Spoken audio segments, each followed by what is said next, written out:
here. Now, we've run into a problem.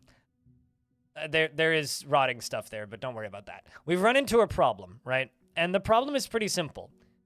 I've dug as deeply as we can, and I've found no metal. So...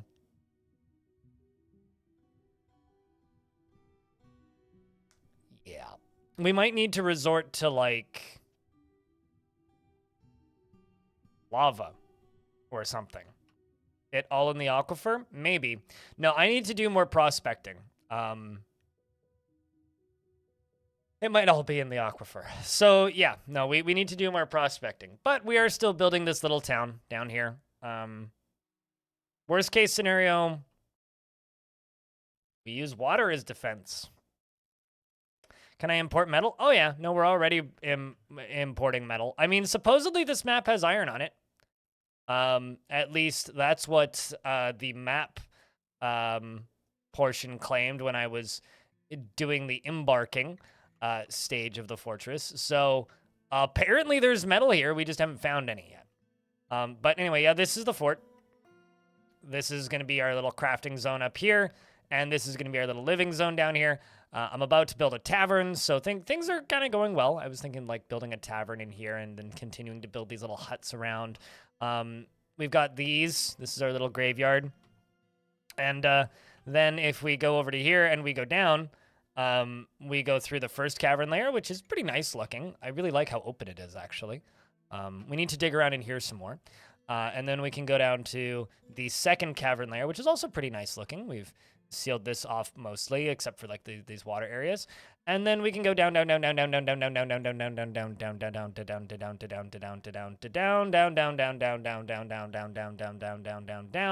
through here, which is being sealed off currently, and we've like done we're doing some prospecting around in here, all the way down to the bottom, which is right here. It'll be tucked in the corner. It won't drop, and then it won't drop the ore. Yeah, no, I'm worried about this fort currently. So, just for the like lack of materials reason, Admiral Ectalius, Acre, Alphonse, who came over from the other forts, and you don't need to be stationed. You can just go back to training. Banana Unlimited, Basement Kel, Big Box, Cat Dodger, Das Base, Diamond Destruct, Aeronamo, Fracta Bellum. I'm Vidiotic, Lump, Wolfie, Ordith, Procrastin Panda, and Raging Cave, Space Viking, the Lady Nerian, Vioon, and Walsp and Yavel are all of the dwarves in the fort that are named currently. Although I don't have one named currently. But I'm hoping that the dwarves will go and dig this out. And then after that, go down. And dig the basement out. But everybody's constructing stuff. Everybody.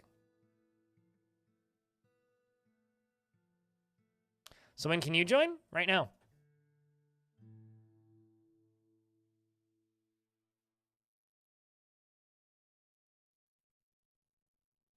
I can type. Neezer.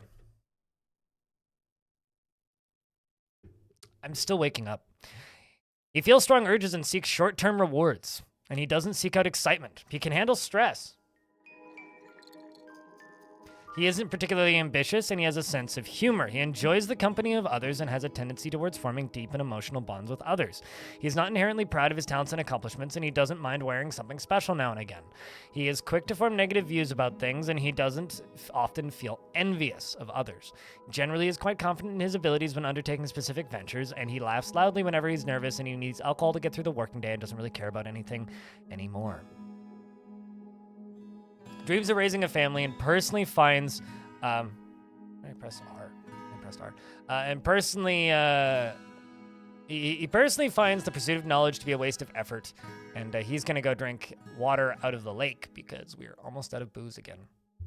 Is nobody making booze? Should be making.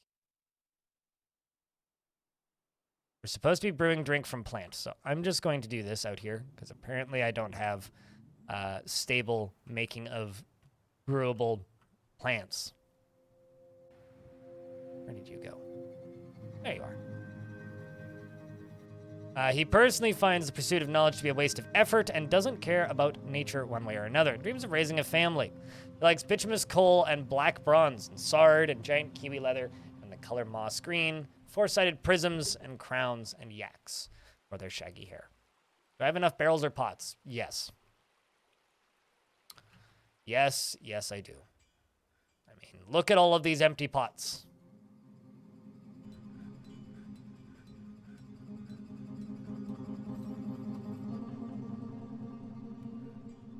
Why would you even ask me that question? Of course I have enough barrels and pots. What do you take me for, some kind of amateur? Anyway, I've discovered the Great Magma Sea and an unusual volcanic wall just studded with gems. And raw adamantine, praise the miners. Really? Like, straight up on the surface? That's something. Oh, I see, yeah. It's like right beneath this layer. Huh. You don't usually see that.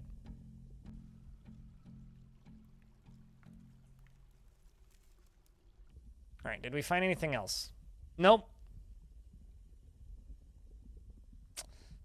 No, we didn't.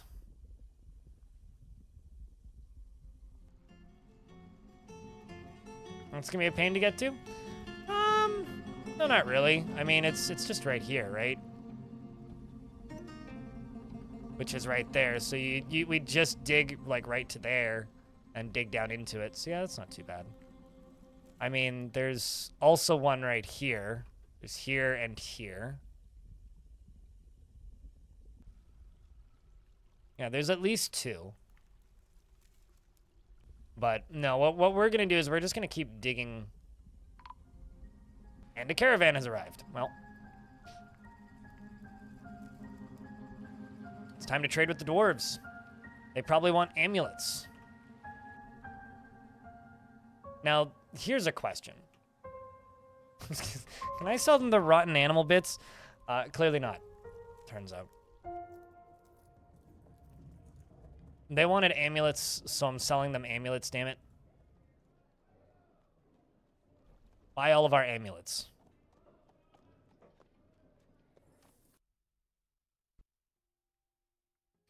But yeah, we're going to be buying stuff from the dwarves, which is going to be fun.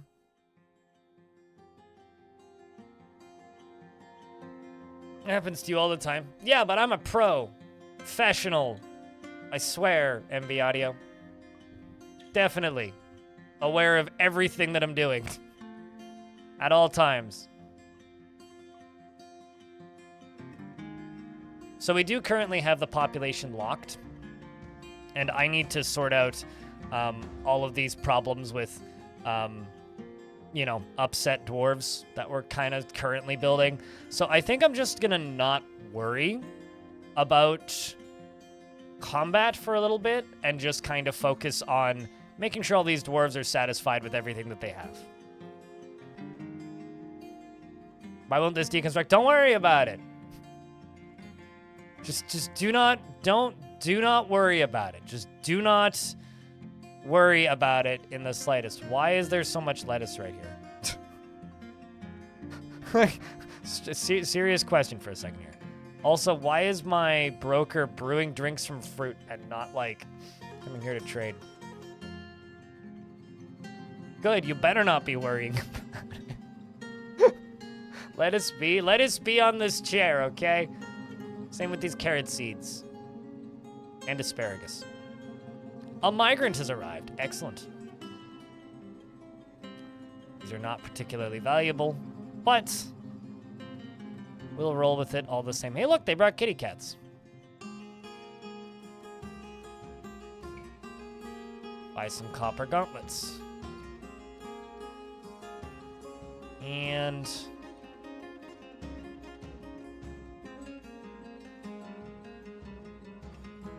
echidna sheets. Buy the meat. Buy the fish. Buy the plump helmets. Buy the anvils. And these. And these. And the capers. And the leather quivers.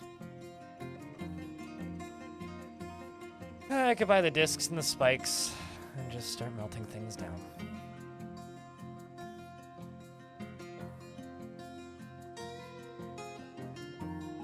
All right, trading. Trading done.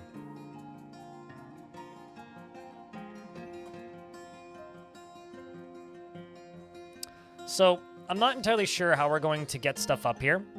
What I think I'm going to do is I'm going to try and use lava buckets. That's probably what I'm going to do.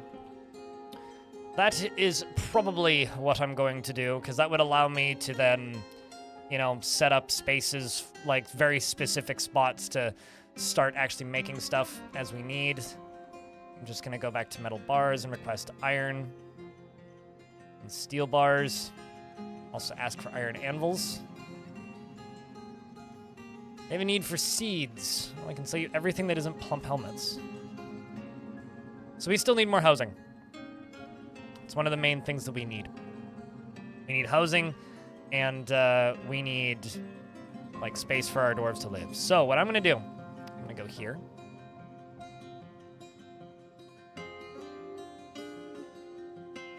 And as far as naming dwarves go, we'll just name dwarves periodically when I feel like it. I'll put out a call if anybody wants a dwarf. And it'll be up to you guys to stick your hands up if you would like a dwarf at that point.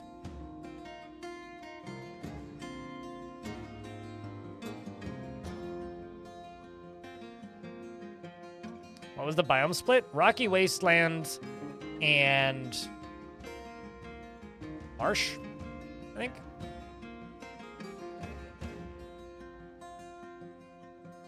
Basically, Rocky Wasteland and then just, like, Temperate Forest.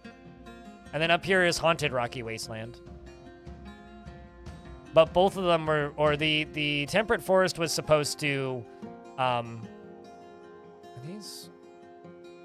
Okay, we still got some skeletons that need to be buried. The Rocky Wasteland was supposed to be, the one that has metal ore in it. But haven't found any yet, so I guess I just need to dig more. Be a proper dwarf.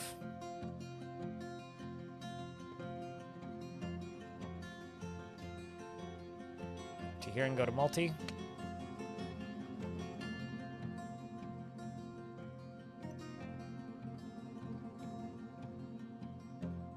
Well, there's still some bodies that need to get buried that haven't. And, you know, there's still, like, over here. Still need to get to the other end of this cavern, but yeah, I don't know. Not too fabulously thrilled, shall we say. I may just end up having to, like, go down to the magma sea and do all that crap, which, like I said, isn't really stuff I want to do, but so I guess what we're going to do, there's a Crundle down there. What I'm going to do is I'm going to go down to the lava sea, and we're going to make ourselves a garbage chute. Because everybody loves a garbage chute, right? I mean, chat room, if you don't like a garbage chute, you'd tell me, right? All right, so I'm going to dig over to here, and I'm going to do this on priority number 1. I'm going to dig over to here, and dig over to here, basically. Let's see, can I go all... I can't go all the way up.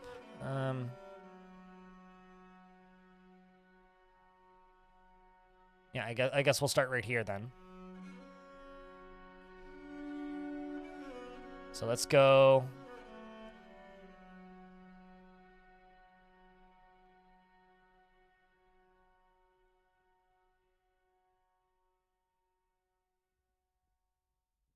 All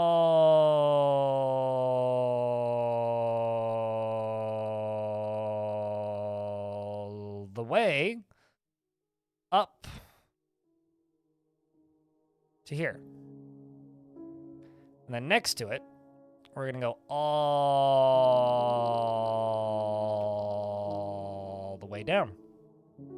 So we're just going to have a big ol' garbage chute. It's going to go all the way down to here.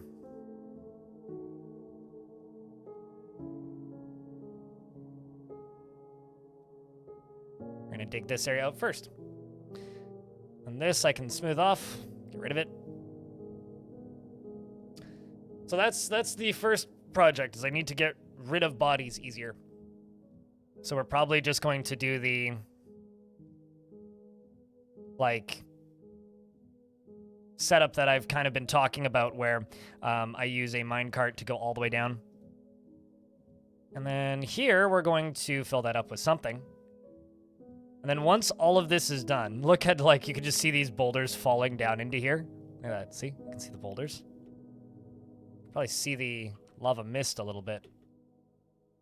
And another one falls. I could see it for a second. But, I'm gonna fill all this in with wall pieces. What's this? White opals. Tisk.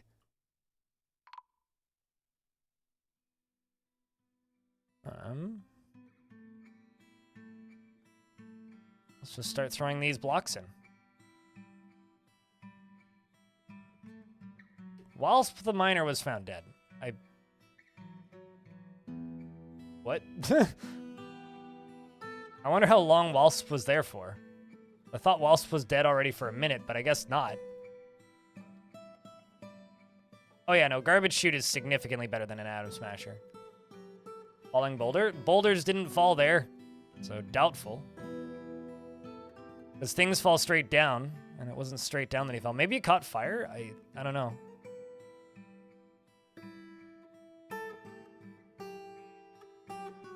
What's up, Run Race Choke? How's things? And also middle management. It's good to see you.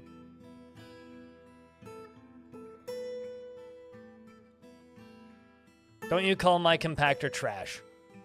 Nobody talks trash about my compactor. Disco Cito, hello as well. Good day. And just a reminder to everybody, not that, you know.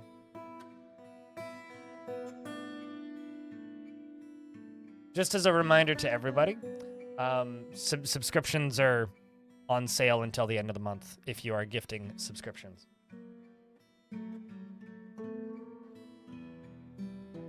I just received a notification from Twitch saying it's now easier to qualify for the Partner Plus program.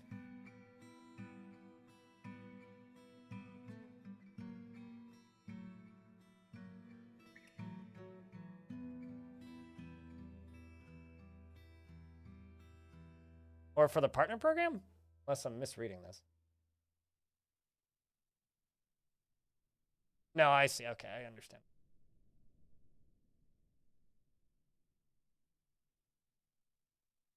Merchants have left.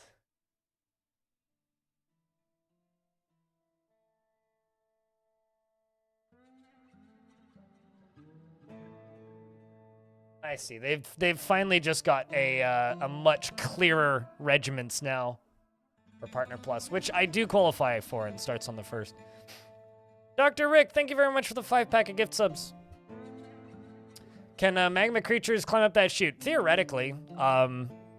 Is it a huge deal that they can? Not really. I mean, right now it's quite easy for them to, but my goal is to make it hard for them to, or harder for them to. Well, it's good to see you, dude. Thanks a ton for swinging by, and thank you very much for that pack of gift subs.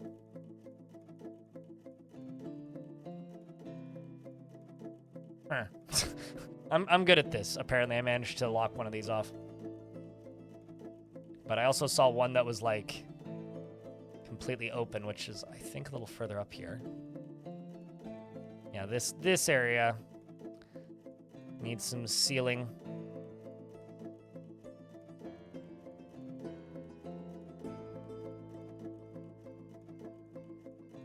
Although I just need to seal this off in general.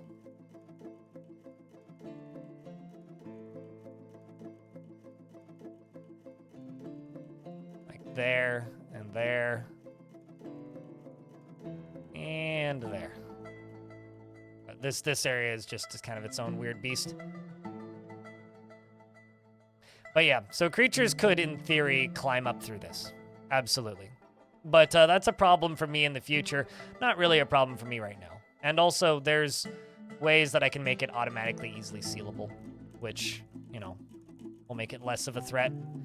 And things generally won't climb this far.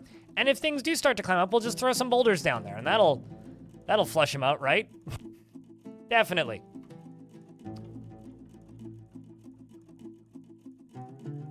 And this will give us an easy method of, you know, being able to seal this area off. So let's start up here and go down. About there. And this right along here can also just get a wall. This just needs some limestone. And I will dig through this. Future me may curse, but past me, but that's a risk I'm willing to take. Yeah, no, current me doesn't mind. Current me likes the idea of risks, in fact. I mean, it's just like future me may curse the fact that all of this cavern layer is open right now. But, you know, that's fine. All right, so now that that's done, what I'm going to do is this. I'm going to make a little space here.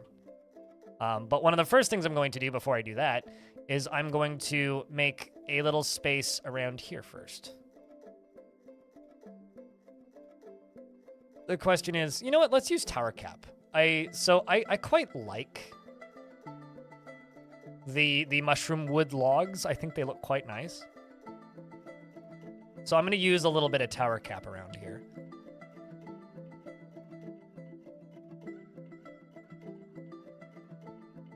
And I'm going to build a little space right here, basically.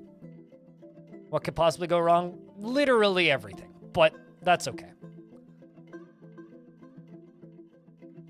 Right now, my bigger concern isn't creatures coming from the deep. My bigger concern is the fact that I have no metal. Like, when we're actually talking about what could go wrong, that's already something that has gone wrong. Pretty catastrophically wrong, even. But anyway, here come all the dwarves to slowly put together my pieces. Trade Dwarf for ore. I'm not sure that's how the market works, but I will take that feedback into account for future.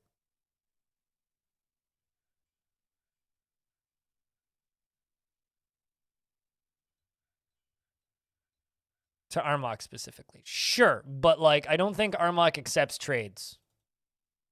So like if Armok reaches out and like offers us a trade, I'm all for it, but oh, I've got like at least 2 nuggets of platinum. I just have only mined 1. I'll have a perfect platinum spear. Yeah, I mean I should make those into something, should I? Shouldn't I? I mean I got tons of gypsum. I can make casts for days. Which, frankly, is pretty rare. Like, you don't always see that much gypsum.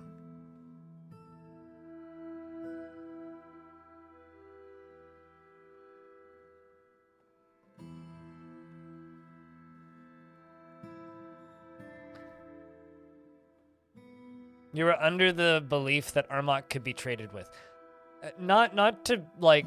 Okay, I genuinely can't tell if you're joking or not. Are you for real? Who told you that?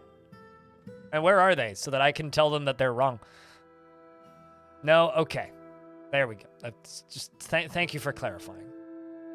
Sometimes I have a hard time trying to figure out if people are joking or not.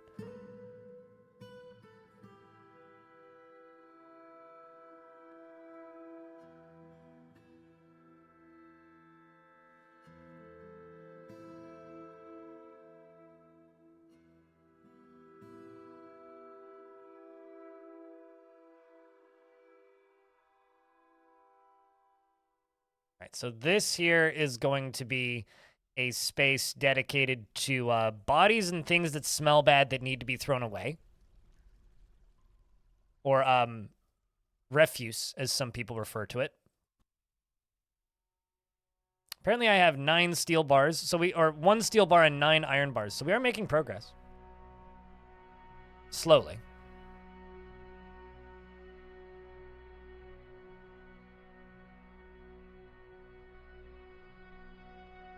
Very slowly. Also need to do the roof of this.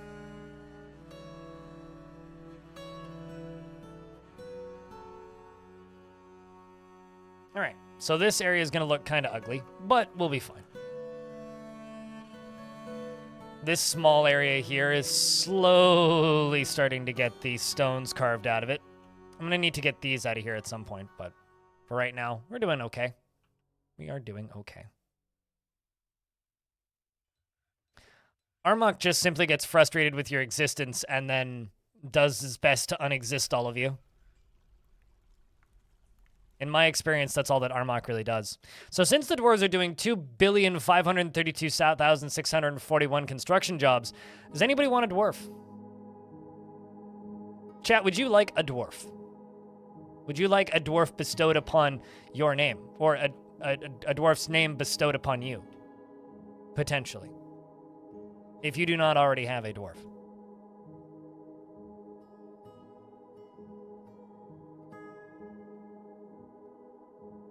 You like the houses underground aesthetic? Yeah, no, I agree. That's why I'm rolling for it. Wiz the God, or should I say, Wiz the Dwarf. Wiz the Dwarf. Wiz the Dwarf always acts with mercy and compassion at the forefront of his considerations, and he does everything in his power to avoid excitement and stress. He finds something humorous in everything, no matter how serious or inappropriate, and after being uncovered in 178, and is incredibly brave in the face of looming danger, perhaps a bit foolhardily. He dislikes abstract discussions and would much rather focus on practical examples, and he tends to be passive in discussions. He isn't given to flights of fancy, and he often feels discouraged. He has a greedy streak, and he is quite comfortable with others that have a different appearance or culture. He does not have a great aesthetic sensitivity, and he is conflicted by this as he values artwork and its creation, and he needs alcohol to get through the working day, and he does not mind being outdoors at least for a time. Doesn't really care about anything anymore.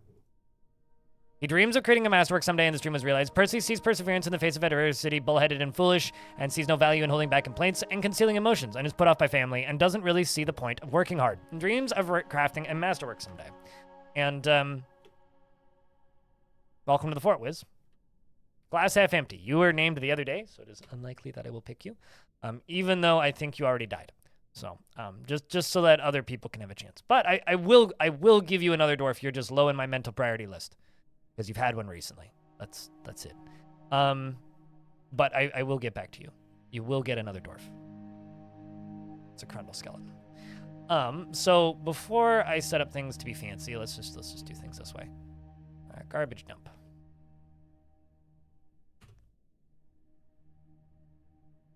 Body parts.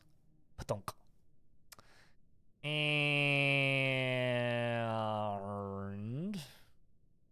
additionally, plunk. Let's do that. Let's go to labor, standing orders, hauling, yes. And let's select a random dwarf who is not named. This one. How about this one? This can be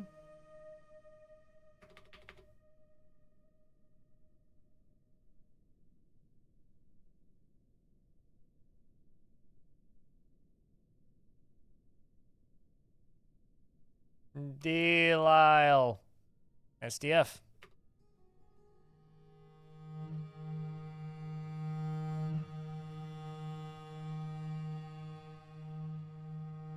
That dwarf is such a mood, doesn't care about anything, and still wishes to create a masterwork. No, I already created a masterwork. And this one never acts with a prolonged deliberation, and even to the detriment and harm of those around her.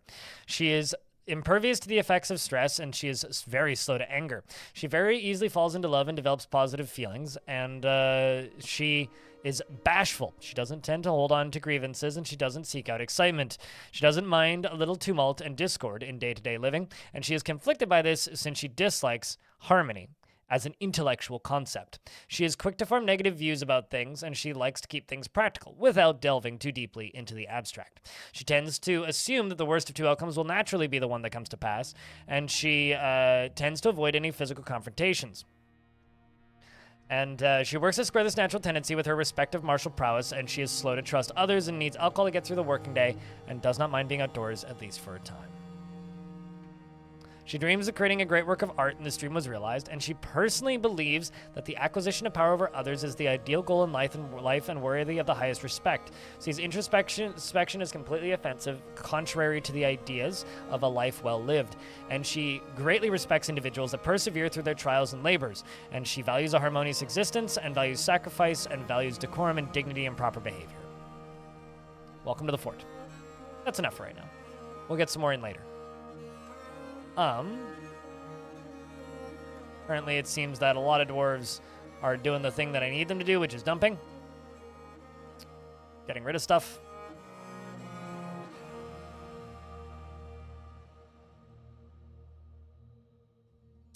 You dug too deep and your entire world got set on flame by 100 demons.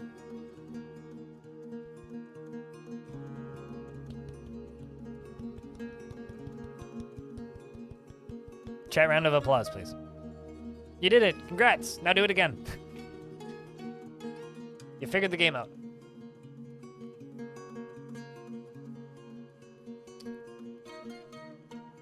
Was there any particularly horrific demons, or did you not read all their descriptions? Because sometimes just the descriptions of the demons is some of the best part.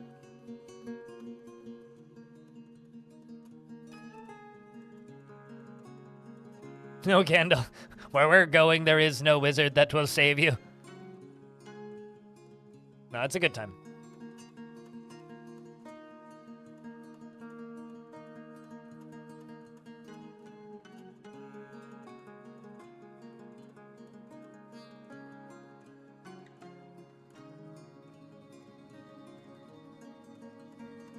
It's quite literally, yes. Congratulations, you found fun. You found the fun! Now defeat the fun. You know, it's kind of funny. Like, there's genuinely some people out there who are just like, this game's very easy. And I'm kind of one of them. But, like, actually defeating hell is not easy. At all. Like, in the slightest. But there are definitely parts of this game that are quite easy.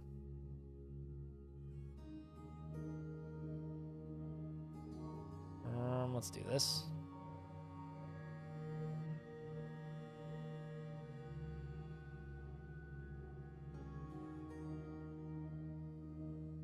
Let's go across this side.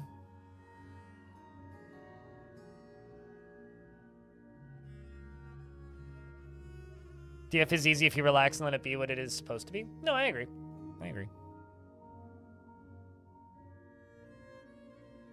I completely agree.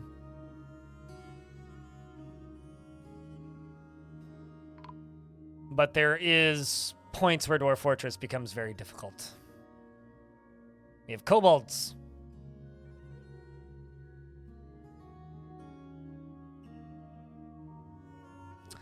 They were all scary. I think that the vomit gopher was particularly noteworthy after the last one. Why, Steve? You betrayed us. We were friends. You were the chosen one, Steve.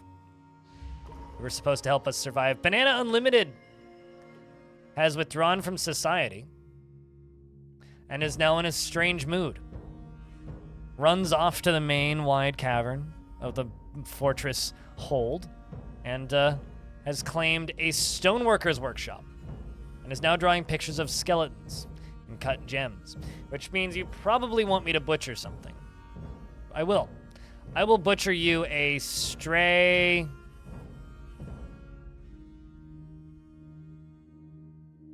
bull. Reindeer bull. We'll do that. Keeps torching your map. It was a Crundle that escaped your cave.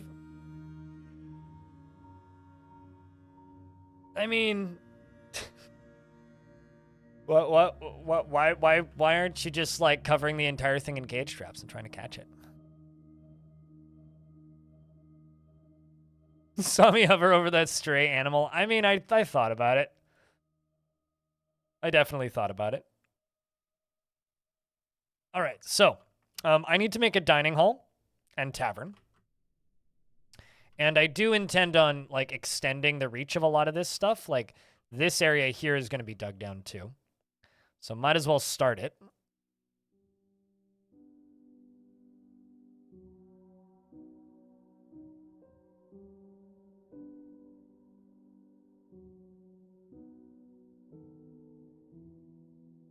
And hopefully I don't dig into aquifer. That would be awkward.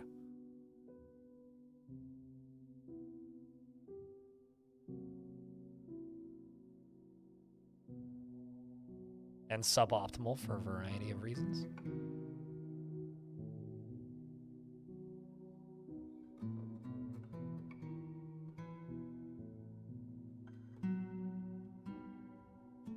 That would be Aquifred. Yeah, that was a stretch. Stretch is certainly a way that I would describe that. Now, another thing I need is I need a well. But fortunately, I have all of these perfectly good aquifer right here. So I'm going to dig this area out right here. Maybe instead of digging it out right there, I'll dig this in.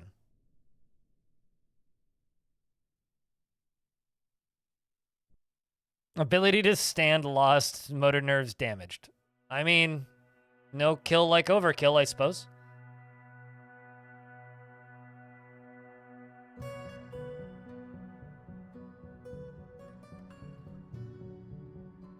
I haven't slaughtered any animals yet, but...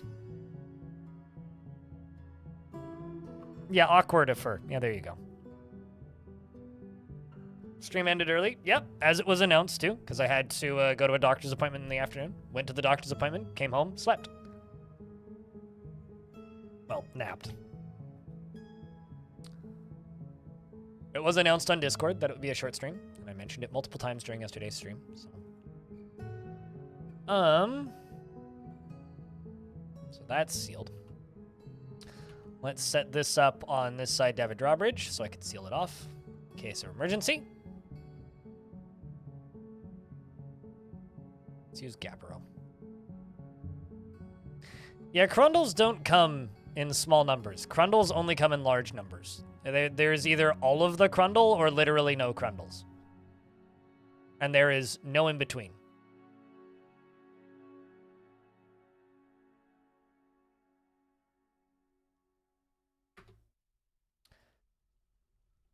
Okay, so we're going to jump up to the surface up here, and we're going to go down to this area, and I'm going to get rid of this and this. Now we have corpse storage down here as well, which is good. And I can put that there. I can automate that if I need. Since we have stairs coming up here now, I can begin working on the upper layers of this, which I'm going to use limestone. Except I'm going to go around on this, and I'm going to remove all of the unnecessary ones, which are basically all of these wall bits.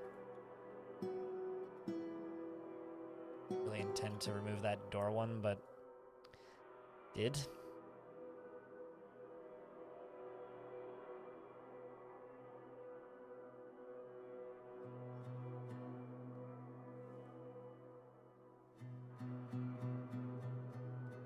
And limestone. We're going to start working on that. Well, they're still making more stuff, so that's good. I can probably throw cabinets into these. Yeah, it looks like I can.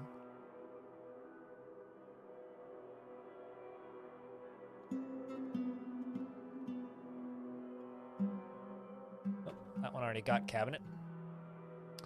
Don't need to give you two. Then we'll do chests around the edge.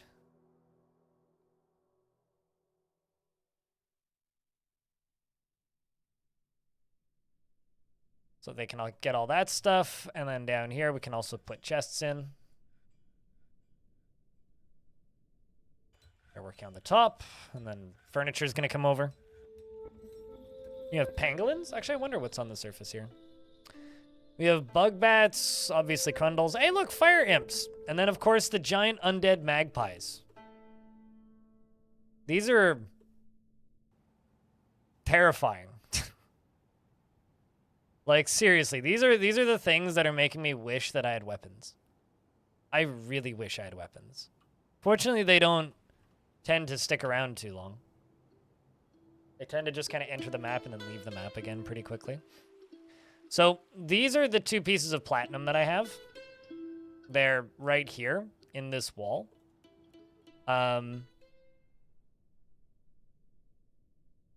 There's one layer, two layers here with aquifer. So what I think I'm going to start doing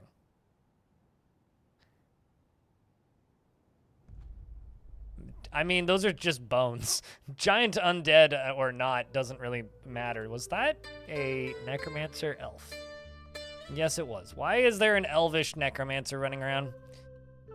It's kind of sus. That's pretty low priority. All right, so let's jump up to the surface here. What I'm going to do is I'm going to start digging a hole. It's going to go to right about here.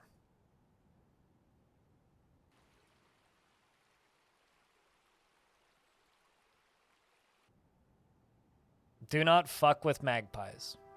Are you telling me to not fuck with the magpies? Or are you telling me that the magpies are dangerous so I shouldn't fuck with them? Or are you telling me that if I fuck with the magpies, they're gonna fuck me up? I don't fully understand. Why don't fuck with the magpies IRL? I mean, like, you shouldn't fuck with any animal in real life. Why magpies specifically?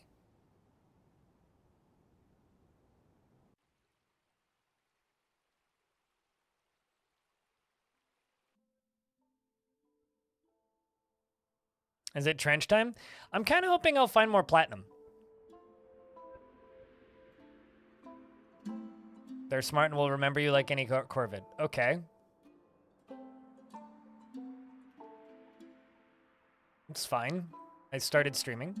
Like, this is not a topic of discussion I ever like having, Taylor. So let's just say hello. I said hello back. We talked back and forth, and you don't need to ask me again how my day was. I'm not gonna answer it, generally.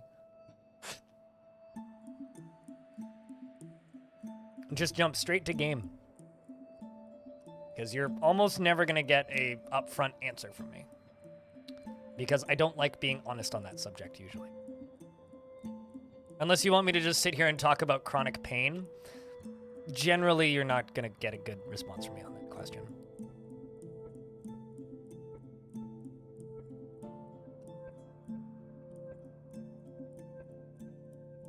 The problem is Mark's dwarves with crossbows? Not useful if I'm not using metal ammunition, right?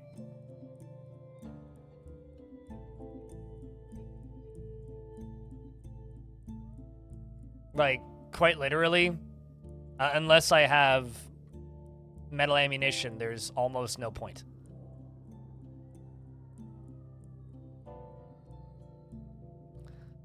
Really running low on limestone.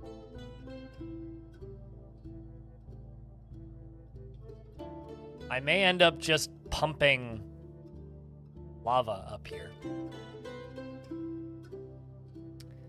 Okay, so bows or crossbows don't matter unless the ammunition is metal, right? So it doesn't matter which one of those I use. If I have to make ammunition out of wood, they're going to be very inefficient. Give me like 10 minutes, Zenhound. There also isn't much going on. It's literally just like this tiny little corner here, and then this area here, and then this down here, and then some caverns. That's it.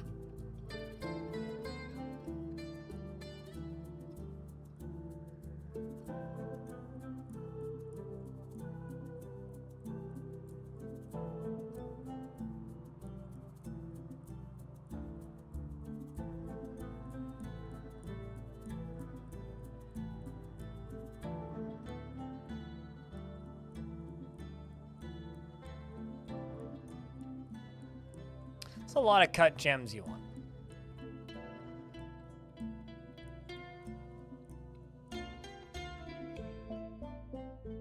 I guess I need a farmer's workshop.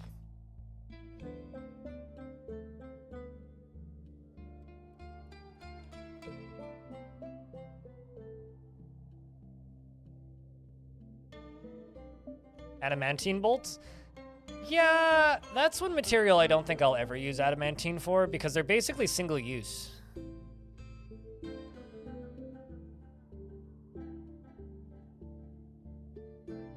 Legendary wrestler squad? No, well, okay, so like what part of like I might just need to use lava do you not understand?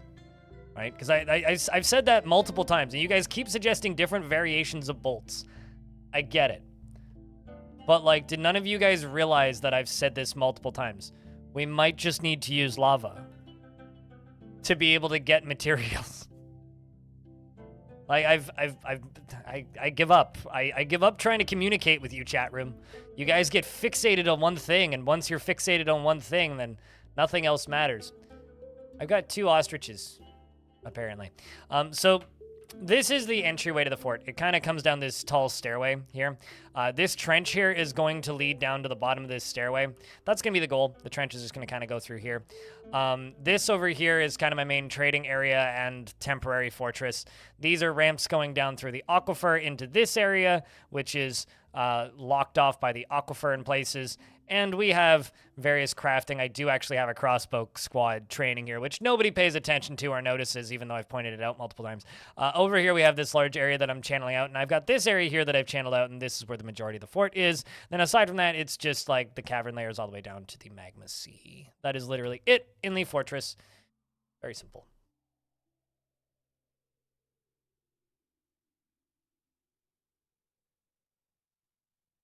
You can't make spikes out of rocks. Just, apparently I need to say that.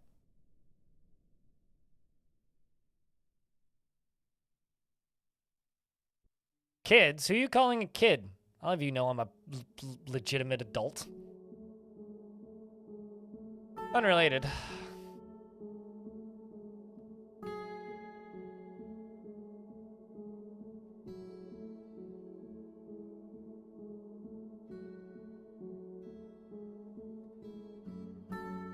Obsidian swords?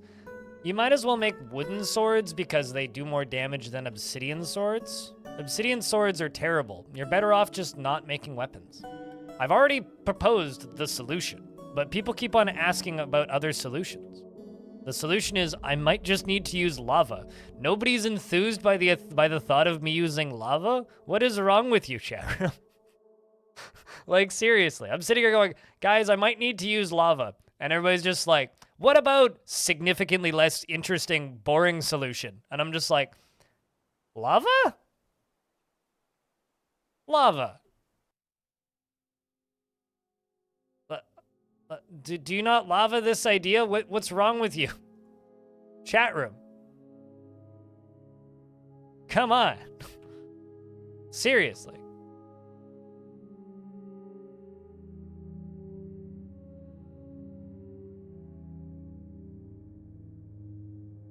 I mean, that's also an option. Pleasant standby.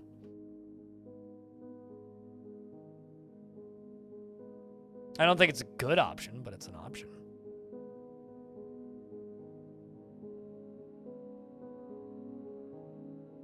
I'm glad someone's starting to come around on the lava concept.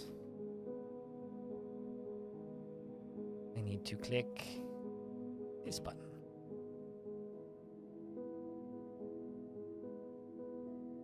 You know, chat, if you guys start agreeing with me once in a while, you guys might be a little bit more lovable.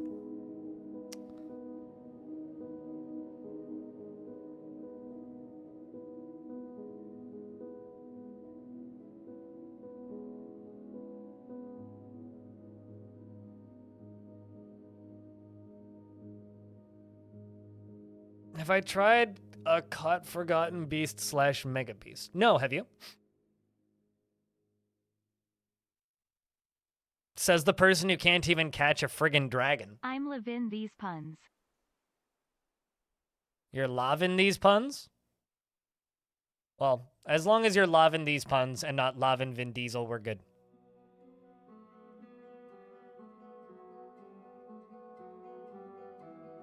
Moose is just like, I'm giving this streamer money. Why am I doing this?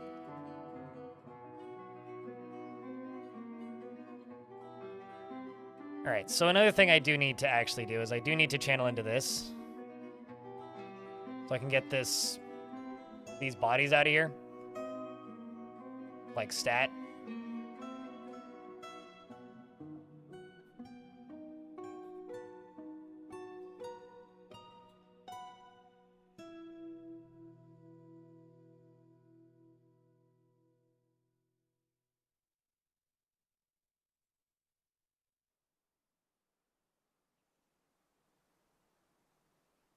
Yeah, bolts don't do blunt damage. Bolts do sharpness damage. They're like flying swords, basically.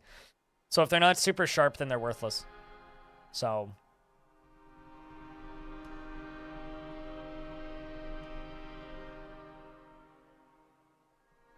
Also trying to figure out where that question was originally posted.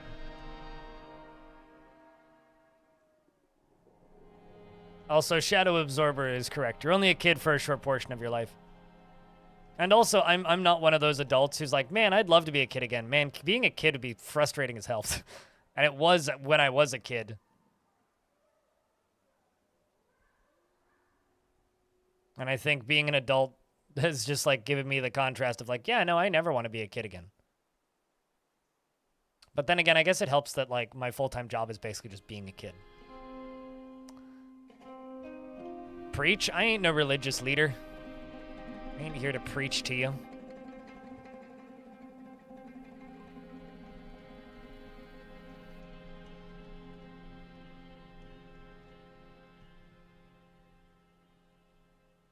You never grew up, really? I mean, growing up is just it's a mental state, really.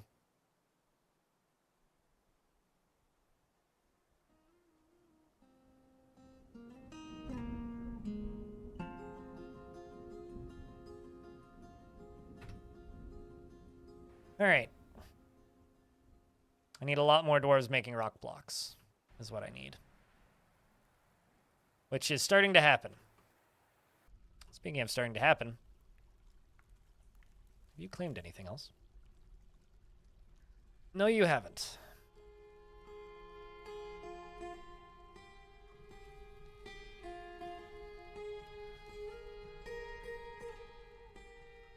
Banana may be about to die, and there may be very little I can do about it.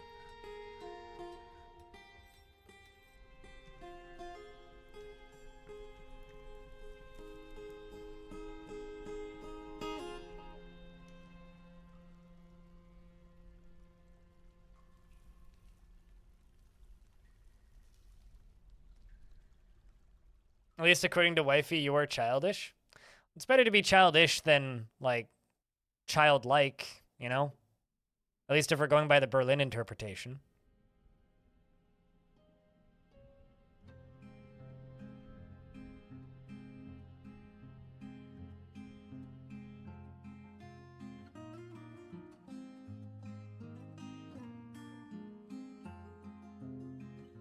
So now I just need to wait for the dwarves to actually get down in here.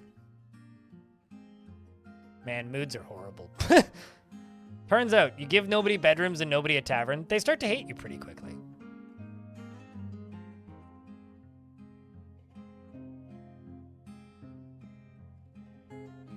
Weird how that works.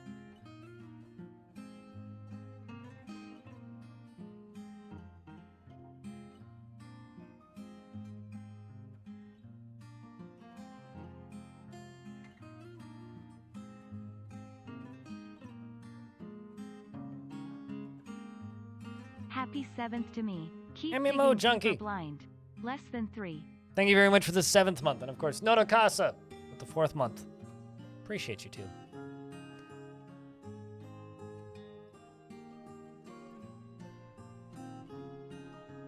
All right, we're going to start building a well there.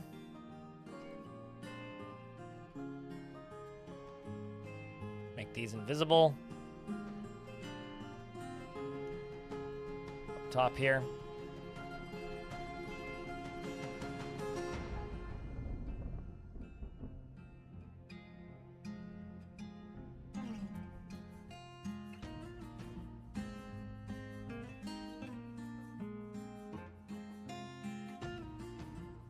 You know, I'm just gonna stop answering that question, Lightbringer, because yes, I use DF hack, and my question to you is, and this is a question I ask everybody who asks me this question: why in the world do you care if I use DF hack? Why does it matter? It literally doesn't change anything. I don't use any of the automated tools that it comes with. I don't like it. Why does it matter?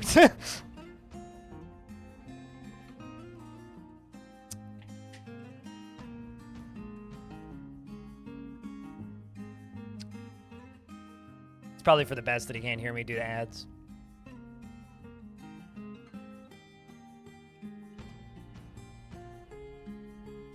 All right, well, that'll become my water source.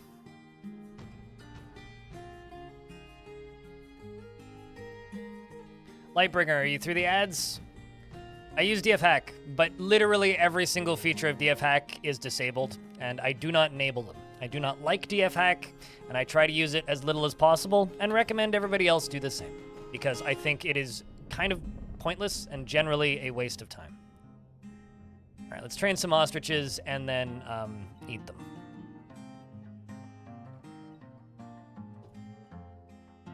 Do not use DF Hack unless you are modding the game, is my take.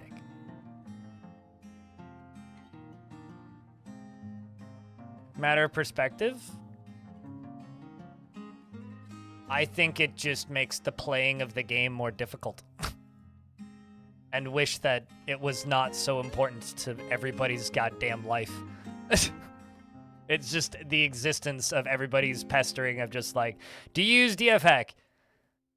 Fucking who cares? It's just genuinely, fucking who cares?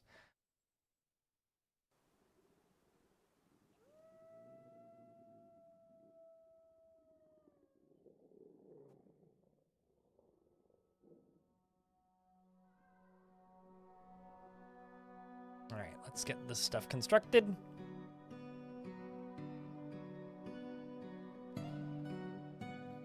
If you think stuff is so annoying that you'd rather black bear it, then you should just move somewhere where black bears don't live.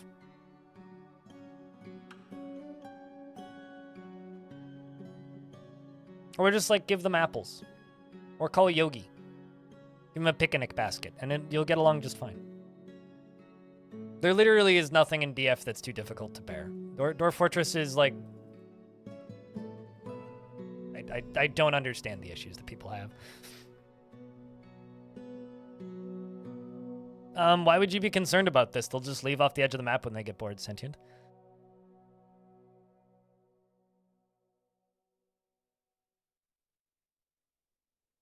You just find it funny that you get asked 10 times per stream? I find it really annoying. Like, genuinely, really annoying. And you think it's funny, but, like, it's been happening since as long as I've streamed this game.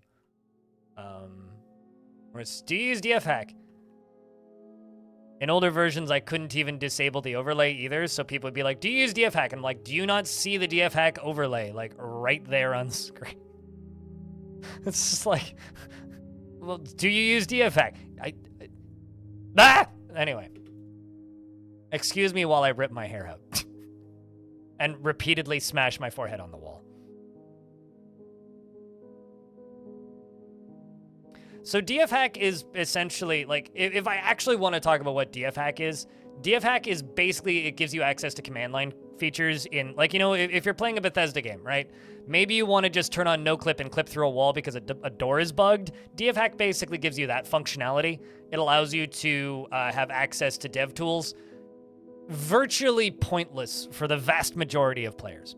Unless you, A, are trying to do what I would describe as cheating, but what some people would consider to be power user, where, like, yeah, you want to turn on certain dev tools to make things go faster. That kind of thing. So it's either A, a useful tool for cheating, or B, a completely pointless tool that nobody uses correctly, which is, it's supposed to be for modding.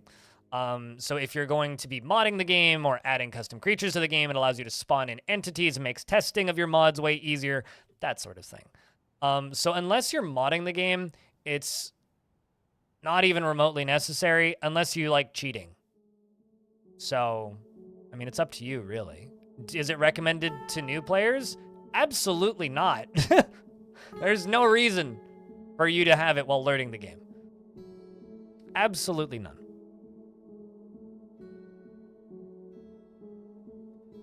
It just gives you command line features. It lets you access this terminal, basically.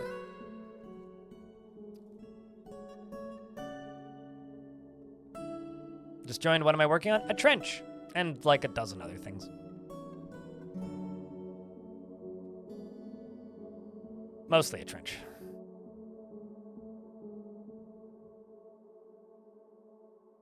I used to. People would still ask and then not click the link and ask again. So it's never going to happen because nobody seems to care. Nobody actually listens to me when I say why I don't use it, and they just ask again. So this is something that we did in the past that I gave up doing because, once again, nobody listened.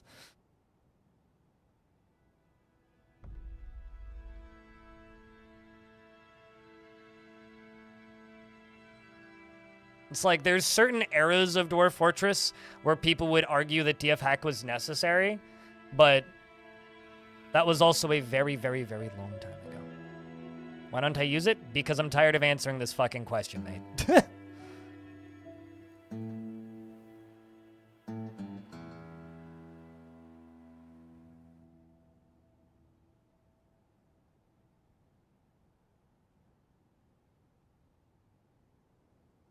My useless shadow starts modding the game a lot with other mods that need DF hack.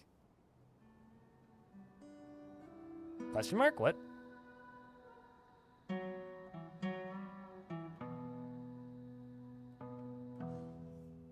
I'm sure you've heard the answer before, but I have a brain smaller to it, similar to a goldfish. Hey, goldfish can be pretty smart, and they have a really good memory. They recognize patterns and shit. Don't underestimate the brain of a goldfish. Goldfish have their moments, man. Goldfish are just waiting to strike.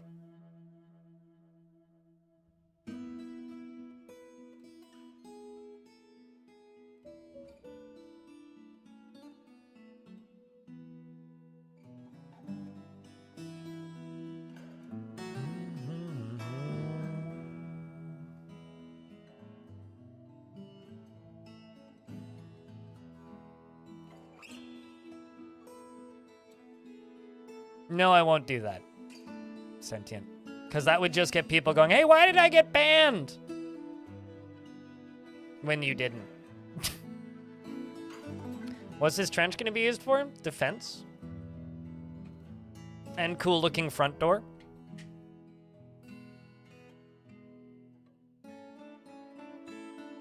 Mostly defense.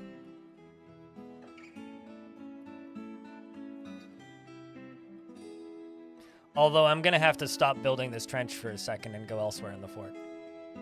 Because I need to fix this. Moods are real bad.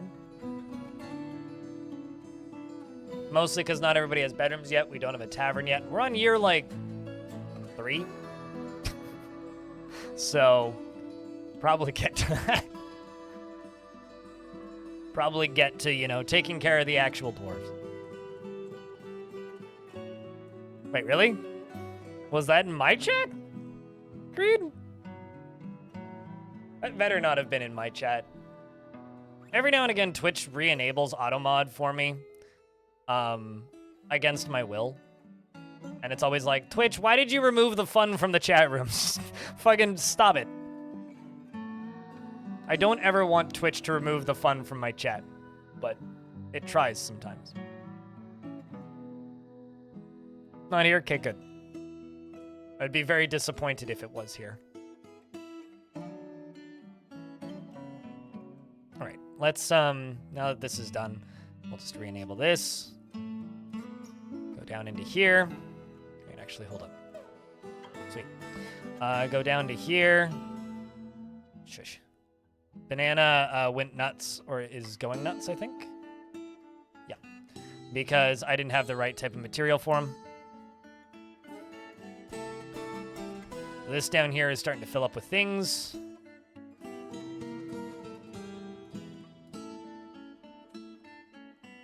I'll have you know, face sitting is very, very friendly to advertisers. You just need the right advertisers, okay? There's nothing not advertiser friendly about face sitting. And if you disagree, well then clearly you must be an advertiser and you can't be trusted.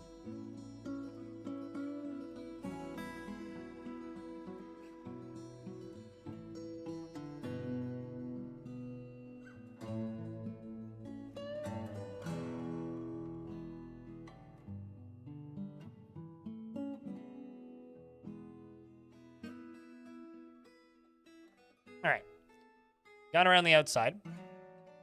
So what I'm gonna do now is swink, get rid of that. And we're going to do this. I'm going to go up here.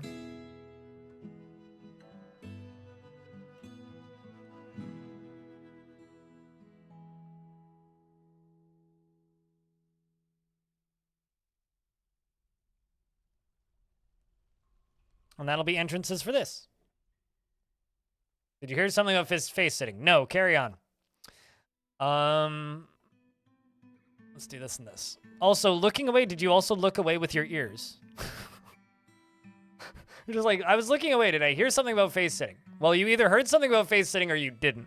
And if you were looking away, it wouldn't have impacted the content of the stream. So looking away, meaning, were you not listening and then suddenly your ears were like, face sitting? I heard word I recognize, and then suddenly popped back into existence? Or, because something about this doesn't make sense to me.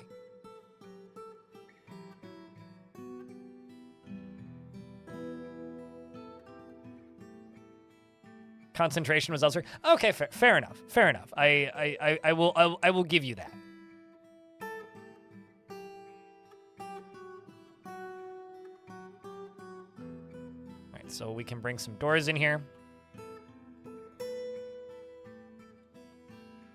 There we go. And then bring some beds. I can also bring some chests. So I think this year in this fortress, we need to have a tavern, more temple variety, and bedrooms for everybody, and maybe a sprinkler system somewhere to make these dwarves happy. Because currently these dwarves are not happy. So I'm trying to unupset these dwarves.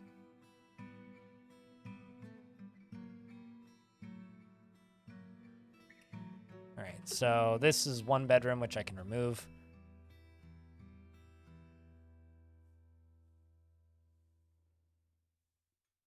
Okay.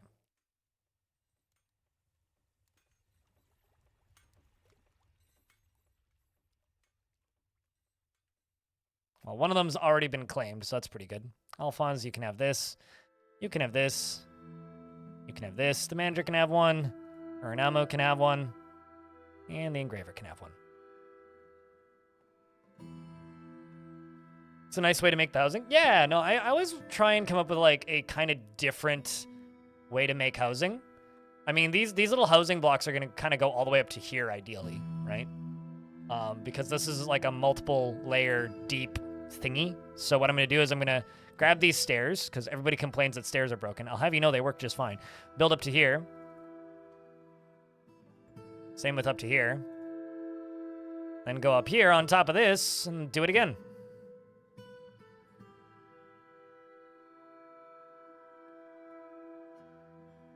Let's just go wait until these stairs are constructed, then do it again. You want to live here for eradicating monsters? No, I'm good.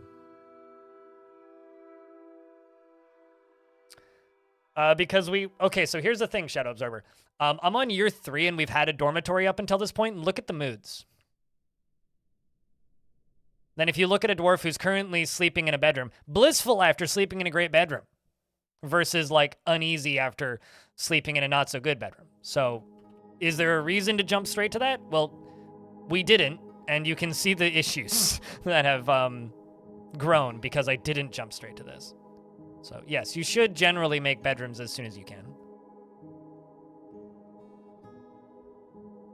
Or like, don't worry about it, because moods are generally pretty easy to fix.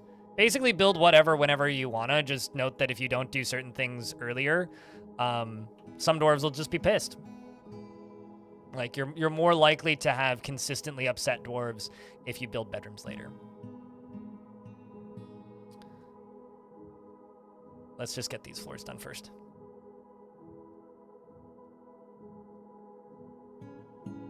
Sure, Aeroda. Also, hi, Aeroda.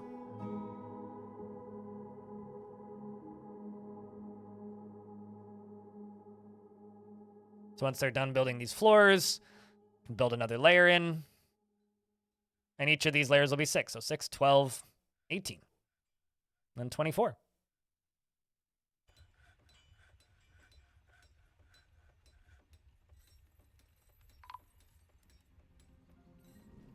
Banana Unlimited was found dead after going nutsy, which is unfortunate because that dwarf was trying to make an artifact and was demanding something I couldn't provide, so. A migrant has arrived to replace the dwarf that just died, which is a little ironic. So rest in peace to unlimited bananas who are no longer unlimited. Bananas are in fact very limited. All right, so we are now going to go around the edge here.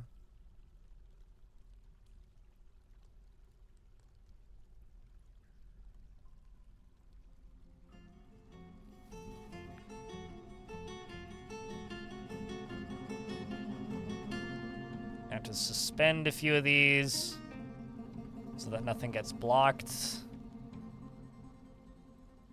Should be good to go aside from that. Yeah, PopCap's set to 50 currently. Just for construction purposes. I usually set it to 50 for the first few years. 50 or 80 or whatever. And then crank it up to wherever I want the fort to actually be at. Because I still generally restrict our trading the first few years, but it's just easier to have a population cap.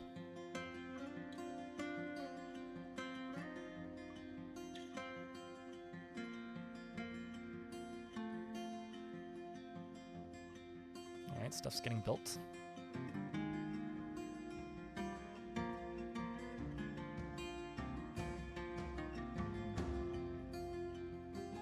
You never realized until watching you play that you could build up outside of the cave just beyond a few levels?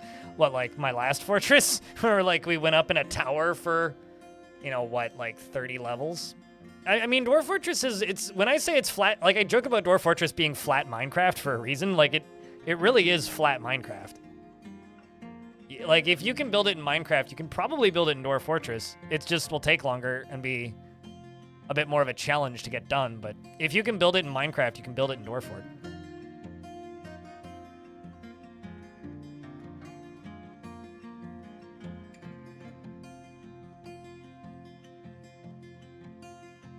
Yeah, I mean, I've done many tower forts over the years, but yeah. I don't know. I'm happy to be, like, able to show you that you can build things in ways that you didn't expect. I think that's cool. It's the wrong floor type. It's the wrong wall type, damn it! I mean, it's a bigger problem, but it's still not a huge problem. I mean, stuff can collapse, I guess, but, like, that just makes the puzzle of building it a little bit more interesting.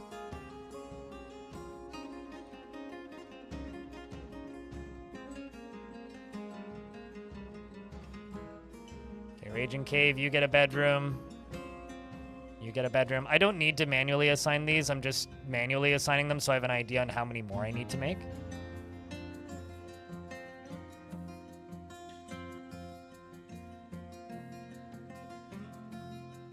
Because we don't need too many more, but we're getting there. Could just work on the other ones or just keep building this. Let's keep building this side.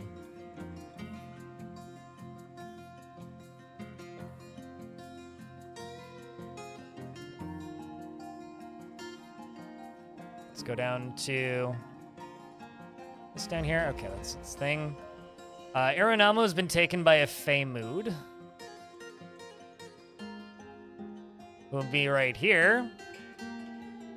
A legendary stonecutter. Well, we're definitely gonna get a stonecutter shop. Already works furiously, excuse me? Literally just grabbed limestone. All right, any bets what Aeronamo's gonna make, chat? Any bets? But no, my goals for this fort, outside of like our questionable potential for weapons, is I want this fort to stay at a high frame rate. Because my last few have gotten pretty laggy because I've been kind of careless. And my biggest goal for this fort is to just keep the frame rate high. And by high, I mean like closer to 80 instead of falling down to like 50, 30. Even though 50, 30 is still very much playable and I don't really have a problem with that. I just want to see if I can keep the frame rate up. Puzzle box? I mean, the kids would love that.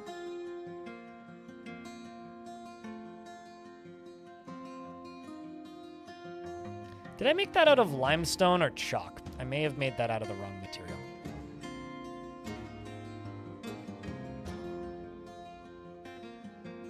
I'm just gonna go into here and rebuild all this. I think I made it out of chalk instead of limestone. It was lime? Well, now it's not.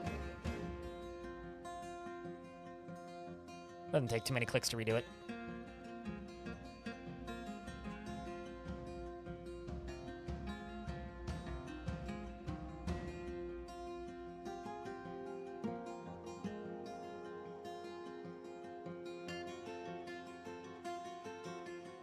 FPS death hasn't been a thing for me since version 44, maybe before that even. Like, I can't remember the last time I had a fort go down. Like, I've had forts go down to like 2 frames a second, but it recovers, right? Like, in this version, I've had forts go down to like a frame a second, but it'll sit there for like a couple of minutes and then go back to wherever it was before. Like, the game will just work through whatever the issue is, and then it'll fix itself. Like, I have not had to retire a fortress because of frame rates in years. Ironamo, the stone worker, has created Statadarum, a limestone figurine of dwarves, and offers it to the Mark of War. A figurine, eh? This is a limestone figurine of dwarves. All craftsmanship is of the highest quality. It is a masterfully designed image of dwarves in limestone by Aronamo. The dwarves are laughing. The artwork relates to the story recital held by the rumored anvil in mountain myths as part of the celebration of Tongs in the midwinter of 136 during the 37th storytelling of the celebration of Tongs. This object is adorned with hanging rings of limestone. It's a lot of limestone, clearly. All right, so how's the digging over on this side going? Let's get more of this smoothed.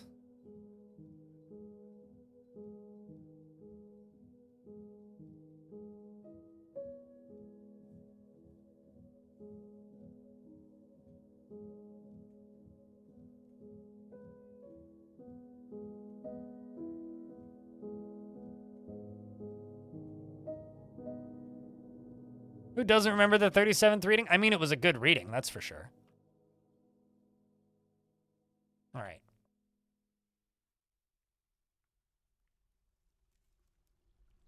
And this will be chalk. Although I don't actually have a cut. Which sucks. Okay, that's fine. I mean, I do have enough chalk. It's just not in block form.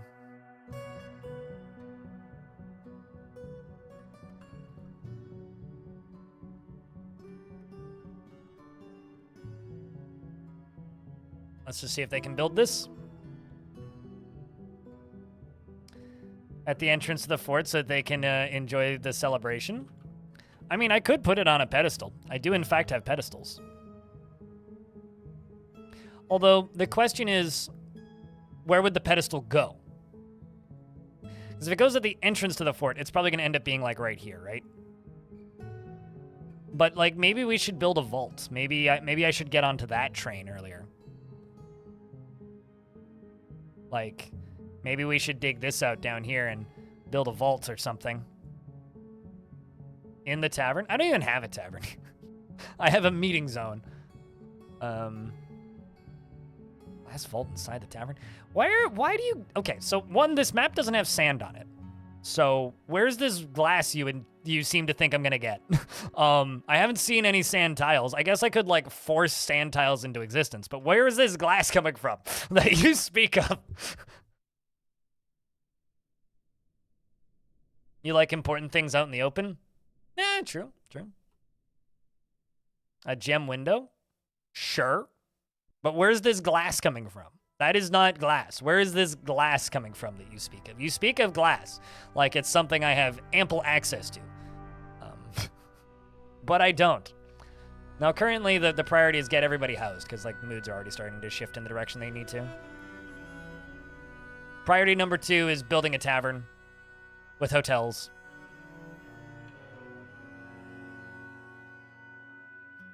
I mean, we have plenty of clay, but... Okay, there is sand on the surface, but I don't have a sand layer, which would mean, like, I could acquire sand, but it's not a priority. Not even close. Why do I keep doing this?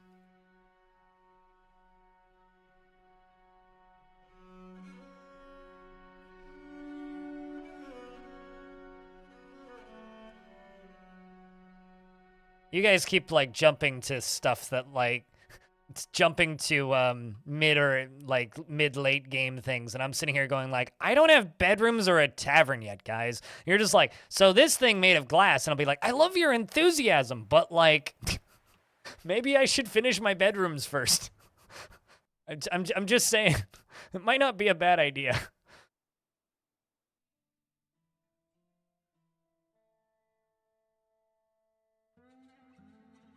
You speak of Abel spawning into existence. Yeah, but I don't. I will uninstall dfhack if you pester me to as well.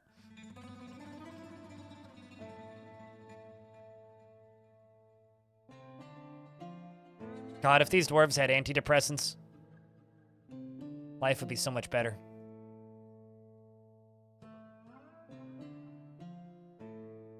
Besides, if the dwarves did have antidepressants, Big Pharma would be run by the demons or the goblins.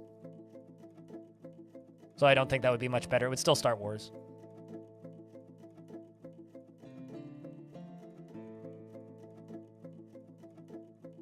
No, alcohol's a depressant, actually.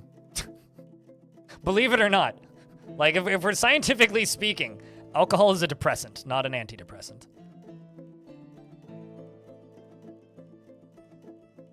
Isn't mist an antidepressant?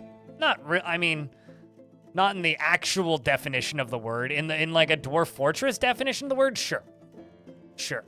And lava mist is an anti-dwarf.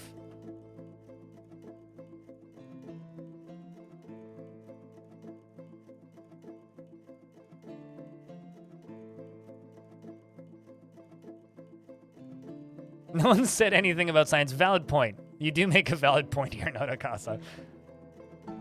No, the elves wouldn't run Big Pharma. The elves are just busy running, like, PETA and Greenpeace. Like, if we're talking, like, real-life equivalents here, no, the elves wouldn't be running Big Pharma. They'd be running PETA and Greenpeace. They'd be going around blowing up oil tankers and being like, look at all of the catastrophic damage that caused! And everybody else would be like, yeah. Yeah, it did. Good job. All right, let's do this. 6 more bedrooms.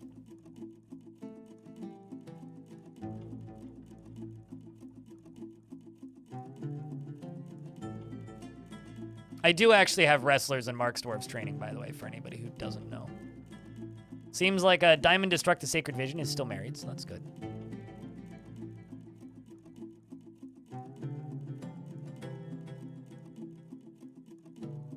Dwarven abandoned pets. Yeah, pretty much. All right. Although, to be fair, dwarves are good enough at doing that themselves. They don't need the assistance. Yet another layer of bedrooms is done. I could start working on these too.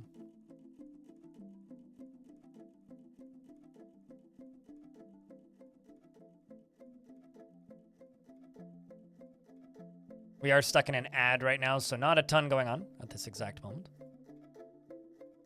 I will just wait.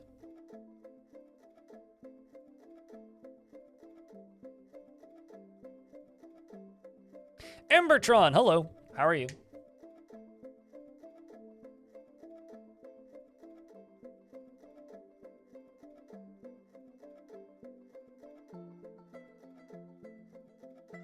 Also, for those of you who care, Twitch currently has a RPG rolling. First 400 people to complete it get 100 bits.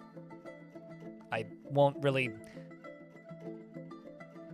say more than that. So, chat room, I would describe myself as a fan of the franchise of movies Saw.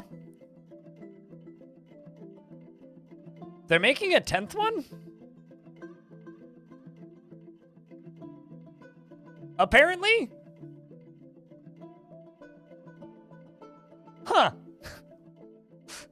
That would imply they made a 9th one. Because I've only seen 8 of them.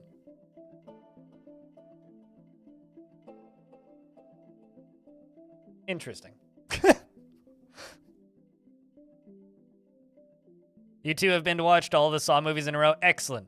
We truly can be friends. You know, I understand that the Saw films are like, they're either for you or they're not, and if they're not for you, that's totally fine. I get it. They are a very specific acquired comedy. First few of them are, the first one is excellent. The second one is kind of bleh. The third one is kind of bleh. And then after that, it's all downhill. But that first one is genuinely a good movie, and I will argue that to the end of my days. No, I haven't seen Saw 9. No. I have not seen the 9th Saw.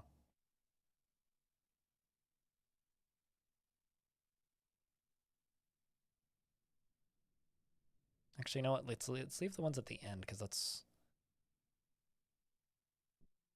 where we will build the entryway.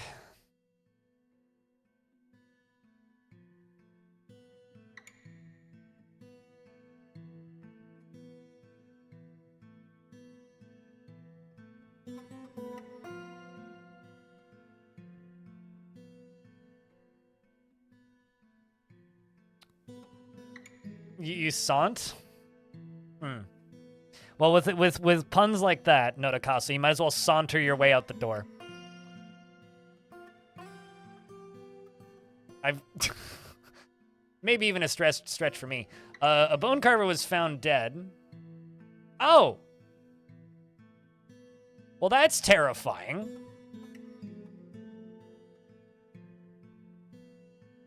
A giant undead mantis. I'm going to cancel the construction of all of this, because that is a giant undead mantis.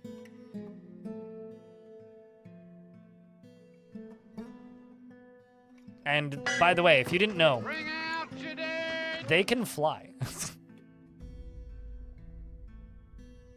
Or it's just jumping.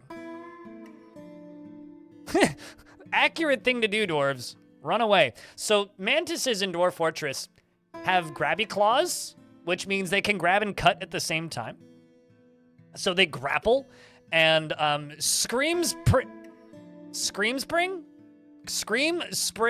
is a very accurate name for a giant mantis corpse. Let's see if I can get these dwarves underground. You may notice the very aptly named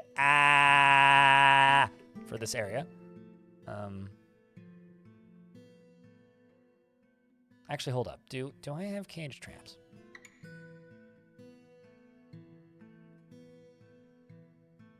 Should be able to catch it.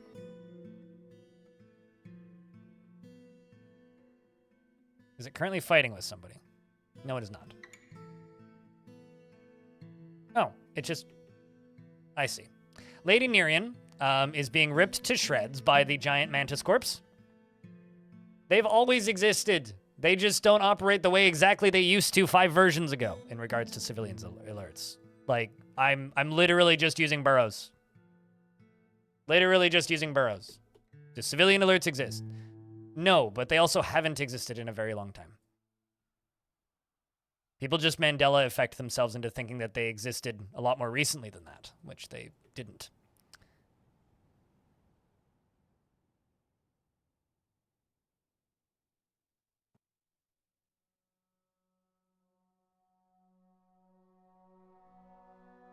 The mantis's description screen has green in it? What?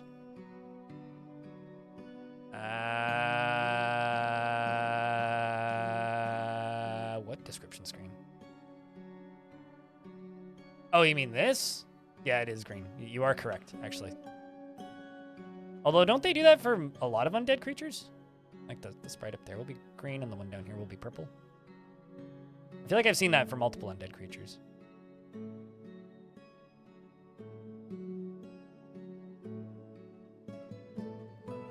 Okay, did Lady Nerian make it back?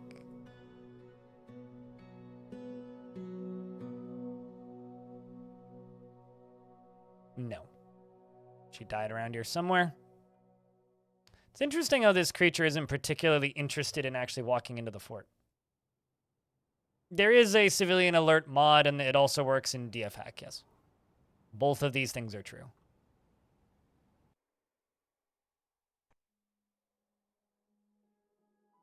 Did you see her on there? Okay, well, that's good.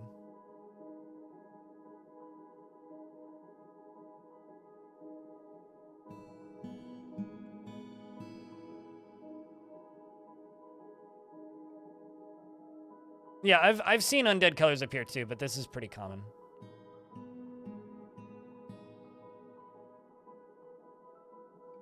What's funny is it's not actually an there is no evil biome in this biome, King Nix. We just managed to clip the edge of an evil biome by like 1 tile or something, which is kind of incredible.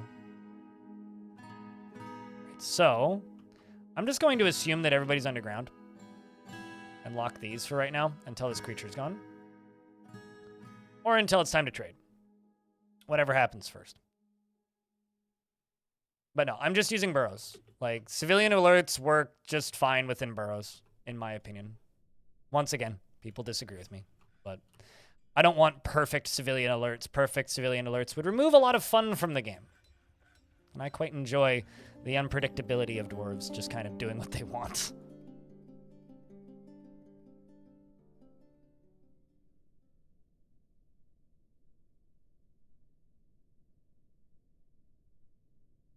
Like, I guess there's just portions of Dwarf Fortress fun that I enjoy that other players just don't embrace as fun. Like, which is fair. Like, not everything is fun to everybody, right?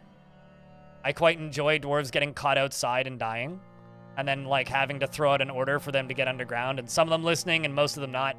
I enjoy that. Like, I think that that's goofy and entertaining, but it's obviously not the most popular take. Just like as Putnam said once, I like it when dwarves get caught out randomly by an army and die. It's kind of funny. Which, like, I tend to agree with. I think that kind of is part of the game. I think dwarves getting stuck outside and ambushed by enemies is part of the game. Because if you're able to perfectly keep track of every single dwarf at all times, go play a different game.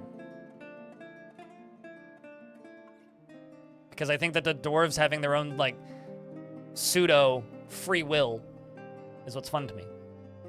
Yes, random fisher dwarf that survives the massive siege. Goblins are swarming the fortress, and there's just some dude outside fishing who's, like, blissful after sleeping in a good bedroom. Like, that kind of thing. Like, that's Dwarf Fortress, right? And I think that, yeah, civilian alerts have their purpose, and they had their purpose. But I don't think they need to come back in the way they've been in the game in the past.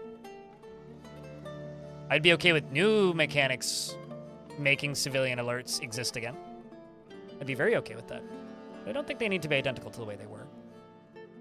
And I think that a lot of people who dedicate their entire playtime to DF hack and a lot of those tools, like Dwarf Therapist as an example, fall very deep into the I need to be able to track every single dwarf. And that is a playstyle, which I don't share.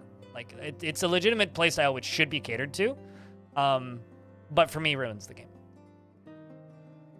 Yeah, no, the DF mono literally is losing his fun, totally. But I think a lot of people embrace losing is fun in the RimWorld sense and not in the Dwarf Fortress sense. In the I should be able to negate the losing, right? Like, the hardest difficulty in RimWorld is called losing is fun, and anybody who's playing that difficulty is playing it because they have zero intention to lose, right? They're playing that difficulty because they want to win. And I think that the fact that RimWorld did that in their marketing is awful. But, you know. Another day, Blind is talking smack about RimWorld. Speaking about RimWorld, if you stream video games on the internet and you stream RimWorld, my stream team is taking signups for the RimWorld Hot Potato Charity Marathon. It's an annual charity event for RimWorld. If anybody needs a link to the x.com announcement post, if you would like to sign up, let me know. Or if you, by chance, know a streamer that you would like to see take part, please don't tag me, because I won't. but we are looking for signups. So here's a link. Although Tell and Artho beat me to it, so I won't actually link it. Thank you, Tell. But go sign up. Help us raise some money for charity. Something RimWorld is good for. And I will be assisting with that from behind the scenes.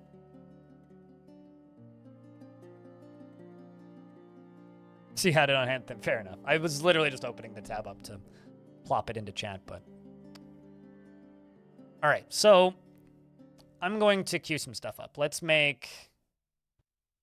Actually, you know what? Let's get this done. This is what I need. I need this river. I need a river. So what we're going to do is I'm going to go to either side here. And I will dig off of this and add onto it. But this right here is going to be a little river that's going to flow down into the fortress. So what I'm going to do is I'm going to go to this dump zone and I'm going to delete it right now. And then I'm going to go probably up to here. I'm going to make a garbage dump. Then I'm going to go down into here and I'm going to select all of these from in here. We're going to dump all of this. We're just going to get rid of all of it. And by get rid of, I mean put it somewhere it's accessible.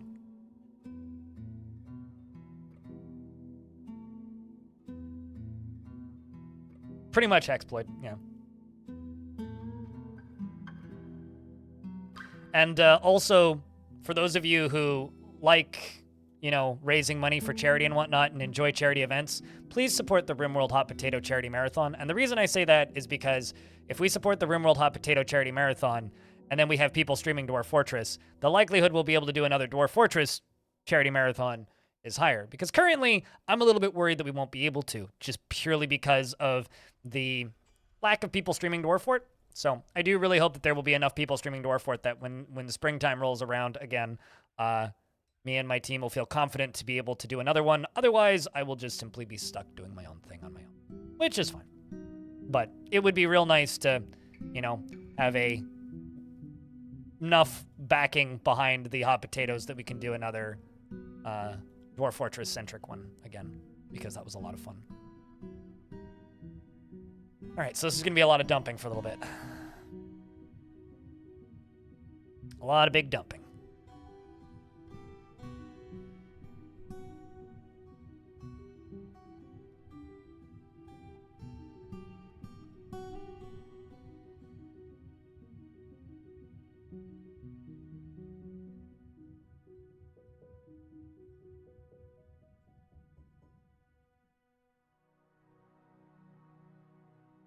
Is the mechanism needed to construct the... Wait, what?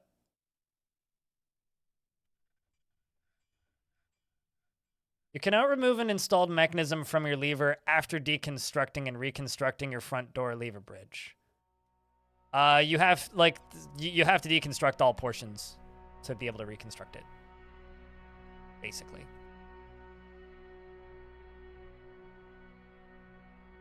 Oh, also, I was talking shit about Obsidian short swords earlier. There is one use for Obsidian short swords. Training dwarves to use swords if you're planning on making swords later. It's sort of like using bone bolts to train your, like, you know, crossbow dwarves. Like, that's what I've been using to train these guys when they're not training wrestling like they are right now. Although I'm going to give them a break. Let them go do other things. Go practice crafts. Make other things, dwarves. Before dragon eats the traders. Yeah, because you have a surface dragon, don't you, Sentient?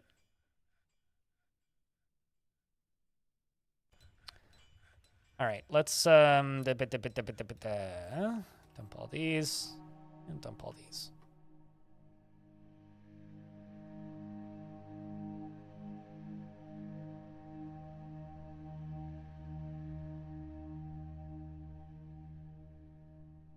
The game crashed before the dragon's most recent map torching. Actually, you know, it's funny. What I should really say when people ask me if I use DFHack, I do use one feature. Feature.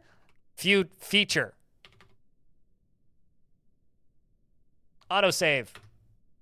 Or no, quick save, not autosave. Quick save. I use quick save. It's literally all I use DFHack for. Sometimes I use exterminate, but generally just quick save.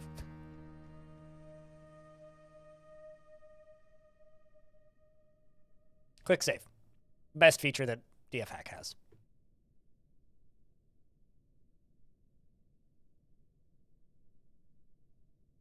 Food, frightened, food is hand. What's up, dude? Hand.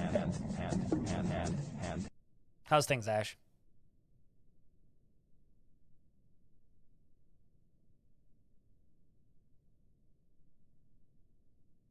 So a particular sports podcast that I pay attention to is getting way into boat racing right now. I might end up watching sailing. Because I am a follower of people who get into things that I listen to, and when they get into things, I inevitably get into it. Fucking tired. Word! I slept for so long yesterday. I got home from my doctor's appointment yesterday and then just went to bed. Oh, look at this. We need a farmer's guild. So this is my farming area right here. Maybe this starts becoming guilds. What do you think, chat? You think this would make for a good guild area?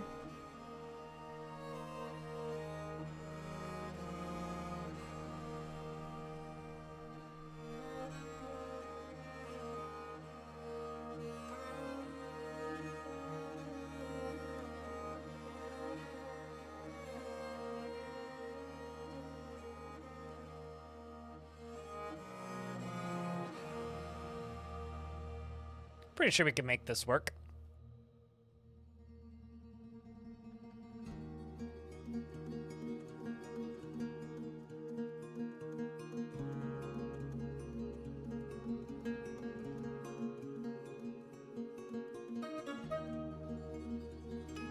I think I still have economy on hard, by the way. Need to double check that. Yeah, economy's still on hard.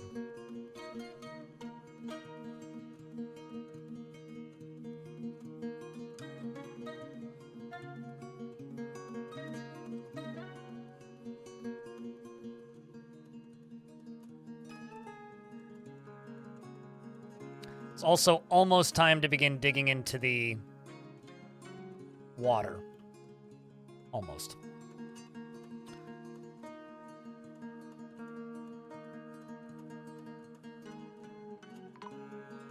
And a human caravan has arrived, whom currently can't enter. Oh my god. It just keeps getting worse. At least they're not agitated yet.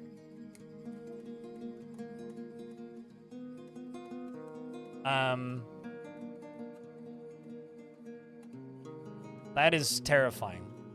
So wait, where's Lady Nerian, then?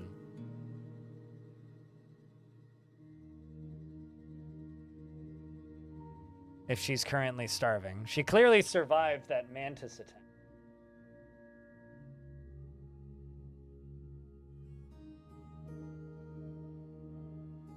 She's trying to attend a meeting, starving. Ability to stand lost, dehydrated. Well, I guess I should, like...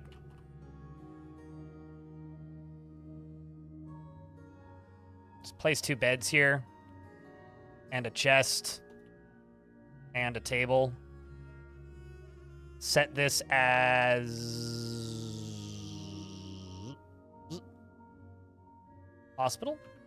And, Chief Medical Dwarf, could be Wolfie.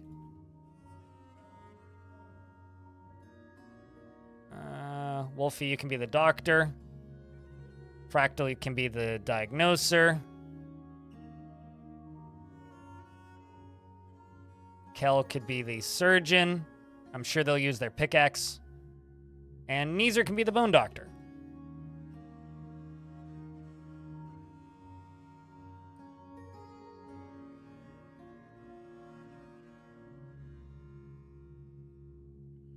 This down here can just be set as a farmer's guild. New guild hall. So I can approve that and not worry about it. Farmer guild. Yep. Value of this is getting there. Slowly. Alright, so they are fighting with the giant undead owl. And a forgotten beast has come, which is a giant one-eyed flycatcher. Has a broad shell and it undulates rhythmically. Its slate feathers are patchy. Beware its deadly dust. Have we rescued Nerian yet?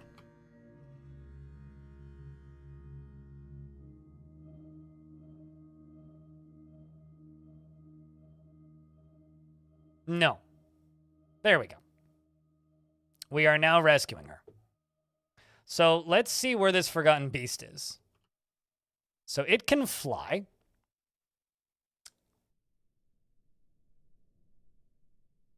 I'm not seeing it. Oh, maybe it left?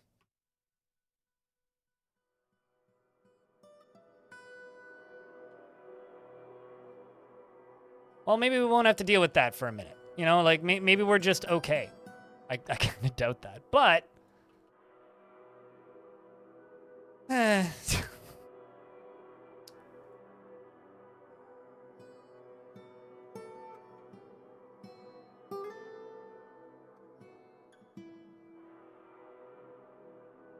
Viviotic is, in fact, recovering wounded.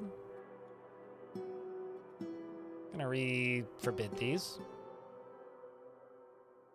The room is burning. I mean... by whose standards is the room burning?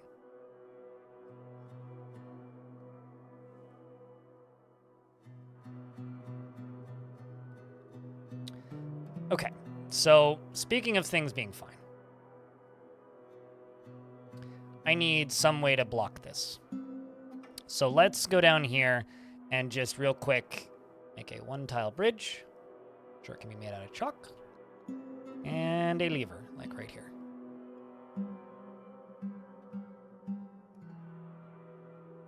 Sad part is I kind of needed to trade, but suppose that ain't happening.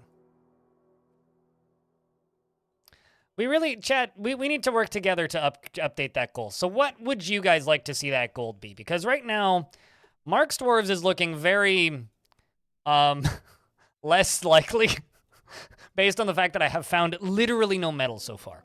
Lava defense can still be a goal. But what do you guys think I should add to that goal? What would you like to see that goal being?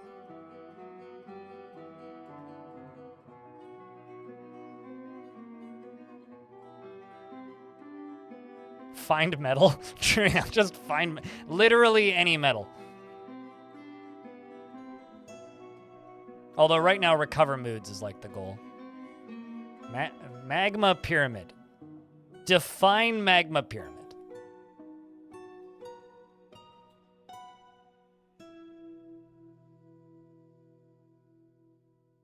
How about this? I'm opening the command up in my bot. I'm editing the thingy.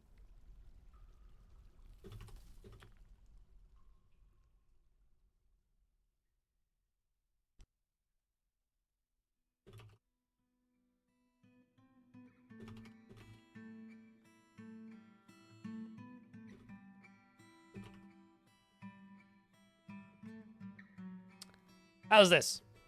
Try the command again. I've added some things. Built out of wood. A giant underground tree built out of wood. Hey, Peter. It's always good to have you back.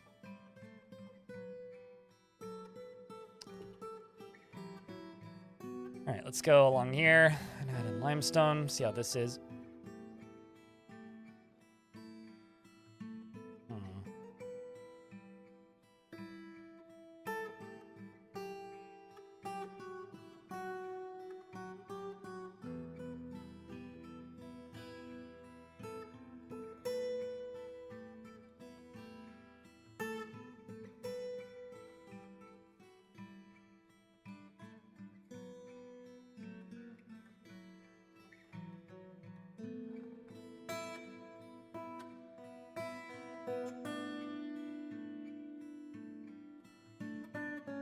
Yes, it is noon, in fact.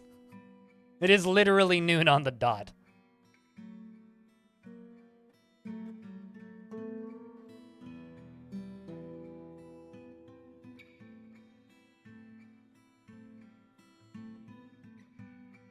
Quite literally noon on the dot. All right, so since they've been doing a little bit of that, let's see if I can make some more bedrooms. Yep, I can.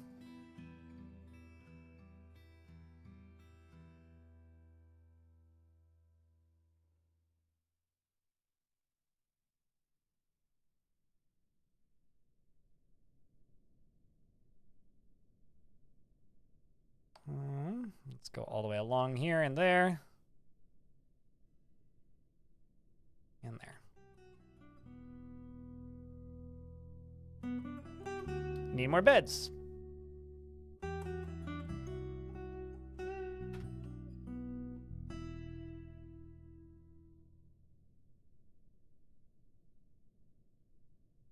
right, well, looks like my tiny little temp hospital did its job. High noon? I mean, I too would like to say hello to the afternoon sometimes.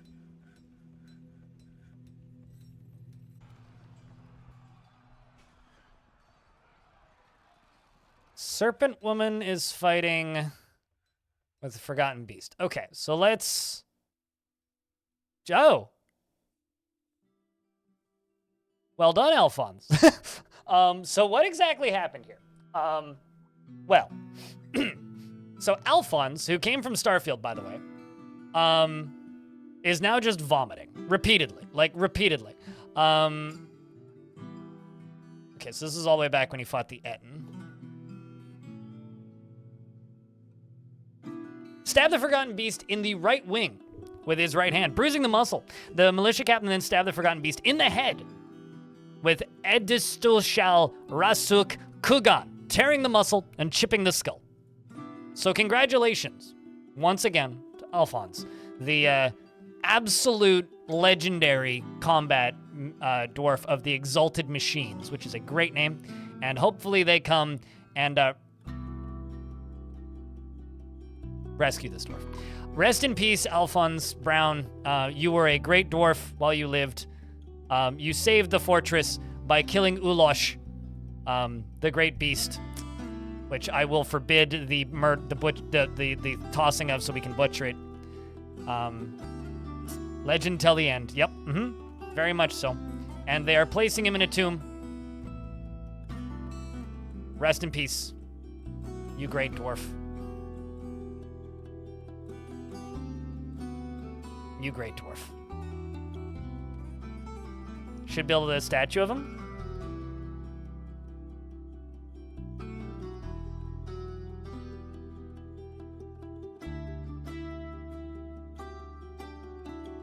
Well, first I would like to do that. Let's do statue of image Grasswire the Last Tours.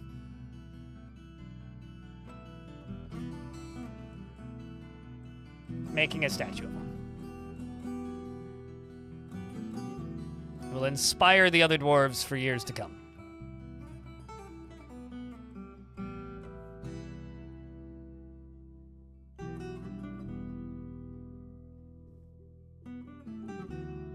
Decorate his tomb?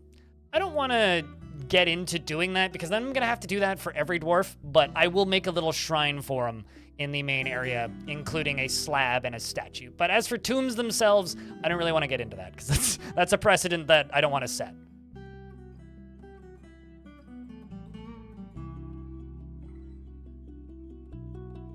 So that was like 300 meat. That's a good amount of meat. And also, I'm going to make shell crafts.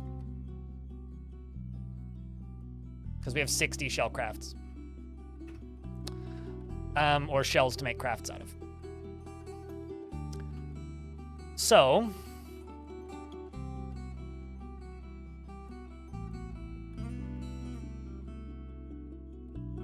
bedrooms are hard enough to keep up on. Yeah, no, I agree with this. At the very least, once you kind of have enough bedrooms, you don't really need to make more.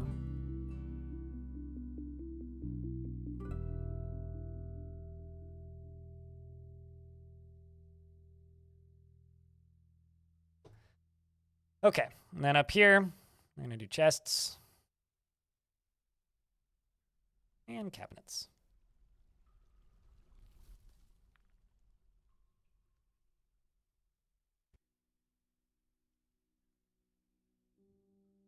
Lunchtime? Alrighty.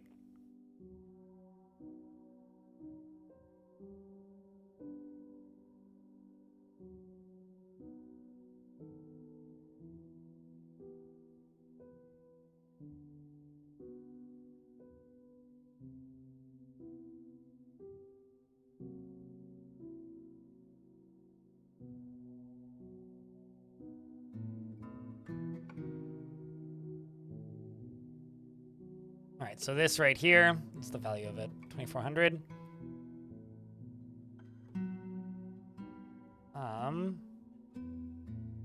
Put that figurine in here. That'll do fine. And, some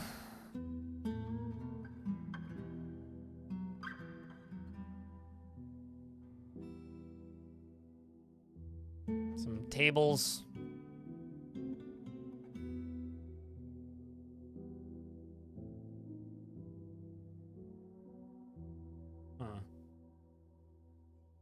It's going to take a little bit for all this stuff to get down here.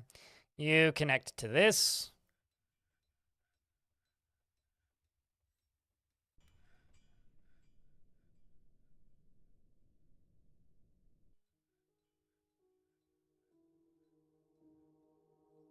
Apparently rotten yak lung is coming over here pretty consistently right now. Okay, so I need a tavern, right? And I think many of you who have watched my forts that have more open layouts may have seen my love of like open plan taverns. So that's what I'm going to do. I'm going to build us a open plan tavern. So this requires what, 99 floor pieces? Let's use tower cap because tower cap kind of has a nice look.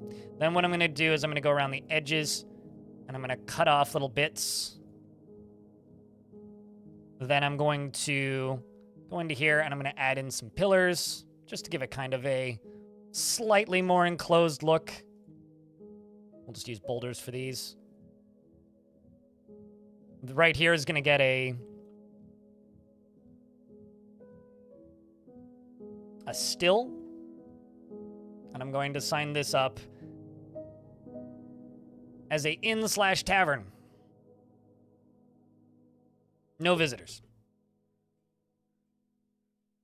And I'm going to make table, rock, table, and rock. This will be a very simple tavern. It's all going to be made out of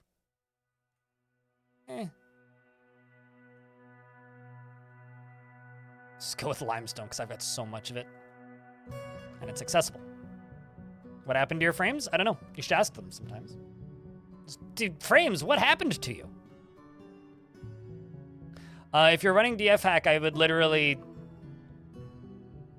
Well, I mean, actually, if there's fire on the map, that's probably what happened to your frames. If there's fire on the map, like 99% certain that that is what happened to your frames. Someone framed them. It's a setup.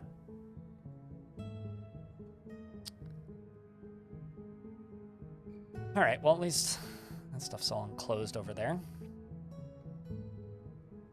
And then what I can do is I can fly up to here. And I can get rid of this dining hall.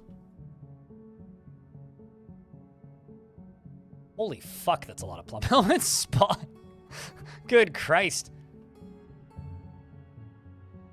That is a lot of plumb helmet spawn.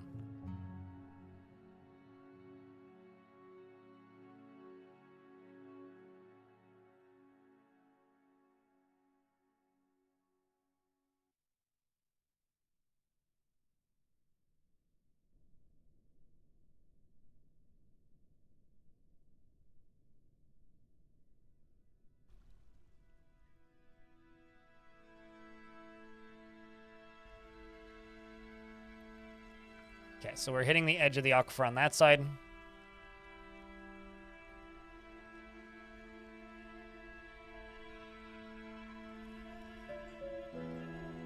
As we slowly bring power into here. Hey, fellow dwarves. Oh, if you're running DF hack, then just check exterminate. It'll tell you how many creatures are on the map. If you're running DF hack. If you're not, then don't worry about it because you don't need to. All right, let's run you in here. Mr. Tapok, hello. It's good to see you. How's things, friend?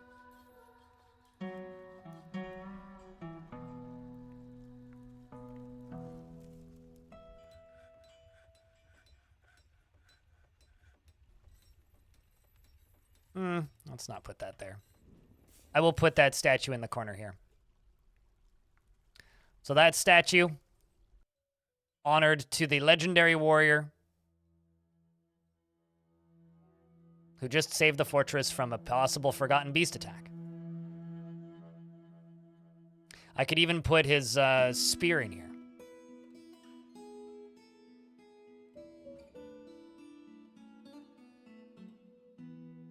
I still haven't found metal.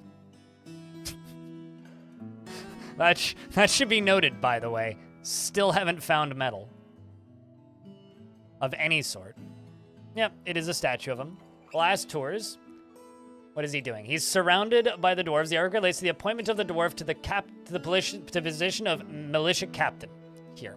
So 2 years ago, that dwarf was appointed to militia captain, got an artifact spear from an Etten, and then was killed by a forgotten beast after soloing it off screen.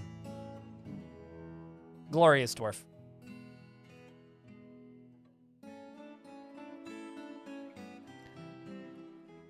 So down here, I will make some drink stockpiles. Specifically, just for prepared meals and drinks.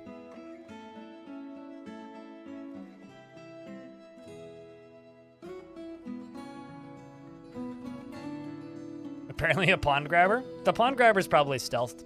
Tapok, by the way, thank you very much for the 10th month. Check and I get some beers.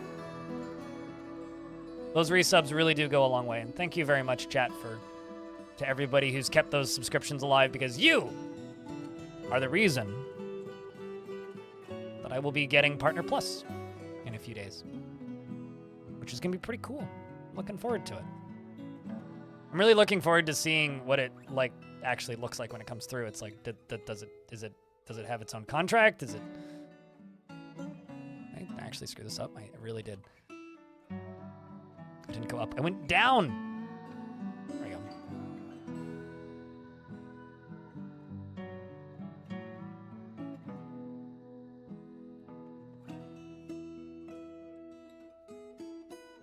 So yeah, right now I think if major threats show up, I'm just going to lock the door. That is my current plan. But I need water power. That is the current priority, is get water power and solve these dwarves' crappy moods.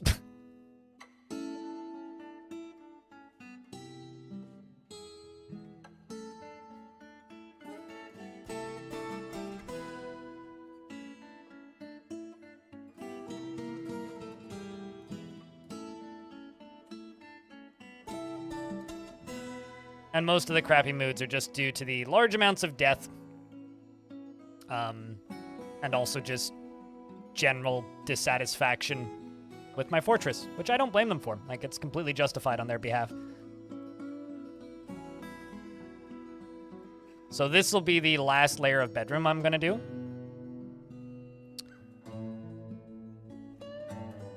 For this particular, actually one, okay, so this layer, okay, so we can do 2 more layers. 2 more layers. It's gonna go all the way up to the ceiling.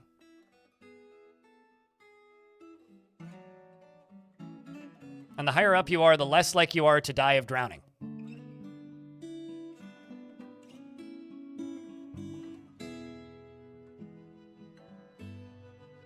I mean, I doubt that that's really having an impact on your frame rate, but the only time I would point at that and be like, yes, that's 100% your frame rate issue, is if you had 540 something fishmen in the caverns or something.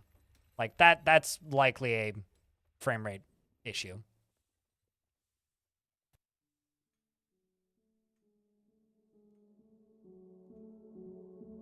All right, let's do all this.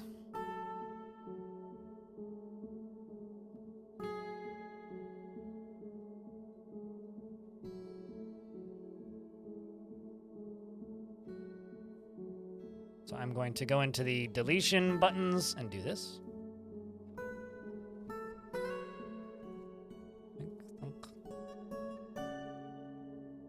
Plunk, there we go. All the way across there. Boom.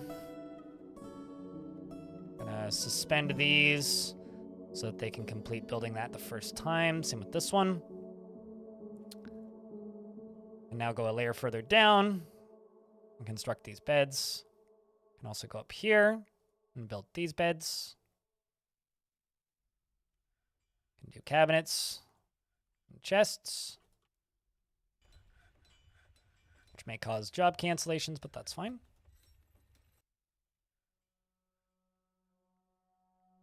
Oops, nope. Somehow I put 2 beds in there, but no cabinet. Trying to build college dorms here.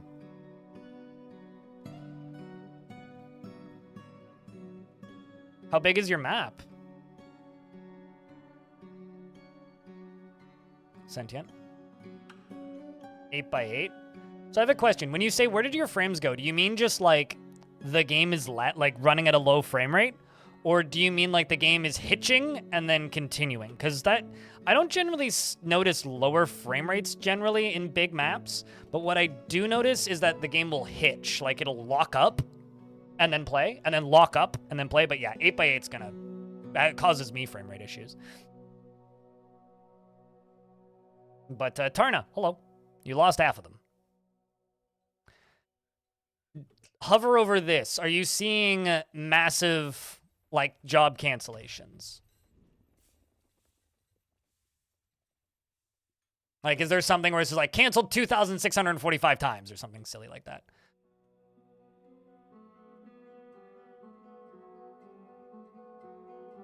Okay, so apparently I'm hitting...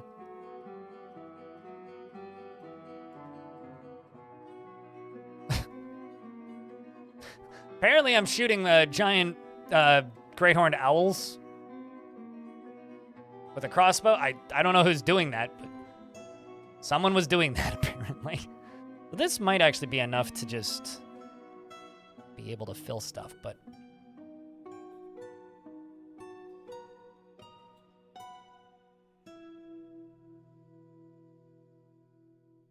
We'll see. They might be able to get in there and do 1 or 2 more layers.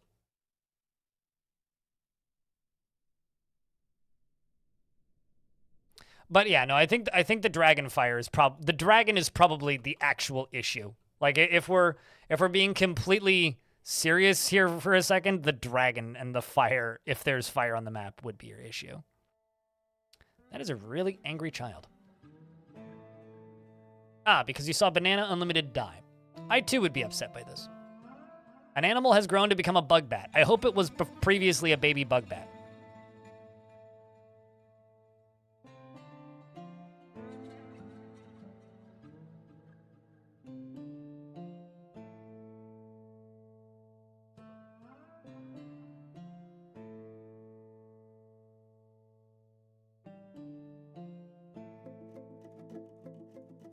All the Crundles evaded the Dragonfire? Good on the Crundles.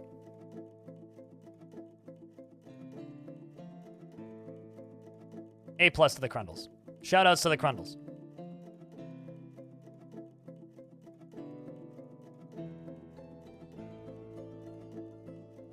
How did the Starfield Tower go? We finished it. It finished up. I was quite happy with the ending. I think it could have been a little bit more climactic. I think it was a bit anticlimactic in some ways, but I think it ended well. All of the VODs are up on YouTube if you want to go skim through them. But I completed my goal. So it was a successful fort, I will say. This fort is in the same world with the same faction, so.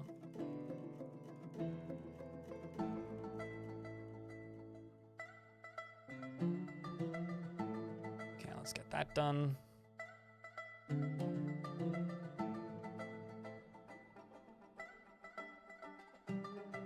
This one needs to be done. I think this might actually be all of the bedrooms we need for right now.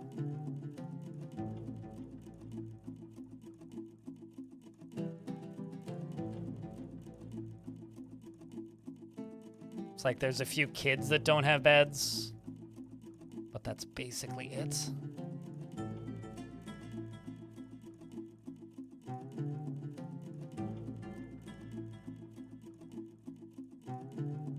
Because kids just share with their parents.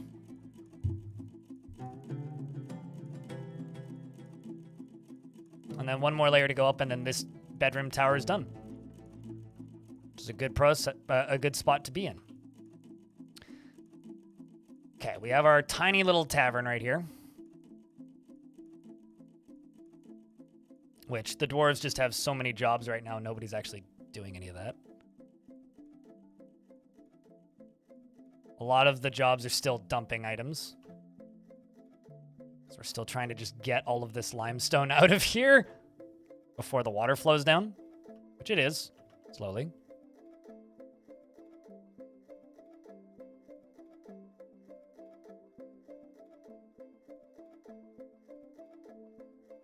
It may be too deep for the dwarves to actually go through and dig this more, though.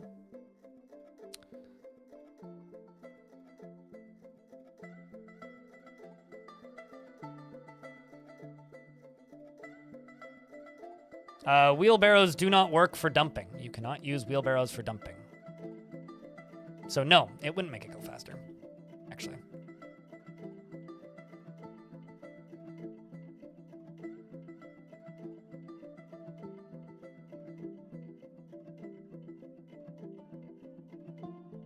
As in, like, you're heading out sentient, or as in you're done with that map? Regardless, bye? Question mark? Is it better to assign the bedrooms you usually... It's the only reason I'm doing that manually is because I want to know when I have enough. Like, it doesn't really matter. They will eventually claim them. Although Mark's dwarves, for some reason, don't claim bedrooms. I don't fully know why.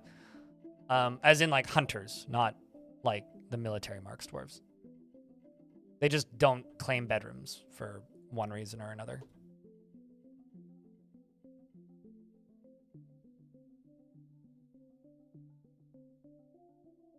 So you're headed out then, sentient? If so, we'll see. That's such like a non-committal, neither here nor there thing to say. I don't know if you're saying goodbye to me or if you're saying goodbye to the map. So I'm going to assume that you're saying goodbye to me.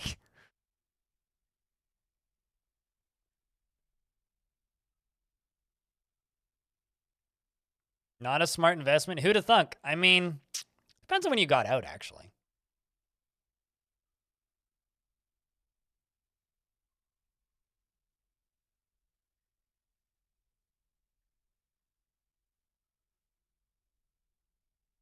I mean, maybe I should change it to, like, maybe it wasn't a good idea to invest in Algorand or some other, like, fake cryptocurrency that pulled and ripped everybody off.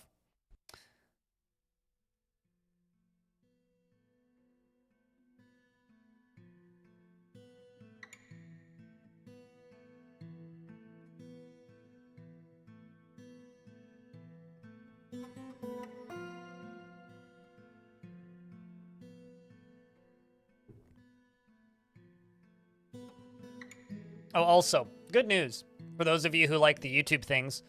I have officially started scripting a full read-through of Boat Murdered. And I've got multiple voices who've volunteered, which is pretty cool. Which means there will be people reading that aren't me.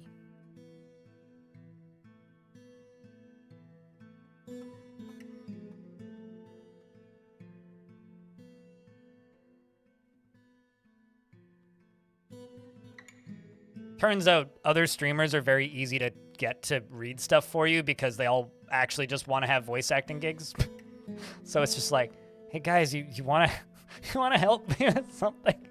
I can't pay you, but I'd love it if you could volunteer your voice for a thing. So yeah, next major project after, or now that Arch Crystal is done. Sealed, done, dusted, finished. Boat Murdered's next. Right,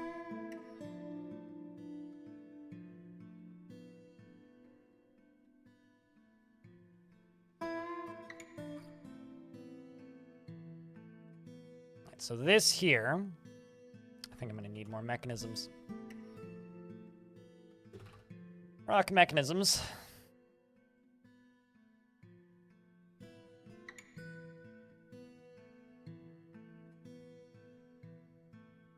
How's that water coming? Water coming! Good to see. Oh, I see the issue. It's because the only way down and into the river is on that end, so let's do this. There's a camel in my fort.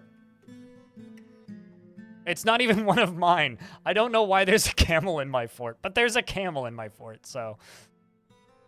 Oh boy. Okay, so this end is deep enough that they can't actually dig it out more, which is fine. But this can be.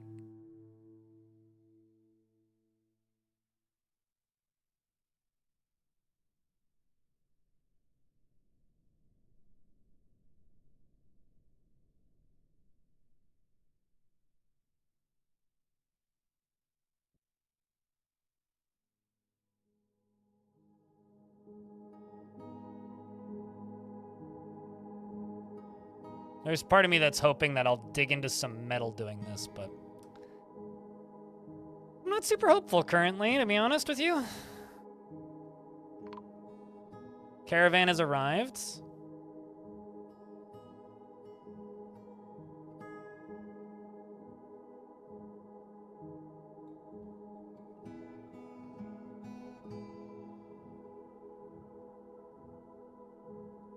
All right, we'll let them do that. Laya, what up? It's good to see you.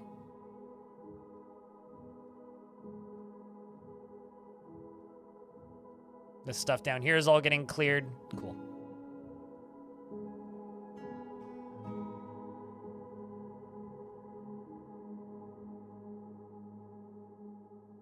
And I'm going to go into water wheels. Let's just use tower cap. Let's make white water wheels.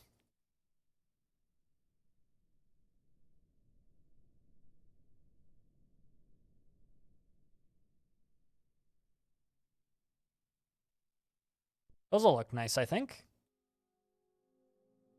Because turns out I have a lot of tower cap.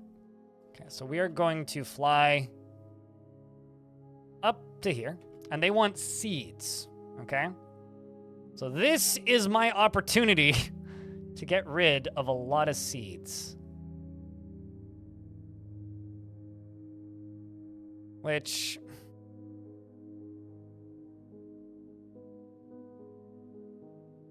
Okay, can get rid of seed barrel. Lettuce, pear, asparagus. Yeah, can get rid of those. Those are carrot seeds. Can get rid of those. All right, let's also bring a bunch of amulets. We got some Forgotten Beast shell amulets. How about some rings? There you go, some Forgotten Beast earrings. And some Forgotten Beast rings.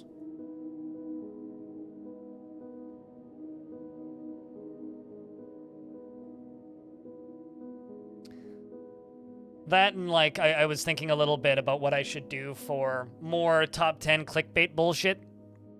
And the thing that I've kind of come to, ideas-wise, is what if I, and I think I mentioned this yesterday briefly. What if I did like, 5 ways or 10 ways or whatever the fuck number of ways to make your forts look more organic and natural? That's something I was thinking about. Because that's something I could absolutely do. You finally forced university to enable registration for various courses. Why weren't they enabled before? It's annoying because it's a type of content I hate doing. Like, it feels so cheap to make that kind of content. But then I upload one, and it's my highest earning video that month, and gets 10,000 views in 4 days. It's like, I hate making this type of content. It's cheap. And then people watch it. It's like, guys, come on. Have higher standards. Please. Please have higher standards, internet. They make the same mistake every year. Seems like it's a high-quality organization.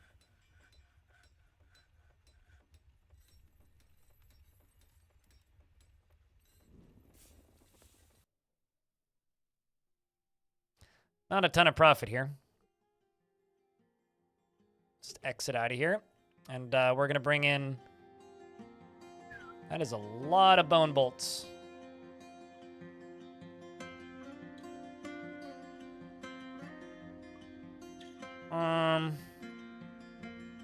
Some more bracelets. That's a... Oh, wow. I actually have a captured giant magpie? I need to look into that.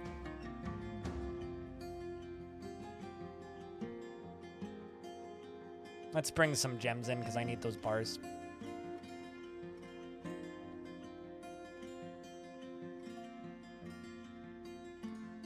Yeah, oh, never mind. That's a corpse.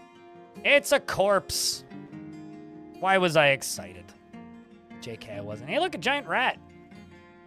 Friend-shaped friend.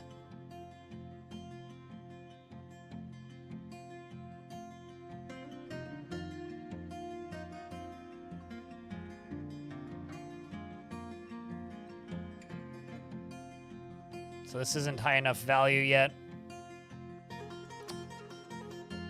Let's just smooth this and do engravings along the floor here, and engravings along the floor here, and engravings along the floor here, here, and here. Go around the edge, go up to that, and along this wall. The other thing I'm going to do is I'm going to go over to this.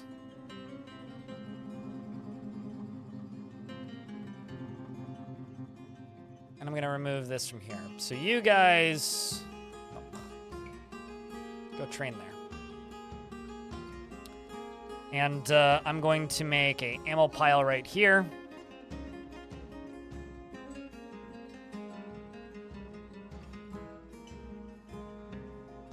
Because I need them to start training.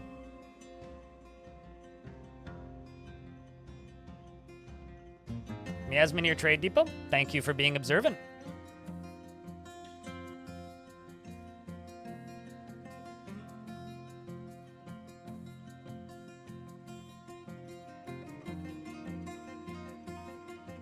It's been there for a while, in case you didn't notice. All right, let's see if I can buy all these bars. I can! Look at that. Let's see if I can buy these anvils. I can! Look at that. All right, well, let's buy 2 of them then. And then also, we'll buy some meat later. Maybe. No, actually, we're fine for meat. No, I mean, this is all just rotten, prepared meat. Like, it's fine. It's mostly not enough haulers.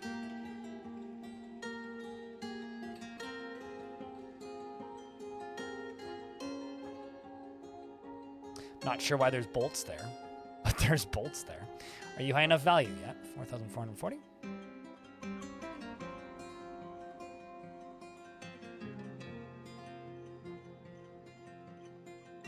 Sometimes it works. The problem is like, I've had people leave, actually, we're in an ad, so I'll pause. I've had people ask about quantum stockpiles stopping working. In my experience, quantum stockpiles are extremely high volume requirement for haulers. So once your fort gets really big and busy, it's very, very, very, very difficult to actually keep up with all of the hauling jobs required to maintain quantum stockpiles. Unless you have like large amounts of children that literally all they do is load vehicles, it's very difficult to actually keep up with the number of hauling jobs you need for those. And it's not, no, once again, they don't stop working eventually. However, one thing that can stop them from working is if items get dropped on the minecart, then they stop working, I find. So you have to keep them like clean and free. And I just got followed by somebody on Twitter. I'm not going to show this icon because I would get banned from Twitch, but their description is, I'm very fucking lewd. But they, for some reason, instead of putting a V, they put a W. I'm very fucking lewd. Anyway, they've got a bunch of tiny URL links all over this. I'm sure that's not... Can I get your account banned? Or, like, hacked or anything? I'm sure it's totally legit, right? Right? Because people use Twitter as a dating site, definitely. T-minus 5 minutes until that person DMs me. More camels are fighting. This is fine. Oh, hey, look, they killed the cam. I was like, camels are fighting. Hey. Also, this dwarf is practicing archery. Doom, doom, doom, doom, doom. And you're cleaning up camel blood. Everyone is honest on the internet at all times. Yes, definitely.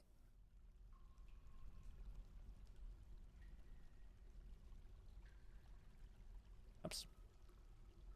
They want legwear. They want pants next year. Well, noted.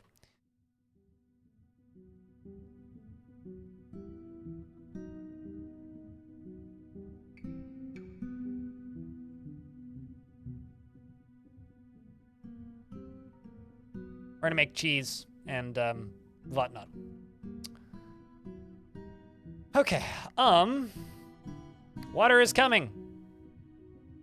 That's a weird thing to say out loud. Water is doing the thing it needs to do, which is good.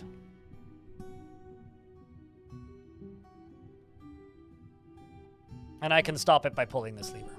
But these will eventually start working.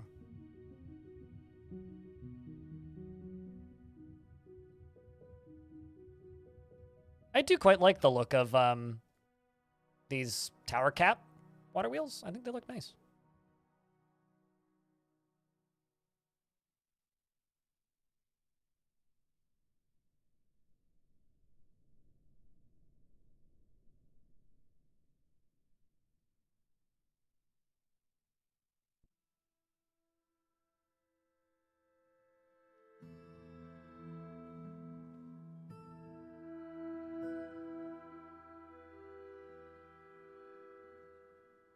Okay, sweet. Dwarves are finally getting to socialize.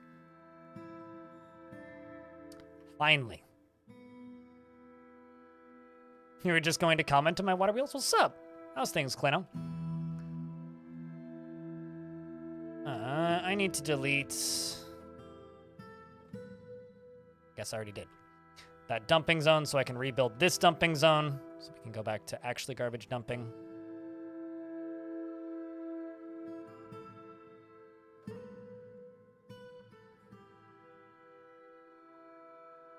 And then I need another lever right here so I can connect to this bridge. So in case of problem, I can, fix this. Don't know how these bolts just keep ending up everywhere.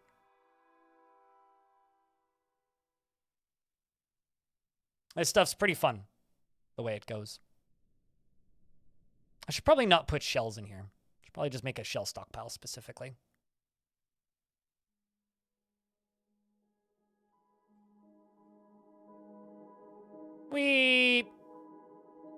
Very effective. They hit terminal velocity real quick.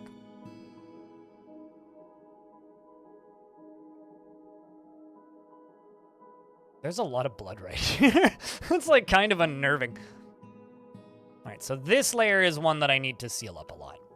Like a lot.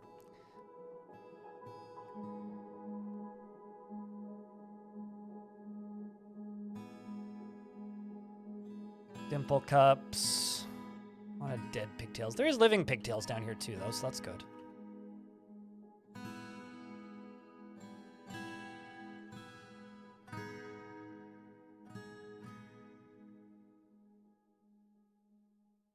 Oh, well, I mean, that's how Mr. Cat pays rent, is by demanding attention, right? So, gotta, help the cat pay his rent. Okay. One thing I miss about Twitter, back when I used Twitter, because this account deleted itself, is I used to follow this account called Cats with Jobs. And it was just pictures of cats in, retail locations or whatever, getting in the way and pretending that they have jobs. And one of my favorite ones was checkout cashier, and it's just like this cat sitting in the checkout cashier's seat. It's just like, yep. Yeah, that's what social media should be used for.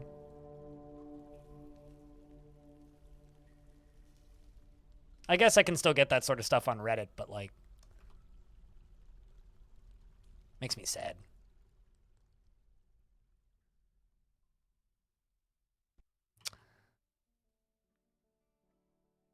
There was Bodega Cats was also pretty good. Yes, Bodega Cats was also A+. Corin, what's up, dude?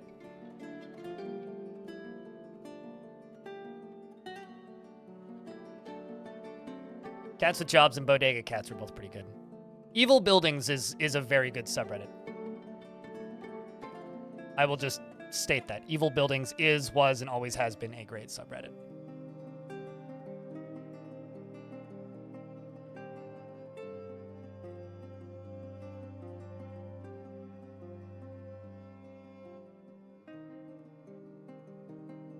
Okay, hopefully that sorts this out. Oh, this is bad. Oh, sweet. They're very far away. Not so bad. But we do apparently have serpent people. Serpentine! It's like, you know, aquatine? Serpentine? Anyway. Speaking of other terrible things that have happened in the last couple seconds, Forgotten Beast, Mothram Gambizhangzek has come.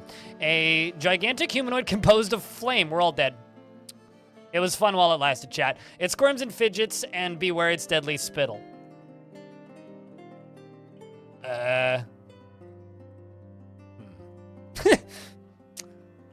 Well.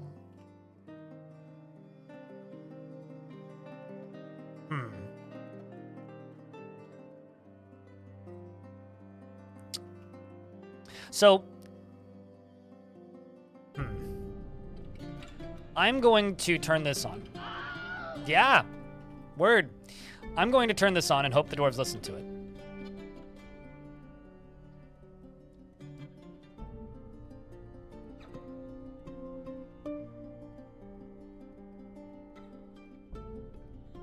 Where's Fire Duder? Hopefully just... Wait. Okay, so I'm just gonna throw this out there. Wouldn't it be hysterical if it already died? The stuff's burning.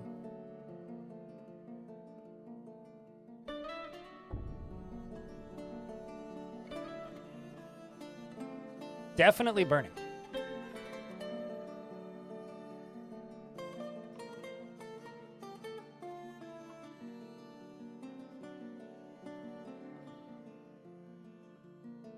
I like how it doesn't evaporate the piles of vomit.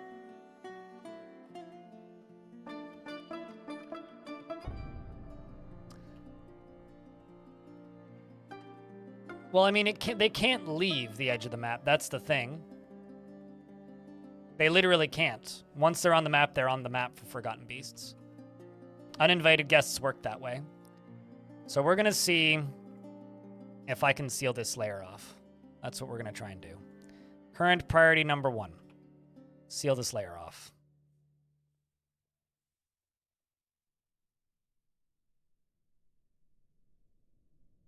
He will evaporate the lake.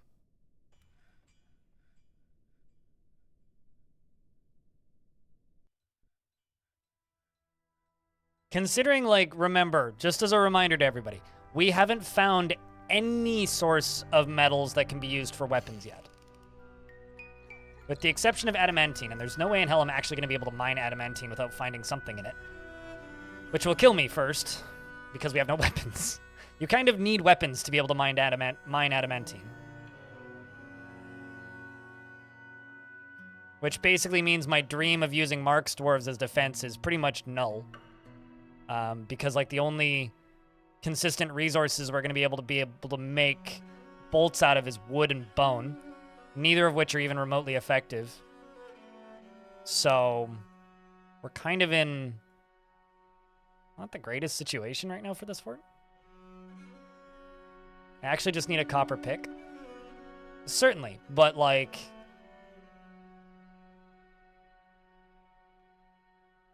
that wouldn't be my goal, right? Of like using Mark's dwarves now that they work mostly. That's just fire. I'm pretty sure he's still not on the map. Yeah, no, he's hiding somewhere we can't see him, which is totally fine.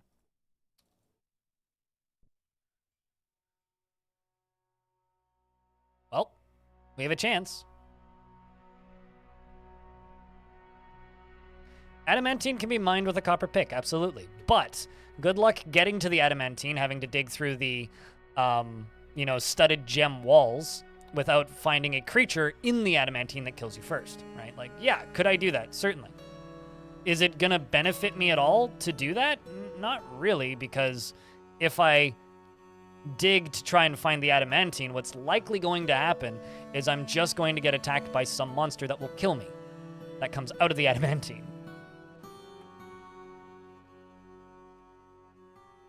Violates Terraria logic? Surprise, surprise, surprise, Pikachu.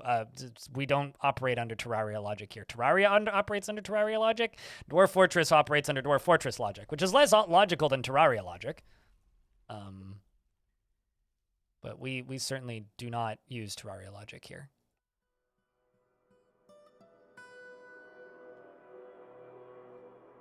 Also, hi, Elfsire. How's things? You must feel real great about using Godot these days, yeah?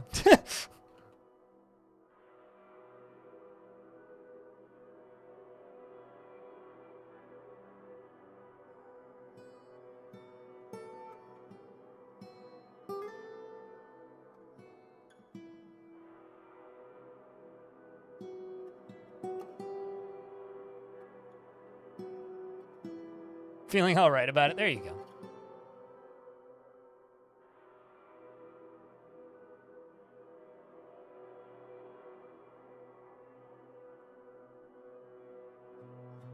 Moods still ain't recovering, but at the very least I got some dwarves socializing. Are these spinning yet?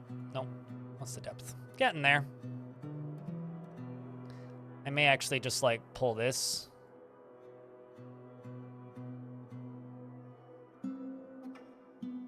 And let this thing fill up a little bit and then give it a rush. So if all of this fills up, then we'll get way more water flowing down, way quicker.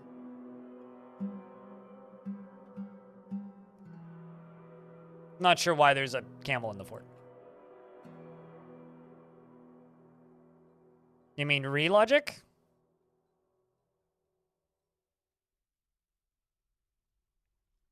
Even Terraria doesn't operate under Terraria logic sometimes. You make valid point. There's a giant rat in the fort, chat, who is overcome by terror. Frankly, I would be too. He has a sword! Correction, he doesn't have a sword, but he does have a rat. So.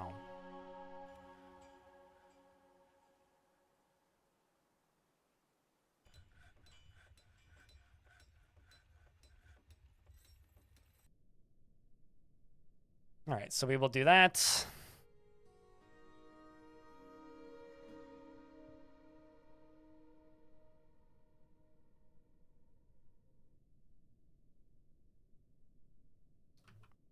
Chat, can I ask you guys to, educate me in internet terminology for a second here?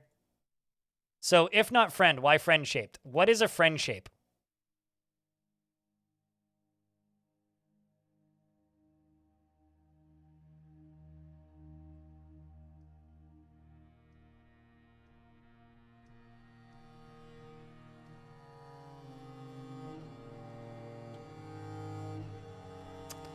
Okay. Well, I've got a problem here. I've got this laddie. Let's see if I can shoot bolts at him. He's spooking my dwarfs.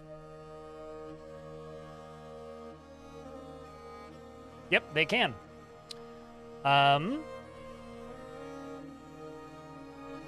He just fired a bolt and missed, I assume.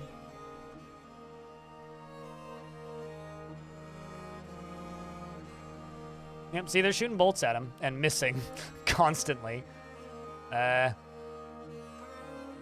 Serpent Woman blocks a flying giant great horned owl bolt with a bronze shield. Keep firing, dwarves. Keep firing. One of you will hit him eventually. And in the meantime, it's just good training. He's blocked one.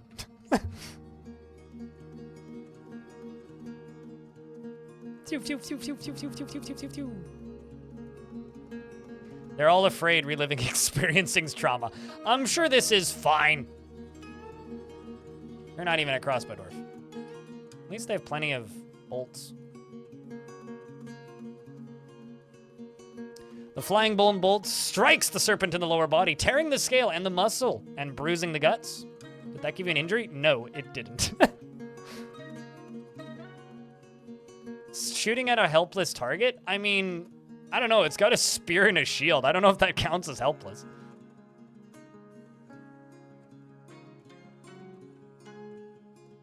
I mean, we've managed to tear his neck open.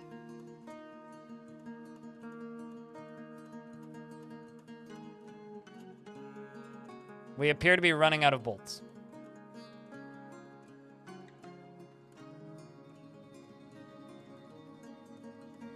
They're still shooting at him.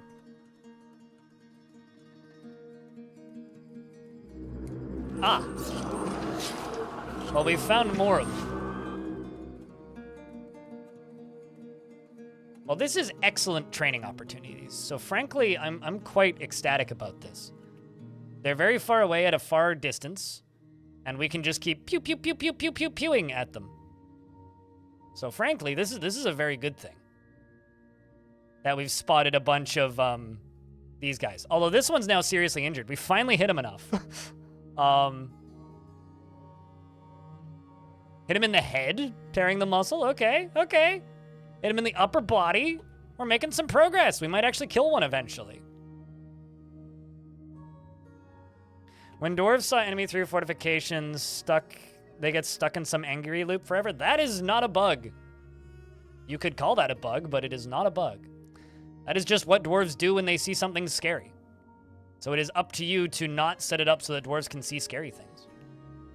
Dwarves will run away in fear of anything that they deem to be scary, right? That's literally not a bug. It's how dwarves behave. It just simply means that dwarves have a sense of self-preservation. They see scary thing, they run away from scary thing.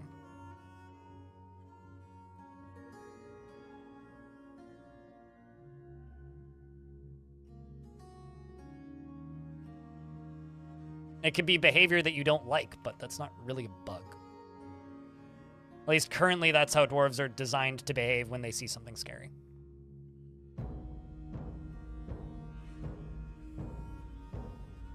Could have fooled you. They do try. Just because they're ineffective at it doesn't mean they don't try.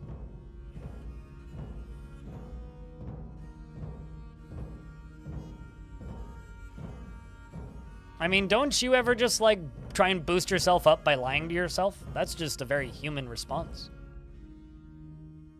I shall feel no fear is terrified. Yes, well. Fear dis.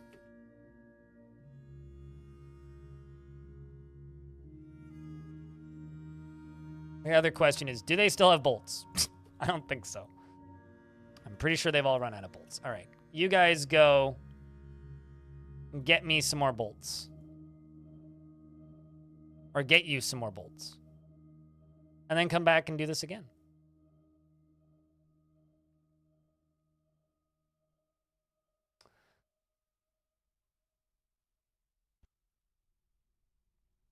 Let's also slaughter a bunch of something. Couple of yaks. Just so that I can make bone bolts.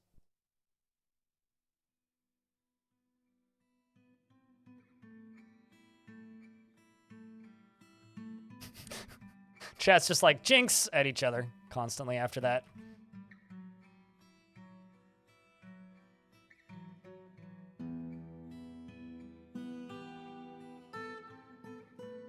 All right.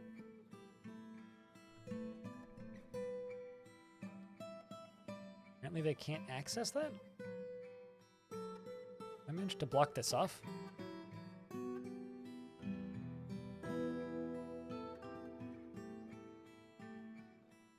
Odd.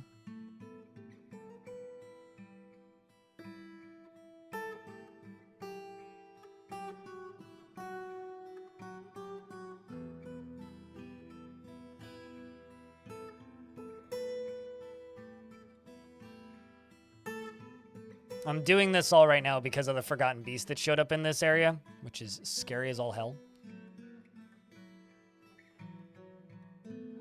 Yeah, it really looks like I've managed to block this off somewhere, but I haven't. That sand in the cavern there? There's also sand on the surface, but there is no sand layer. Because technically you can make sand in any map. I just don't really want to do sand in this fort, because I've done sand in the last 3.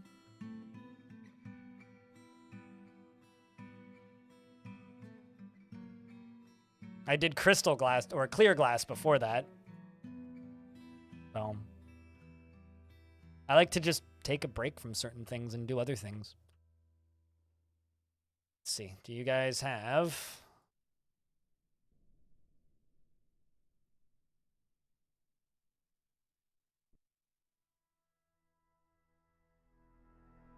Okay, we're just out of bolts currently.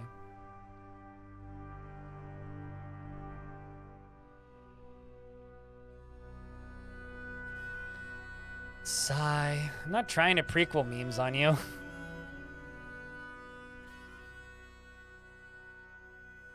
But I digress. I don't particularly want to do glass this run.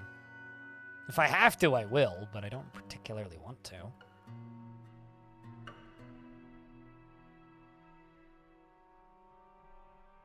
I generally try to erase that movie from my memory, but unsuccessfully most of the time. What's up, Zach? It's nice to see you as always. Let's pull this lever. See if this will be enough to get this thing spinning. There we go. Look at that.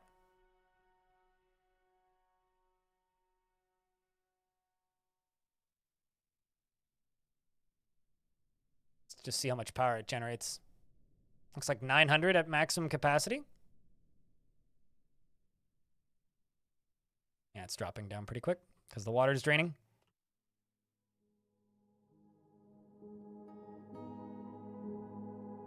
But we just need to let it sit a little longer because this side is very much doing what it needs to do. Another a clother has been taken by a Feymood. I don't actually think I have a clother shop right now. I should probably make a clother shop. Am I not making rock blocks currently? No, I'm not. Okay, let's skip some rock blocks. Also, did my manager die? Manager did not die. Oh, I see. I just didn't see the button. Rock blocks.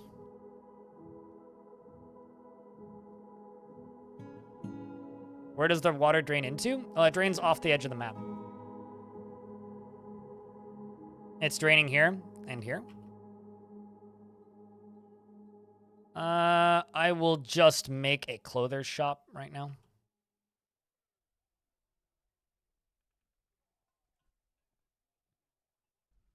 Put it right there for current sanity's sake.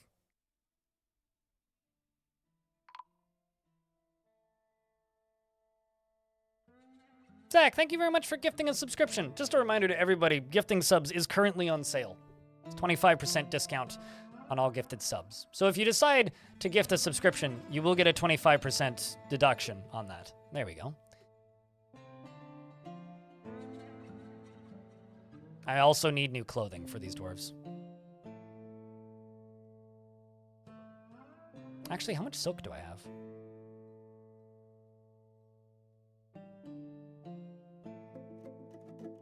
Okay, we are getting some cave spider silk. It's good to see. Started today on the YouTube VOD. The first YouTube VOD is pretty short, and I need to get part 2 up too.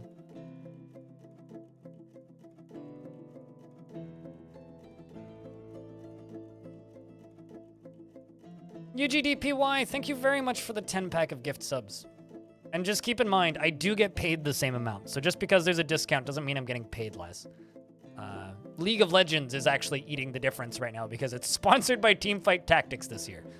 The first one of these they ever did, it was sponsored by Subway. So personally, I think that was some of the best branding they possibly could have had with that. But also, I think every single one of those except for one was a resub, by the way. So all of those people have had subscriptions to this channel before. Well, thank you very much. It would be really cool to start next month with like 900 subs, but thank you very much for that massive pack of gift subs. You're very kind. Somebody should just hit Laya Gushka, because Laya deserves a subscription as far as I'm concerned. Oh boy. Ooh, we got soldier ant peoples. Which are carrying blow darts and blow darts. This Reacher's gonna get turned into not living. There he goes. Rusty, thank you very much for gifting us up to Laya. Welcome back, Laya. Consider yourself emoted.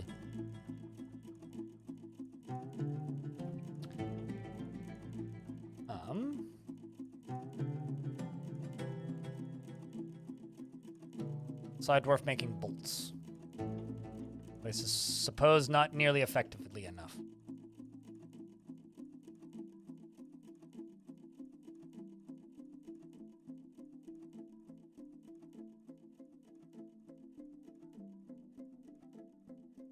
It's weird seeing them not sub. Yeah, that's how I feel too.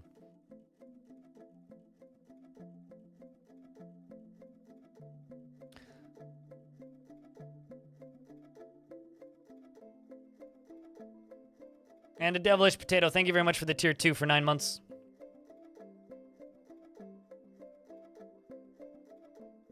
All right, so let's build a set of stairs right here.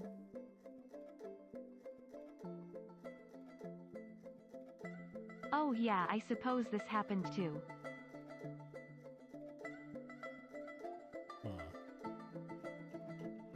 Yeah, that'll work. I'm gonna have to deconstruct these in really weird ways, though.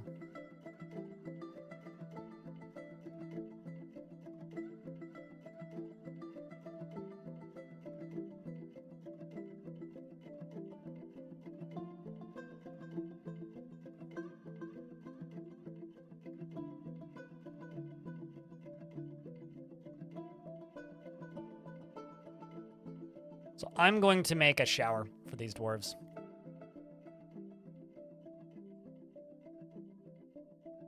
I also need 4 statues.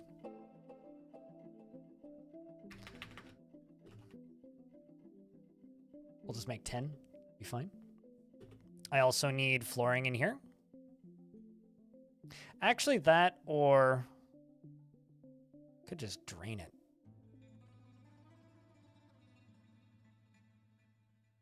Yeah, let's just drain it. We'll drain it. And thank you so much, chat room, for the hype train. You guys are very kind. Crashing us back up to, you know, the 850s. I don't even know what my sub goal is. What is my sub goal right now? Right, if we hit the sub goal, I have to gift a mug out into chat.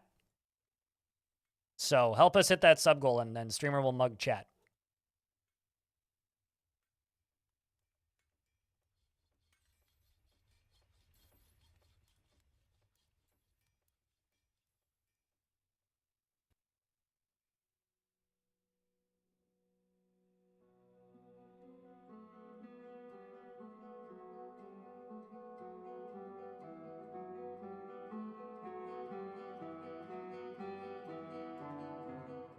Streamer mugging, yes.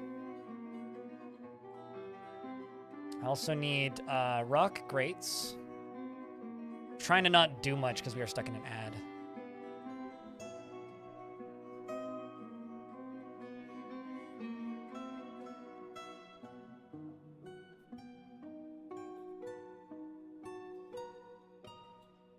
Aw, man.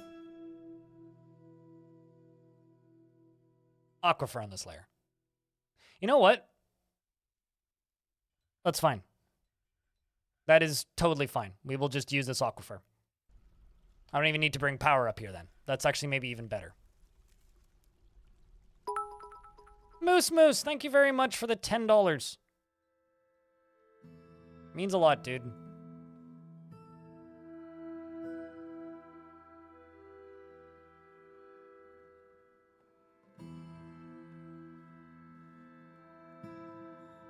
Bathhouse instead of showers? I mean, not really. I'm just going to use the aquifer instead.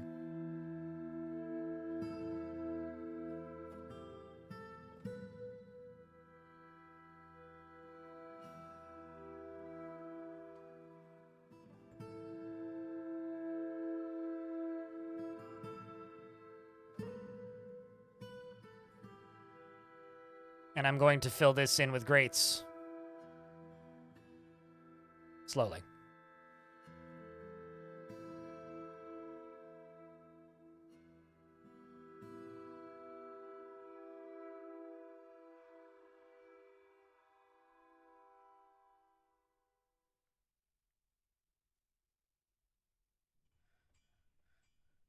And then up here, we can do more floor grates.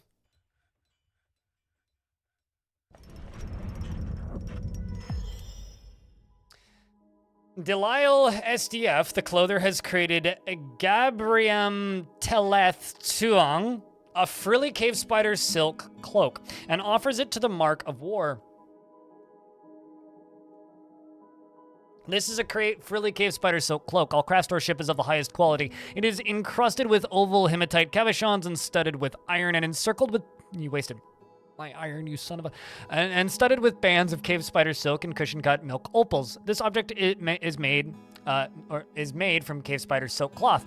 The object menaces with spikes of cave spider silk and tower cap and steel. On the item is an image of a pear-cut gem in gypsum. On the item is an image of Safekeeps, the dwarf and milk opal. Yep, steel. Well, I've been importing steel, so not much I can do about that, though.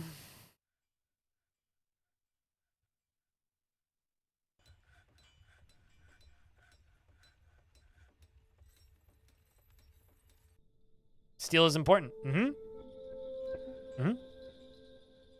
Next helpful comment.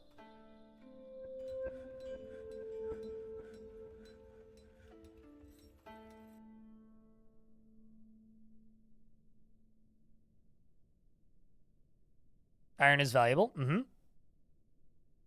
Next helpful comment. You're doing this? Am I doing this right? I don't know. Are you? It's a good question. I'm mostly just like, I didn't do this intentionally. The dwarf did it, okay? Chess was like, waste of materials. I'm like, trust me, I'm more upset about this than you.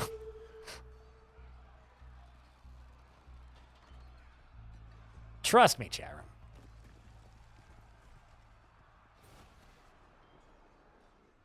Anyway, my dwarves are beating up a camel, so it's probably for the best.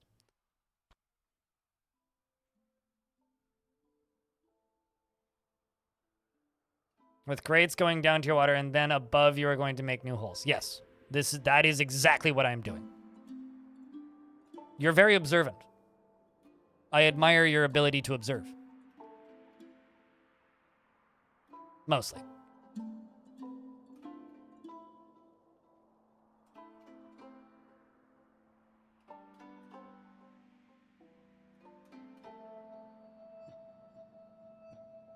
Gold is useless. One of the worst materials in the game. Hot take, number 42. Courtesy of me, streamer. Meanwhile, another terrifying creature, Forgotten Beast Naslo, has come. A towering three-eyed frog. We have no weapons. It is 4 stubby horns and it is slavering. Its slate-gray skin is wrinkled. Beware its gas. Hopefully it can't jump over the walls. Chat room, that hype train is coming to a close, which means, if you haven't yet, now is a great time for you to participate in that hype train. If you happen to have a resub, now's a good time to use it. Gifting subscriptions is currently on sale. And this creature is terrifying and doesn't look anything like a frog, but we'll believe it, that it is in fact a frog. Hopefully it's going for Fireman. The man made of flame. Because it can't fly, which means it likely can't get into our fortress. Oh, here comes Fireman. Fireman is coming, however, is in water, making him significantly less useful than if he wasn't in water. He is kicking the Forgotten Beast in the head, but the attack is glancing away. We have a Titan battle, chat. Any bets on who's going to win? Mothram is mostly kicking the creature, and on the other side, they're just kicking each other mostly. Although Mothram is very not flammable in the water. We have Naslo, who's now on fire, while in the water somehow, because he's deciding to not move. Although if he moves into the water, he immediately stops burning. So maybe it's best you stay in the water here, Beastie. Is bleeding literally everywhere. Although you don't see it because the blood is evaporating so fast due to the creature that is chasing it with fire. There's also blue stuff on the ground, which appears to be smear of forgotten beast grease, meaning his fat is melting out of his body as we speak. Now this creature is on fire once again. Meanwhile, our fire boy over here is just, you know, being on fire. So doesn't matter if he's on fire because it doesn't really affect his health in any way. Anyway, our creature here is continuing to burn and bleed, except for when he's in the water, in which case then it's just bleeding. That water's evaporating mighty quick. They're going over to the other big puddle of water to then evaporate more water and then continue running in circles because that's just what you do. As for the combat itself, it seems like Mothran is shooting its extract at him and hitting the other Forgotten Beast in the upper body. The Forgotten Beast then kicks the Forgotten Beast in the fourth toe with his right foot and bruising the skin. So this guy's getting bruised because he's getting kicked, but also trying to shoot stuff at him. However, I'm sure that the fact that he has no fat left on his body is making him into a very, very, very lean, mean, monster-killing machine. As for fighting, though, he's back on fire, so I mean, like, not very good at not being on fire. Of all of the skills that this creature has, not being on fire is one of them. Must have a lot of blood in him, considering how long he's been heavily bleeding. Probably about 2 days now, I would say, actually, in real time. He's going for the water again and manages to put the fire out, but is still bleeding. Now is no longer bleeding. How about our friend up here? Do you have any, like, damages? Is agile and tough. So Mothram over here has taken no actual injuries. Let's check these skills while we're at it. Has killed many troglodytes. And a troll and a gorlak. Meanwhile, our other beastie over here has killed nothing, making him a really good target for burning, and that is about it. Currently is enraged at all enemies with the flaming monster on top of him and is now a no longer living. Meanwhile, Mothram runs off to go do whatever Mothram do.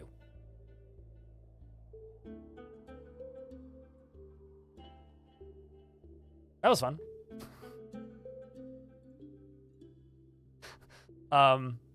I may have to highlight that. All right, are my wheels spinning? There we go, 1,000 power. Hell yeah.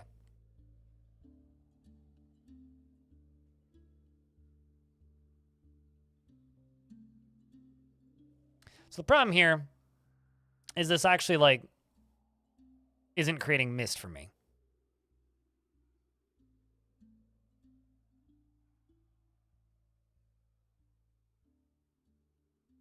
But that's fine.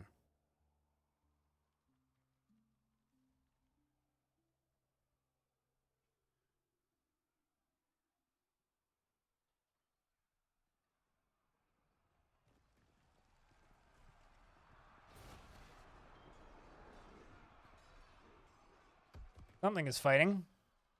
No, it's not. Okay, so I can now go over here and just fill in all of this with limestone. Same with this side. The rest can just get cleaned up.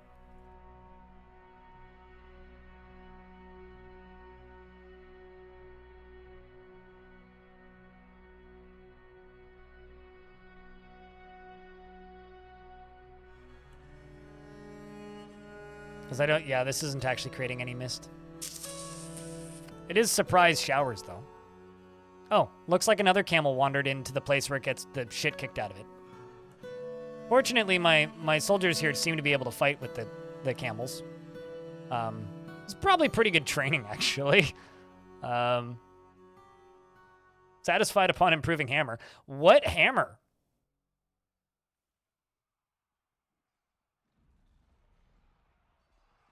Actual genuine question. What hammer?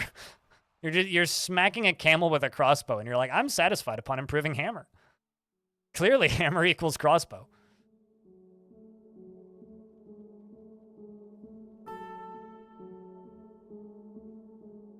Well, we're finishing this up. There we go. Okay, so we are getting some mist here. That's beneficial to a degree. All right, well, since we've got that, I need to make some other mist generating area because I can't go above here because this is all, like, you know, issues. So I guess what I'll do is I will make mist generator above this, of the tavern.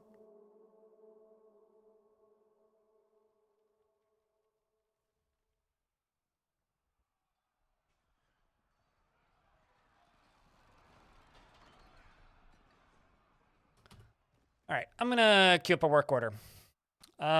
Process plants. Yep. Just that. Very simple. Push you up one.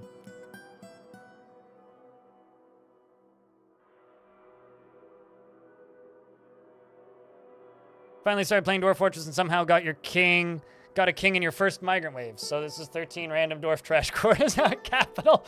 Well, capital S for success or D for dwarf, I would say.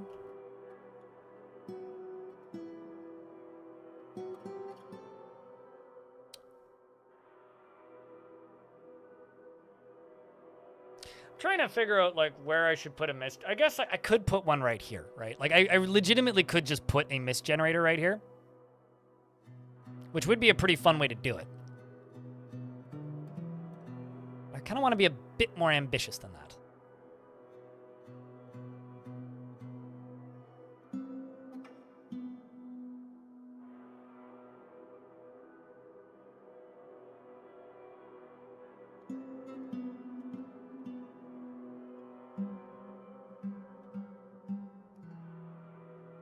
Satisfied upon improving crutch walking. That is a skill that no one should have to. How long is it going to take you idiots to kill a camel? Genuine question. Just beat the crap out of this camel, please. You're just torturing this camel to death. Just beat the crap out of this camel, please. Like, let's just kill this camel. That should be your goal. You have wooden crossbows. They're about as effective as waffle bats. You're at the very least getting to shoot bolts at it. It is tearing the muscle in its leg. Well, that's something. Come on, guys. You can do this. Practice? Torture, more like. I mean, this is the combat log.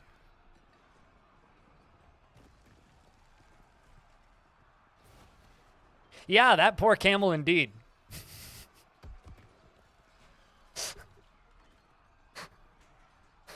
Guest Huntress in your fort was beating a wild bear for a season and a half with her crossbow once. Oh, that poor camel. Do I have any spear dwarves? Like one spear dwarf?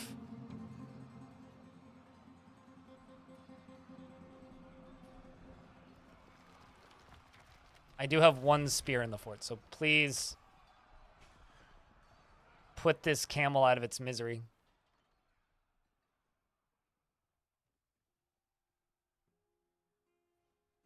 They're going to be legendary hammer dwarves. I mean, you know, they're all adept hammer dwarves. Some of them are proficient or competent, even Mark's dwarves. But they're also all terrified while in conflict.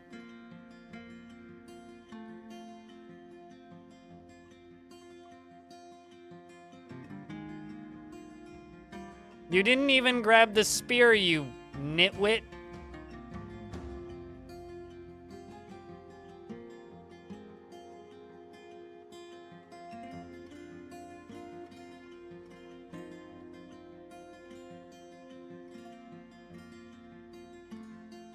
It can't see. It's got no ability to stand. Hey, dear dwarf with a pickaxe, you want to go smack this camel? No? Okay. I'm starting to get worried my dwarves might fall asleep. It's a gruesome image in your head. I mean, this is literally what's happening right now. All right, so I'm going to tell you.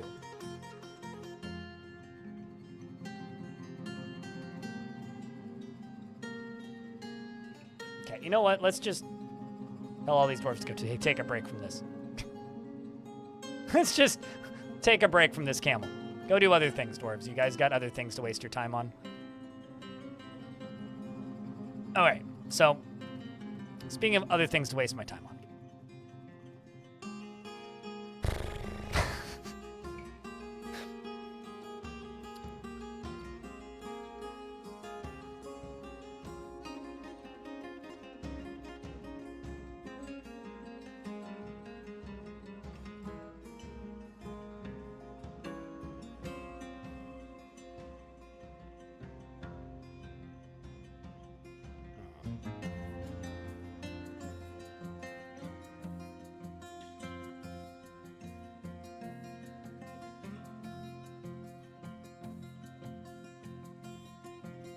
You like the canals? Hell yeah.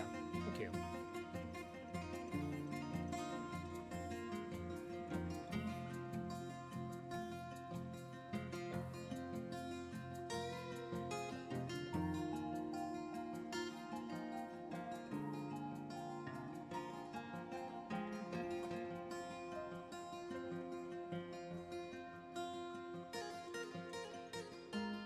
I have an idea.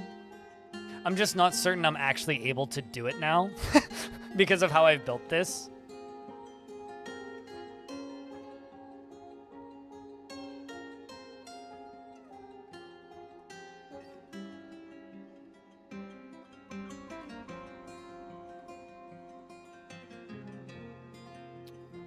I'm trying to figure out how I should do shower systems. Considering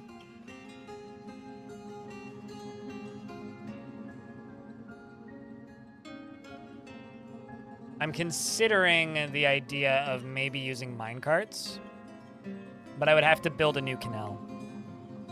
Canals are great fun for fighting. I mean, they can save your life if you're on fire. They're not actually deep enough in most places to drown dwarves either. There's still a giant rat running around down there.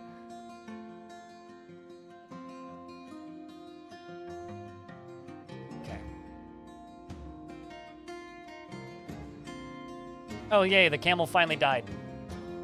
Everything is fine, chat. Everything is fine. The camel is dead. Rest in peace, the camel. Okay, so let's also get rid of all this.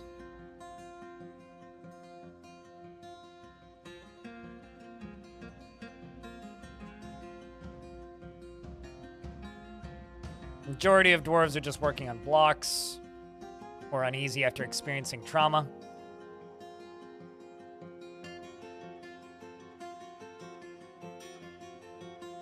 Slime asks that you draw 9 dwarves beating up a camel. Slime is requesting images of animal abuse? That's kind of dark.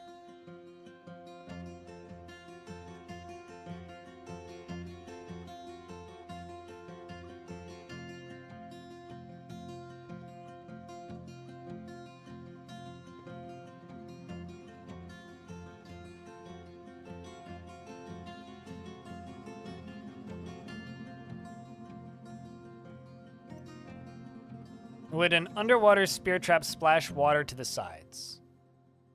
I don't know, actually. Like, genuine statement. I do not know. I've never tried that. I was like, hey, doodle idea. Well, there you go.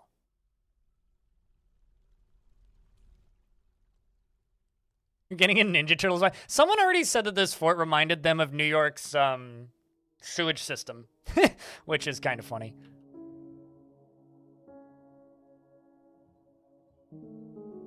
No, what I'm thinking about doing... Okay, so here's my idea. Bunch of rollers. Go down into here. Shoot out, up and around through this. And, like, basically running alongside of this canal. But the canal full of water. So minecart go through canal full of water, around the edge here, and then out here, and then dumps water over the edge, and then goes this way. Which should just turn it all into mist. So I could have a huge mist area right there, theoretically. So that's kind of my idea. Like, basically, go all the way along here with a minecart.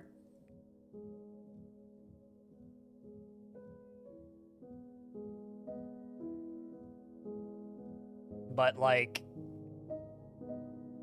I don't know if I can actually do that. Is the issue. I guess I could get it going super fast right here.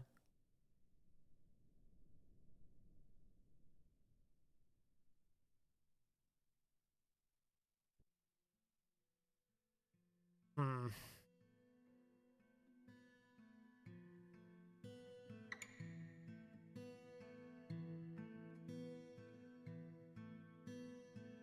Because I need to power it from there, basically.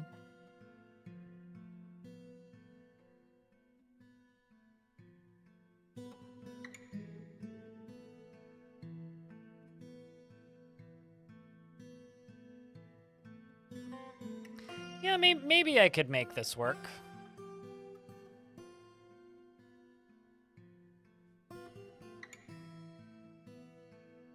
I'd need some more water flow into here.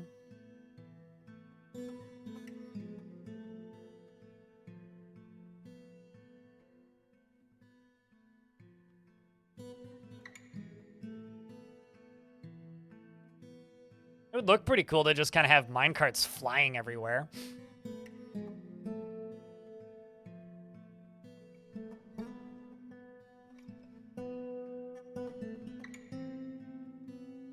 It's like, you know, we could do that. We could make this happen.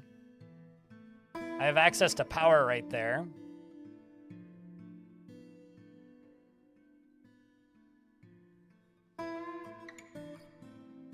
Just have to be careful to keep dwarves off of it.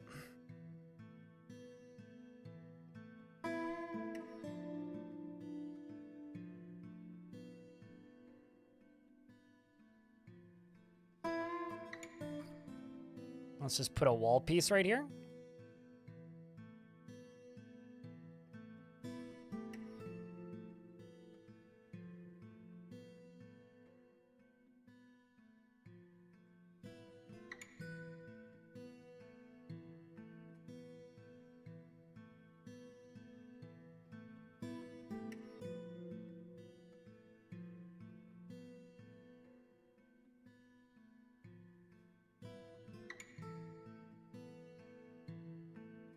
So I would need water to flow over to here, basically.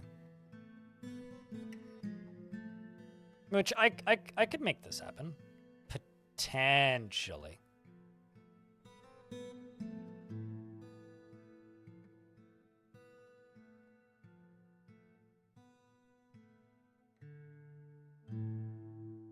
Potentially. All right, so let's, why am I lost? There we are. Let's go up here and do this.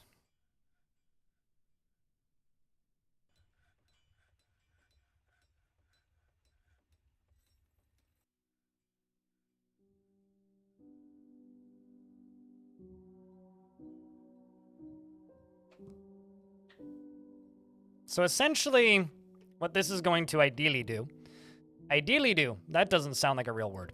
What this should do, ideally, is it should allow for minecarts to go down through here, be forced through lava, and then just ricochet around the whole thing at very high speeds. And should end up being pretty cool, like I said, if I can pull it off.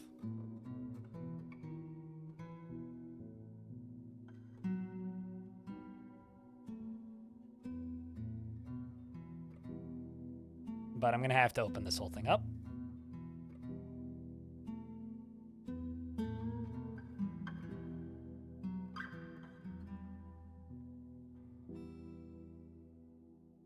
I don't know, chat. Do you guys think this is going to work? What do you think? Like I said, worst case scenario, it'll be entertaining to watch.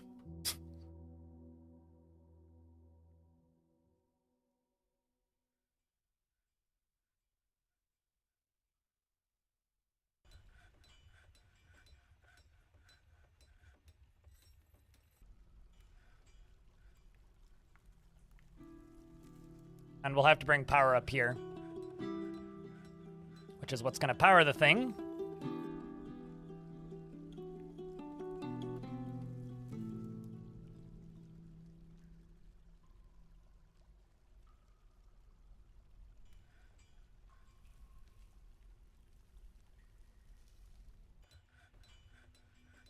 I need more rock mechanisms.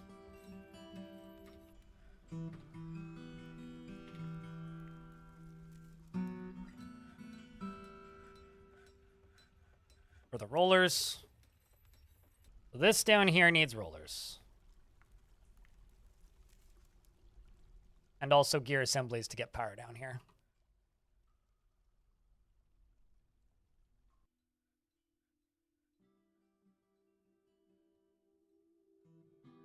I think I will definitely put power like right here.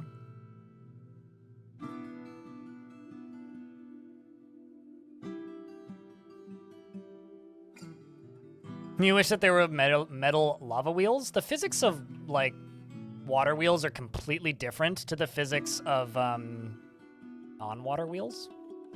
Or, like, water wheels. So lava and water operate completely differently. I feel like that would be a pretty major reprogram the way the game works. But it could be cool.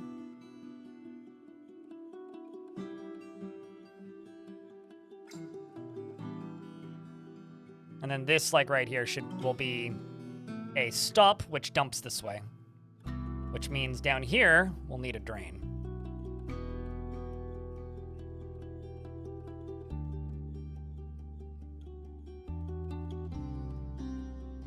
But just because something doesn't work that way right now doesn't mean it can't work that way in the future, right?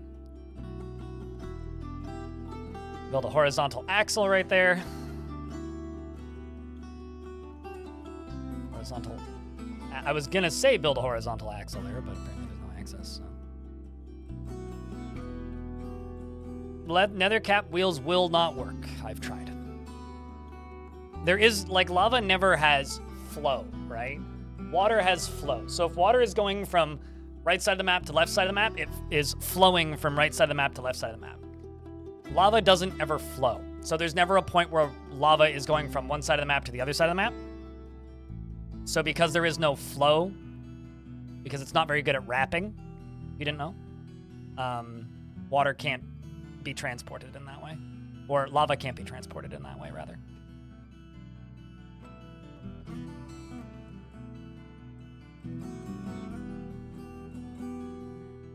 Orange wants you to post beers, chat.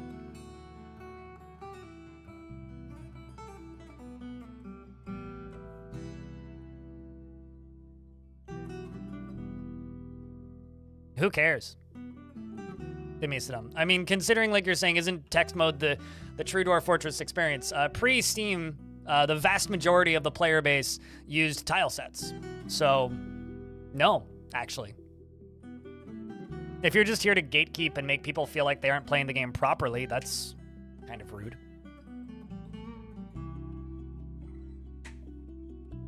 I will still try to put water wheels into lava for the looks. Oh, no, I agree. I mean, they can look really cool.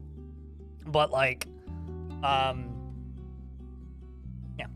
I don't know. The vast majority of the old school player base never did anything aside from Lazy Noob Pack and probably Phobius or Obsidian or one of those default tile sets. You're just wondering? No, you're not wondering. You're making a statement, right? That isn't a wonder. That isn't text mode, the true Dwarf Fortress experience, basically making everybody who doesn't like playing the game in ASCII pushed away from the true Dwarf Fortress experience. You're not wondering. Unless you're wording it very poorly, which is possible. Or you're stuck in an ad and can't hear what I'm saying anyway. Which, once again, is probably for the best. Joff. Sup? How you doing, Mind? Thanks for the 48th month.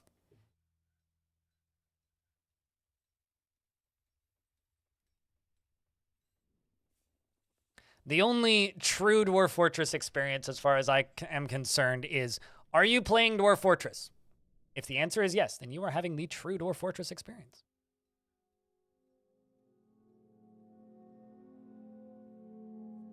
And anybody who says otherwise is probably just being an ass. Is that the Steam version? I give up.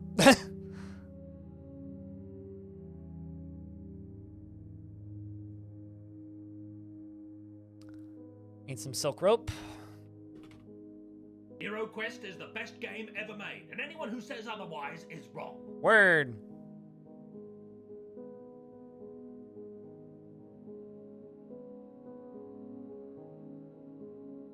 Made you very happy? Well, I'm glad. It's good to hear, man.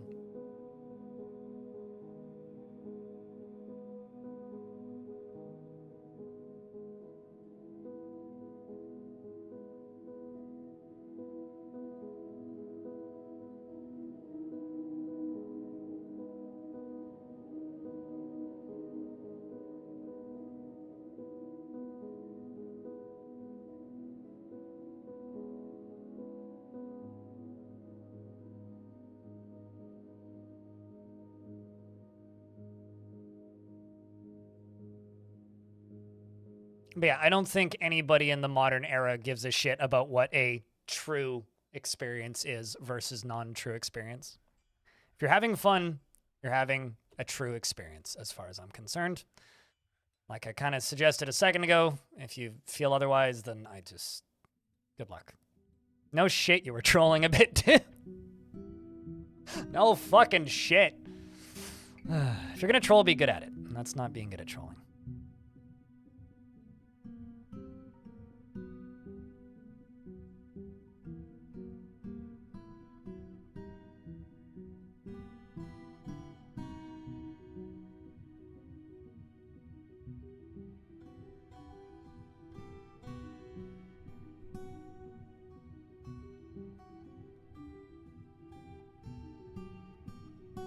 That's going left. So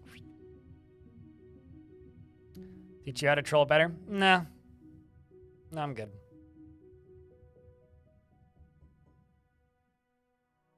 That ain't my job.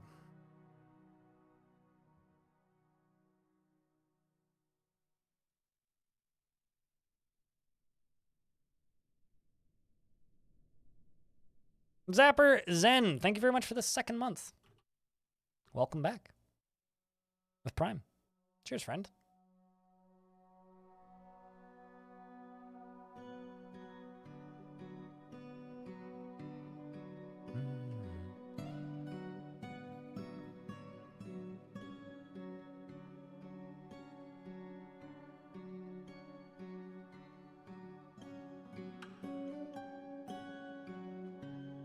I don't generally try to troll people, so... There never was an isometric version. There's always been this.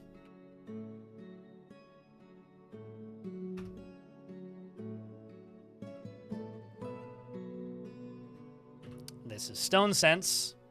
There's never been an isometric version. If I unpause it 9 out of 10 times, it'll probably crash. So no, there has never been an isometric version of Dwarf Fortress. But there is a DFHack plugin called Stone Sense, which mostly crashes your game. There's a lot of Mandela effect in the Dwarf Fortress community, and that's one of them. I personally think that Stone Sense is ugly and kind of defeats the purpose of its own existence.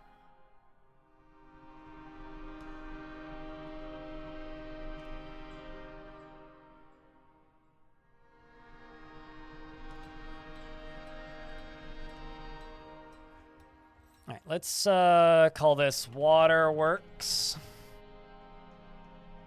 So we just need this all to be done.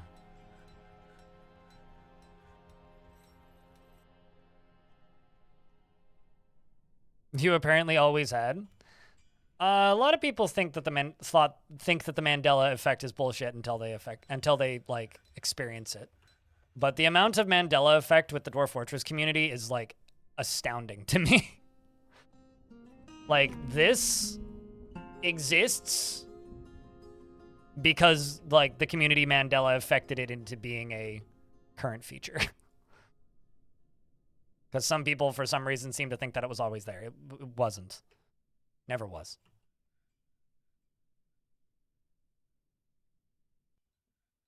No, memory is what you think happened, not what actually happened, right? So if a community collectively agrees that they all think something happened, then clearly it did. And bam, there you go.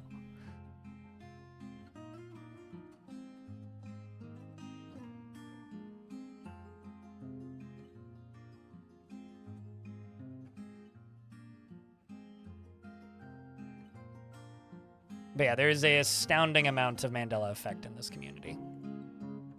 And it never ceases to amaze me how bad it actually is at times.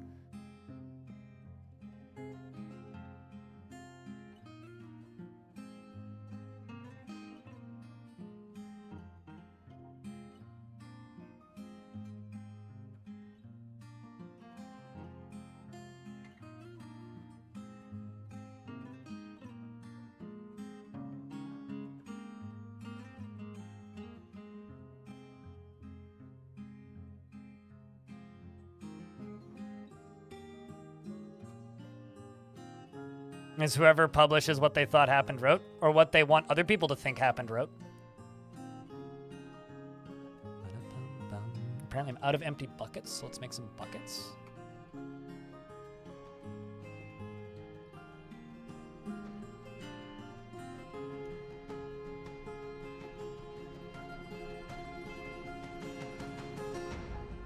That is not the button I wanted. This is what I wanted.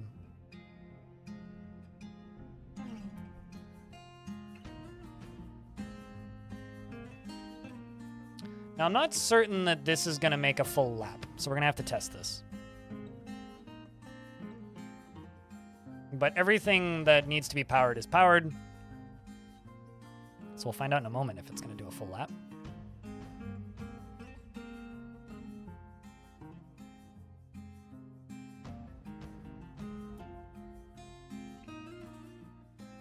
Let's also fill this in.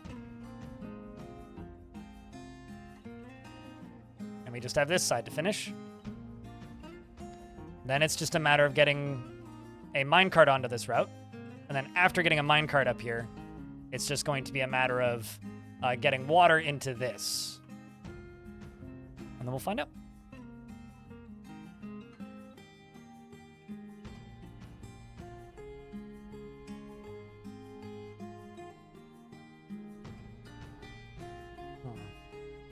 It's kind of an inconvenient spot for that to be. Well, I could just deconstruct this.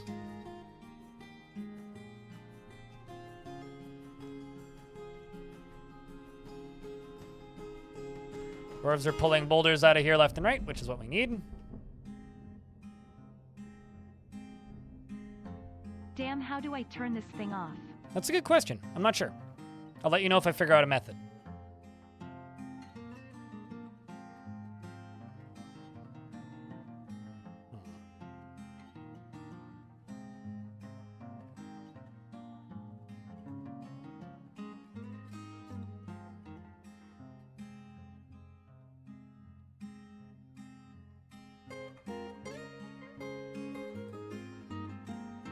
Now, I need a method of disabling this whole thing. So I'm thinking, put a single tile right here. Just in case it doesn't work, you know? On the odd chance it doesn't work. I do need a method of disabling this whole thing.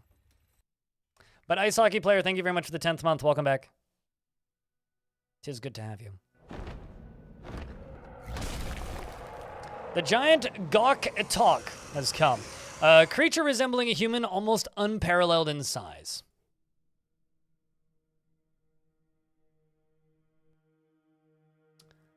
Well, the syrup of bejeweling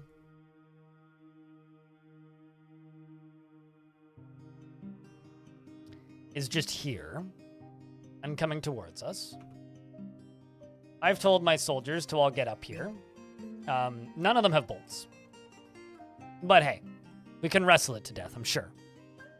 One of them has a spear, hopefully. Yep, has a spear. Okay, so one of them has a spear. Because all I have are bone bolts. And even those are mostly useless. Apparently I managed to catch an undead giant magpie. Our uninvited guest is fighting with a one-humped camel.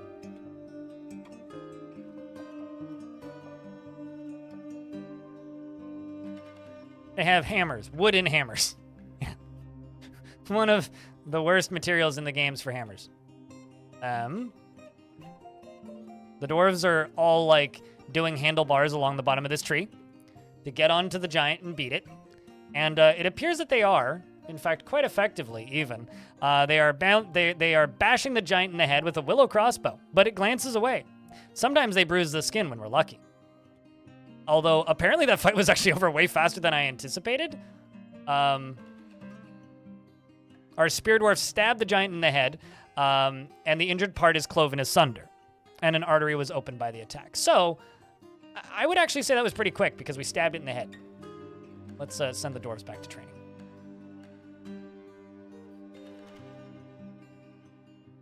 Giants are easier than camels. Well, no, we actually just had a spear equipped this time, whereas the previous time we didn't. But sure. Giants die faster than camels in some cases. Like that one, as an example.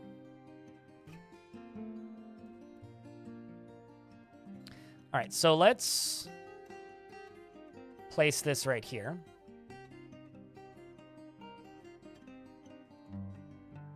And track stop, no brakes this way, funk.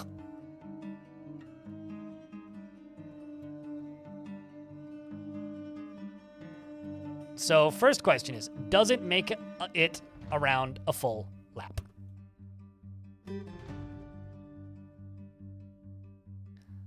Let's assign an Ashen minecart and find out. Although, I need a wall here.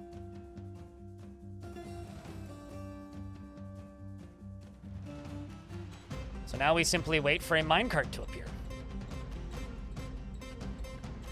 Oop. Whee! Okay. Thunk. All right, so far so good. Minecart doing what minecart's supposed to do. Witness the minecart. All right, so sweet. That part functions. I don't actually have. Okay, so I need it to stop moving. So what I'm going to do, I'm going to tell them to build a wall, right here. Some very brave dwarf, come over here and build a wall. Who builds an on-off switch into your fun device? Hey, got it. Awesome. Okay, hold on. Let's just forbid this for right now. I'll have you know that was perfectly timed. I am a very skilled dwarf commander. Let's link this to this. And also link this to this and this. Very skilled dwarf commander. Clenching? I mean, someone had to.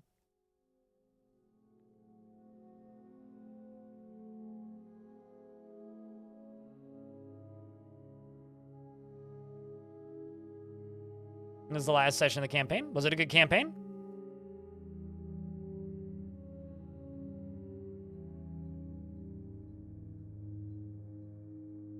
Let's just get all of these boulders out of here.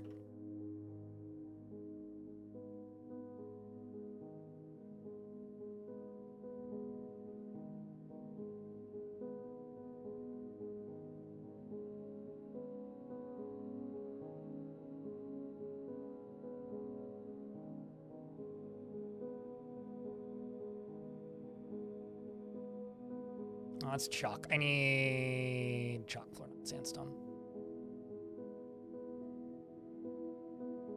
So this will be for draining. This will be for locking.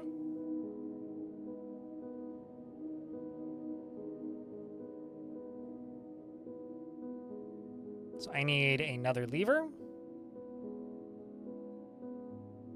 How many more mechanisms am I making? A few more, cool.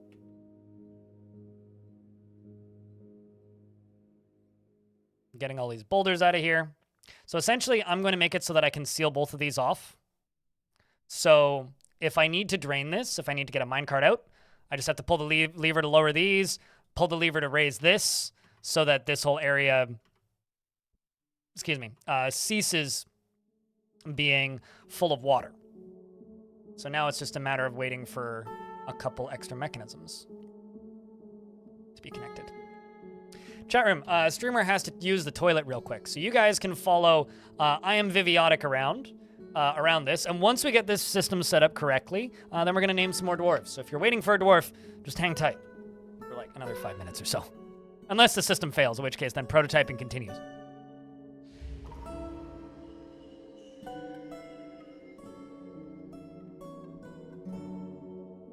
I did say dang it. Okay, so hold on. Let's follow this dwarf. The vitamins, the nutrients, everything that's good about it, and just jam it full of shit garbage shit sugar and put it in a shit bottle that sounds like shit when you put it on your shit. It's shit. Stop eating ketchup.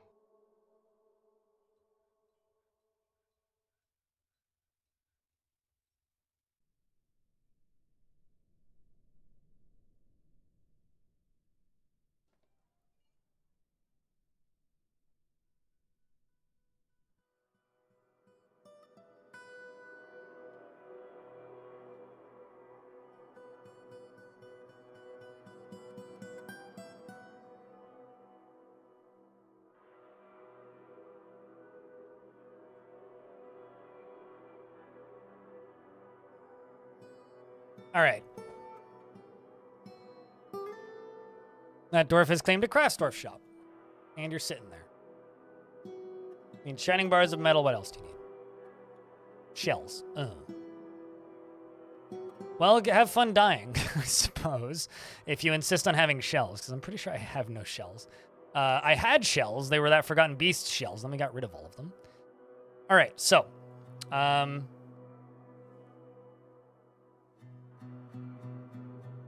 going to set you to be pulled once this is done. This is going to be called Drain for Minecart Whoosh. Okay. And then this is going to be called Minecart Whoosh. Okay. On-off. So this is the on-off switch, and this is the drain switch, which is now draining, or no longer draining. All right, so now I can go over here, and I can channel this out.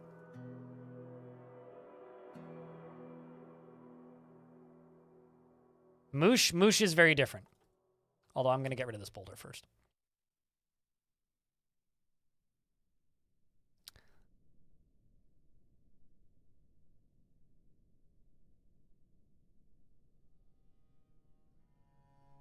Where they almost have a fatal incident but survive somehow? What do you mean? Crystallized Castles. Thank you very much for the tier 1 subscription. It means a lot. It really, really does. Round of beers and whatnot, chat.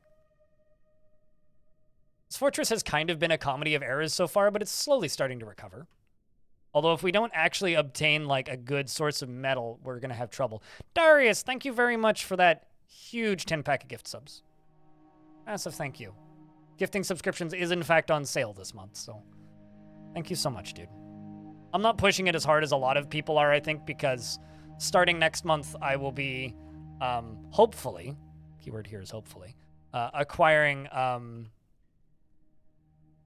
well, I mean, not hopefully. I will be acquiring a better split from Twitch. I will be acquiring 70-30 from Twitch starting next month. So that's when I'm going to be doing pushes is next month. Probably do a subathon at some point next month. Not in the first week, I don't think, but October 1st is going to be fun. They sent out one earlier today, which basically says, hey, we'll be notifying people who qualify on, like, Sunday, basically. Although I'm kind of assuming I'll get a notification on Friday, because that's the last work day before the 1st. But, yeah, basically we get our new I'm assuming the contracts are already written up and automated, and they're probably generic. So I'll probably just get a generic contract notifier once the 1st rolls around. So once this is like 3x3 deep, I can turn this thing back on. I can test her. Test her out!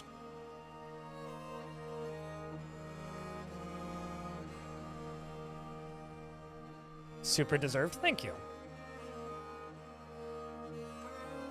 It's just kind of crazy. Although, speaking of money and things, Fourth Wall is trying to compete with Patreon.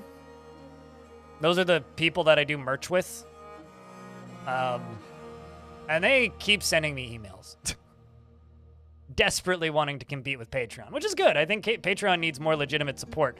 But for me at this point, if I wanted to move off of Patreon to a platform like Patreon, I would probably just go to Ghost and self-host it. Because I don't know if I want to, like, bring in another company that I have no actual stake in or say of what they do in, but what do I know? I think it should fill the minecart up. So let's unforbid this and see how this works.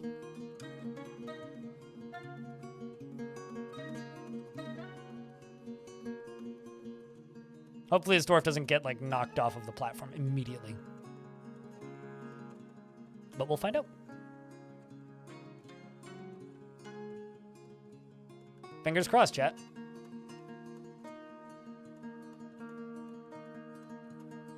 Well, that wasn't enough to fill it. But it is working. Should also forbid this so there's no sudden, like, I need to haul this minecart job.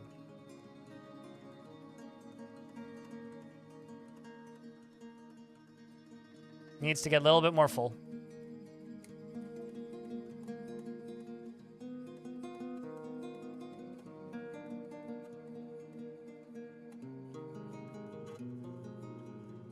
And then it vanished, or were we following a minecart? I was following a minecart.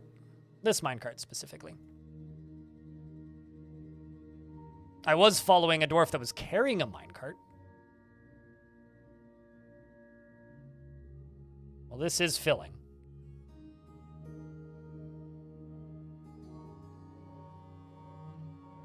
And ideally, this should start dumping water over here, which should create a big old mist cloud all the way down to here. That's what this should be doing in a second. But I need this to be like 4 or 5 full.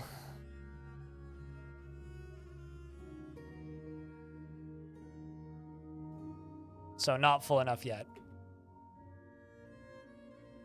Looked like he vanished? Yeah, no, he walked up the stairs and walked immediately back down the stairs.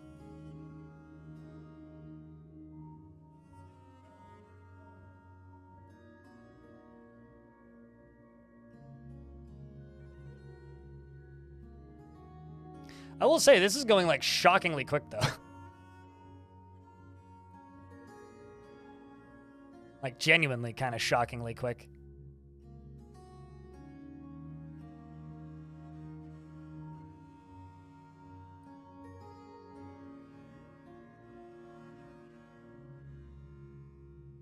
Getting there.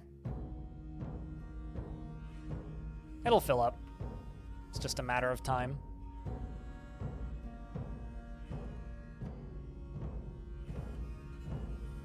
Boom. It's going to be real confusing when the minecart starts disappearing, because minecarts filled with liquids, I think, still in this version are invisible. Which is its own levels of confusing.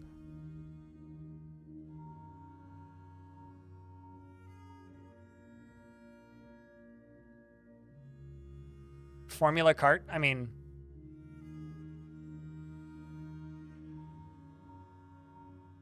This is also my first time trying to use a minecart as a misting generator in this version. I've just been using pumps. Yeah, I need this to be, I think it's 6 of 7 full, or it won't fill. Oh. It just generated mist. Did you see that?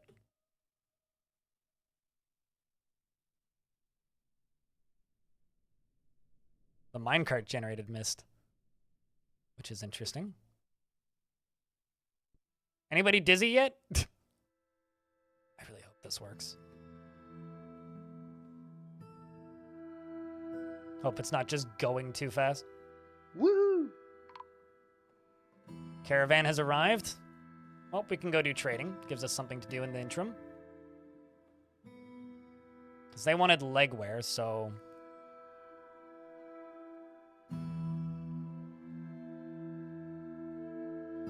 Bring all of these shoes and socks up here. Not actually legwear, but hey.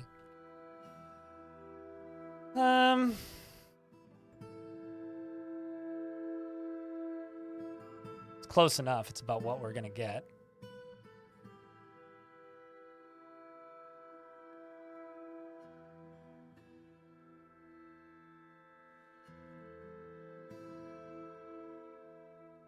Basically, the minecart fills up with lava and then it dumps, or not lava. The minecart fills up with water and then dumps the water over the edge, which creates mist.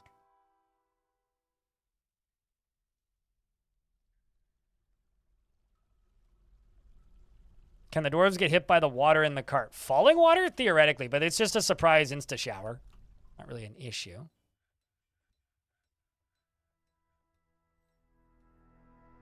The only situation where this may not work is if this doesn't actually fill up all the way. But I can probably force them to do that. So we can use this as a water source. And I could probably start dumping buckets into here even.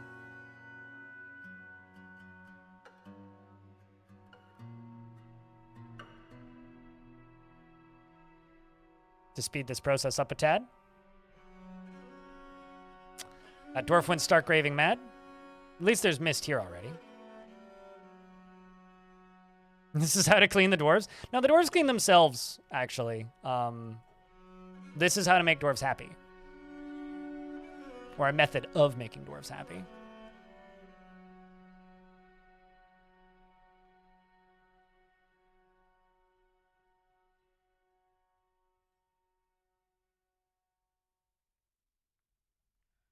That necromancer's back.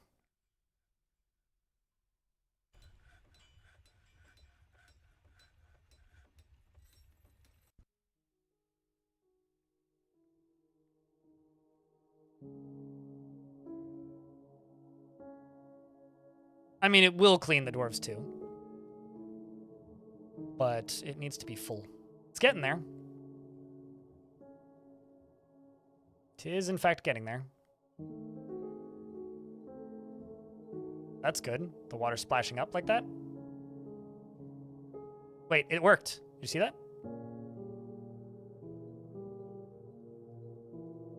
There, you see? It had water in it. See? It has 833 water in it. So then it goes invisible. And then when it hits here, it dumps water, which every couple of rounds makes mist.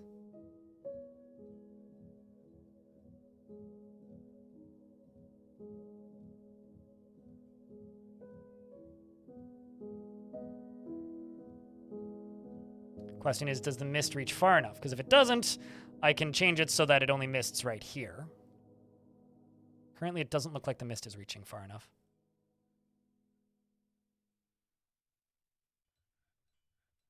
I can also throw more mine carts onto the route to make it more rapid. All right, let's turn this thing off. It works. Yes, this is what I need. Although, actually, man, I really wish I didn't set it up this way. Oh well.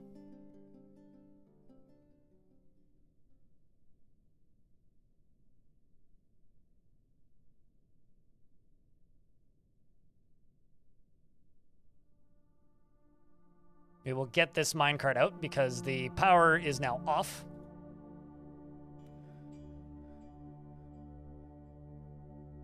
Would a statue work or would it cause puddles? That would definitely cause puddles. No, I'm gonna move the track stop from here to up here. That's all I'm gonna do.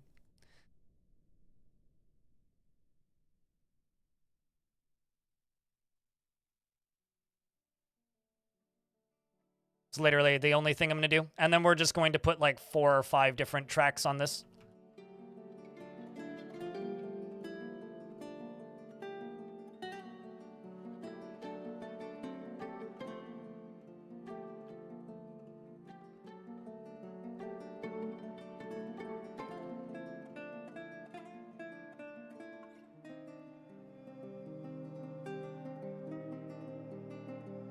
Also, we are stuck in an ad.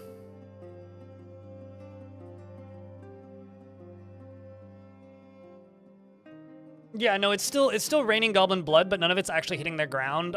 But as RNG, other streamer, reminded me, rain doesn't necessarily hit the ground. It's just on one level, potentially, meaning it could be a level that is above ground. So it is still raining goblin blood, and we do occasionally get giant zombies. Specifically, we've gotten giant zombie mantises, giant zombie owls, and giant zombie magpies, which are all terrifying. Haven't seen the giant roaches since the first day, though.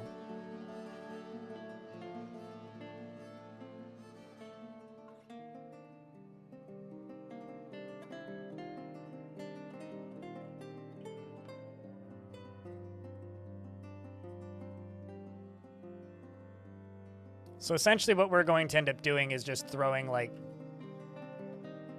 3 or 4... Where did this minecart go? Oh, it's literally right here. Okay. What we're going to do is end up building 3 or 4 different minecarts on this route. So we get a rapid fire round of lava. Or not lava, water going around. All right, so let's pull this. And pull this. There we go. So this can refill. Now what we're going to do is very carefully add some more minecarts to this. So currently we've got 1 on here. We're going to add 2. Then 3, maybe.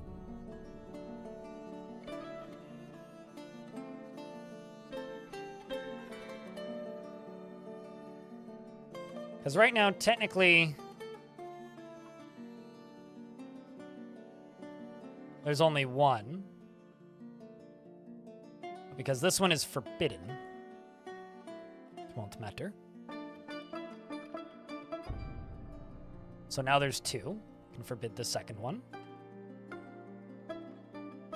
Let's bring a third one. Oh man, this one got stuck. But hey, it still worked.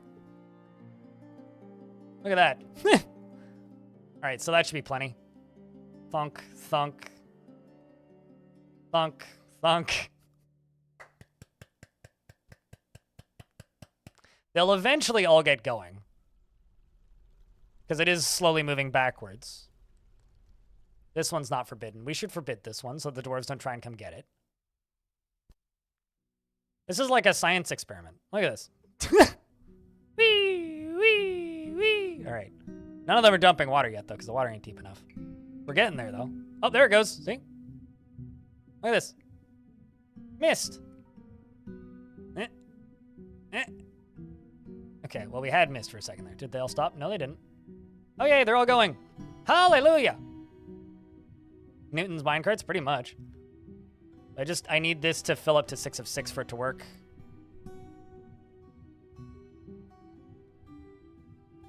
I didn't get the chance to trade because I'm too busy with these minecarts, but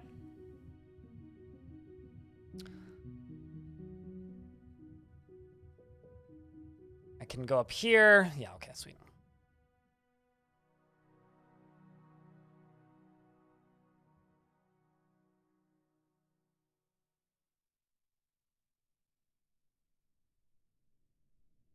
I think that's enough minecarts.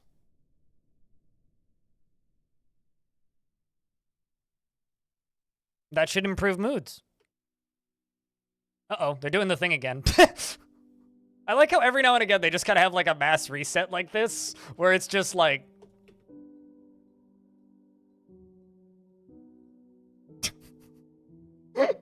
There's something about this that's... Oh my god, Dwarf! Okay. Nerian, what were you doing up here? Why were you up here? Okay, we'll go to the hospital, okay? Anyway.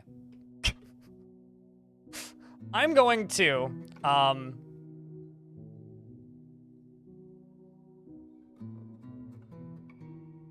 deconstruct this stair, is what I'm going to do. I'm just not going to let them go up here. Like, let's just completely disallow traveling to this portion of the fort unless it stops for some reason.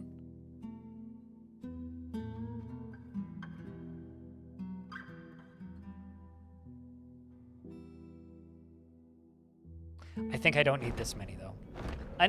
Jesus Christ, game. Can you give me a break for 25 minutes? This Etten has a daughter. Didn't even bring me any toys. God damn it. I just want a break. When it's not a beast, it's an Etten. When it's not an Etten, it's an undead mantis. When it's not an undead mantis, it's a dwarf falling off of a ledge. Anyway... the ashen minecart strikes the bookbinder in the thumb. She got hit in the thumb. Just the thumb. And then the upper body skidded along the ground. She got hit in the thumb, chat. Clearly, that's why it didn't kill her. Anyway, we have a human crossbowman here helping, who is shooting something. Iron bolts at the Etten. It appears that an iron bolt hit the Etten in the upper body and screams, "Help, save me," or one of the heads does. And then the Marksdwarf bashes the Etten, bruising it. Well, at least we're back to that. One of my other dwarves is shooting bone bolts at it. The merchants are assisting. The Etten is getting beaten by all angles. And all of my yaks are becoming bulls. Or cows. And Moses the Marksdwarf is dehydrated. Not sure. Are you in a tree or something, Moses?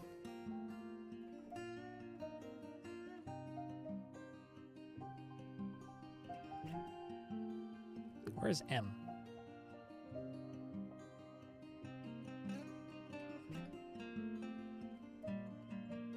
Oh, the crafts dwarf. Oh, I see. You're running around stammering obliviously. Well, that's fine.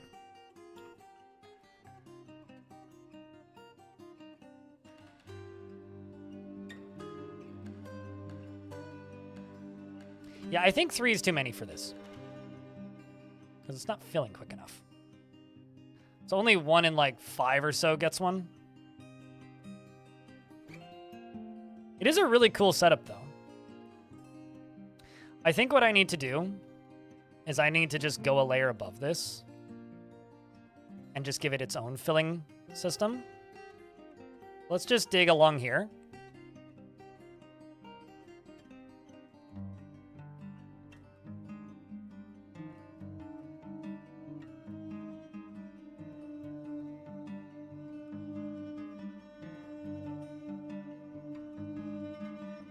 I love just the minecarts flying by at Mach 12 down there. Oh, that's funny.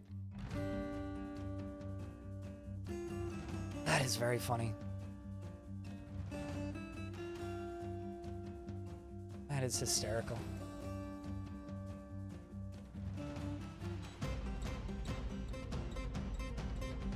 Yeah, I just need that to consistently be 7 of 7 deep. That's all that we really need.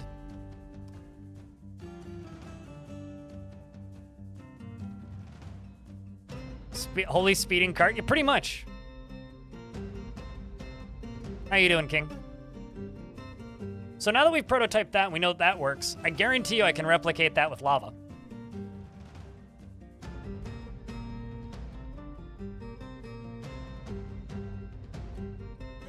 Just saying. You're doing... Well, that's good.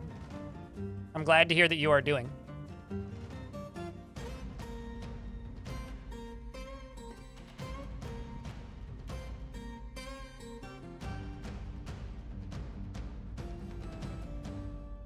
And also, let's just build a floor grate right there.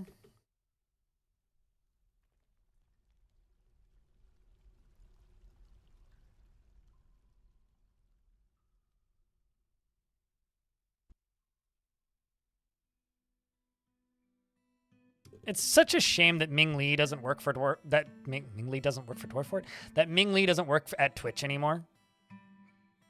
It's like, oh no, the day the memes died. Again.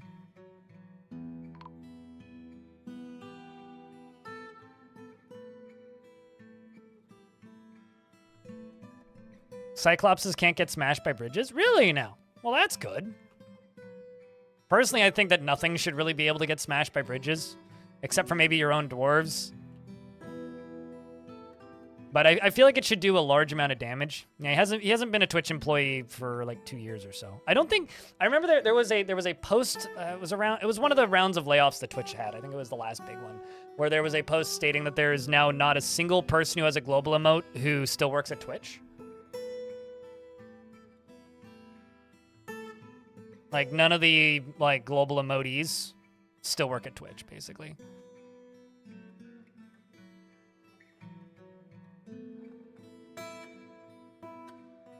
And ironically, Kappa was one of the first ones to go away. By go away, I mean quit.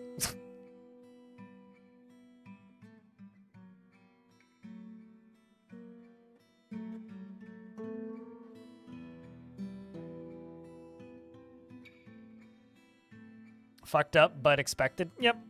Yeah, no, I tend to agree. I mean, getting a global emote at Twitch is actually quite a bit of paperwork, too. Considering some of them got rid of their global emotes when they left. Because it is quite a bit of paperwork. Oh, no. They all stopped. Okay, well, shit.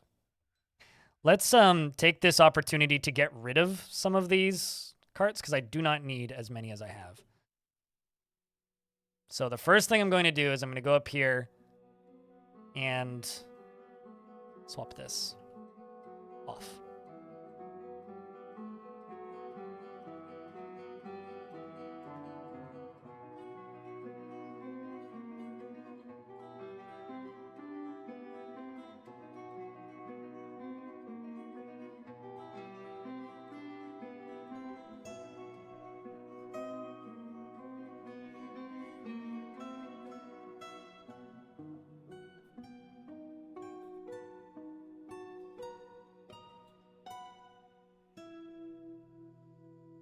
Also, there was a fourth one that ended up on here somehow. I'm not actually sure how I got a fourth one on here.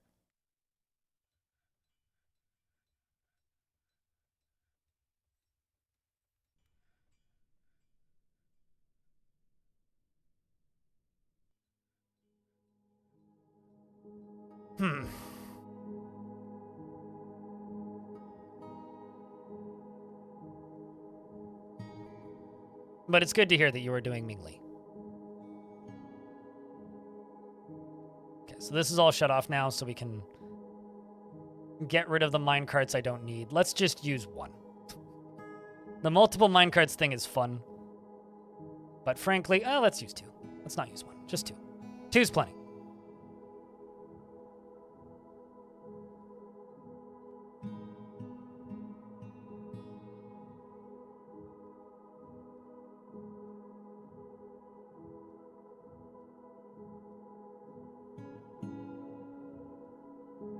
Is it, though? It should be. Because they do drain the water, right?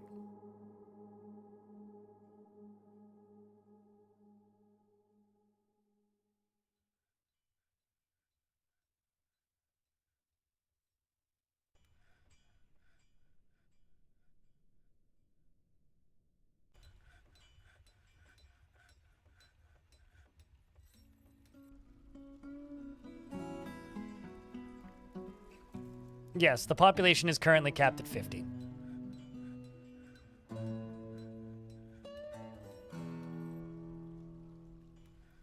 I'm also not exactly sure why it stopped, by the way.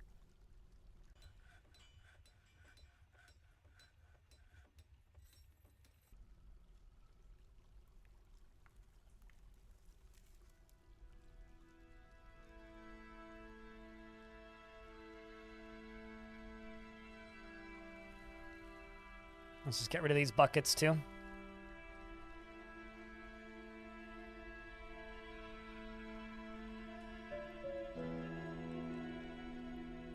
Just got a limestone block in there.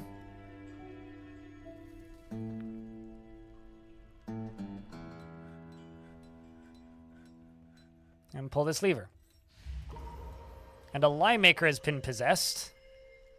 But I got priorities. I want to see this fire off. There we go. Look at that.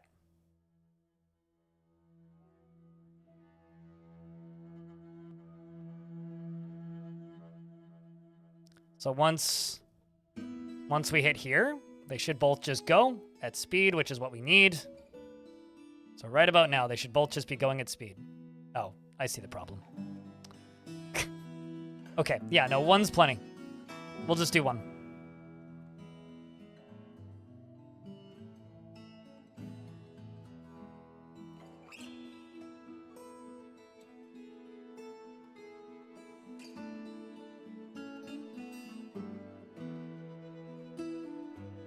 Uh-oh. It's gonna be interesting.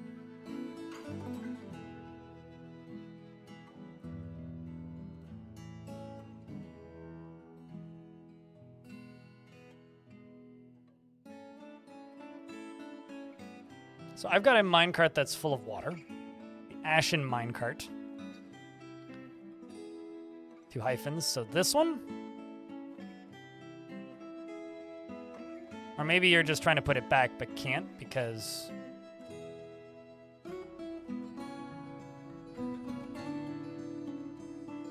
So you're conducting a meeting.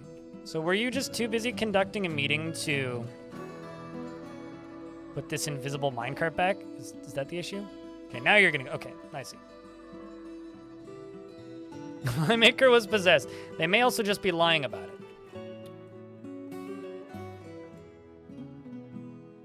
I didn't even see it. It's like invisible.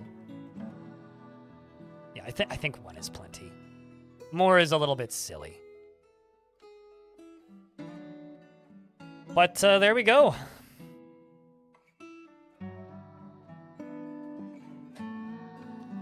My machine works.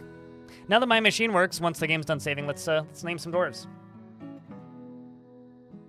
So we're gonna test people's knowledge of emotes to do this. The first person to type in an emote correctly, that is a Twitch global or accessible to everybody, gets it. And that's either gonna be via description of dwarf or something else. Feymood? Yeah, there is a form. Feymood. Yes. Yeah, there is in fact a Feymood. That is a smiley face. Congratulations on posting a smiley face. Although I am going to start this off as a somebody who's currently sold out. Apparently I have random anime emotes that somebody gifted me. Interesting. The first one we're going to start off with here is kind of salady. So the first person to correctly type in crypt potato gets a dwarf.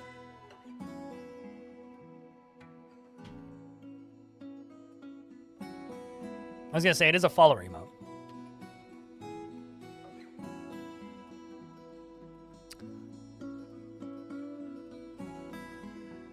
So Telenarthos dwarf died in here, correct? Methinks that is correct. So, by that logic, we're going to go with Telen's personal favorite. Telenartho is euphoric due to inebriation, felt gratitude after being rescued, and finds humor in most situations. He forms strong emotional bonds with others, at times to his detriment, and he very rarely feels negative feelings towards things. He isn't given to flights of fancy, and he finds helping others to be emotionally rewarding. He likes to brawl and doesn't often experience strong cravings or urges. He tends to be a little tight with resources when working on projects, and he is trusting. He is brave in the face of imminent danger, and he is calm. He has a calm demeanor and doesn't seek out excitement, and he needs alcohol to get through the working day. Dreams of crafting a masterwork someday, and personally believes that peace is always preferable to war. Believes those that who sacrifice for others should be deeply respected, and dislikes cooperation, and does not feel strongly about laws, just like any child. So the next is going to be the first person who can successfully type in PR Chase.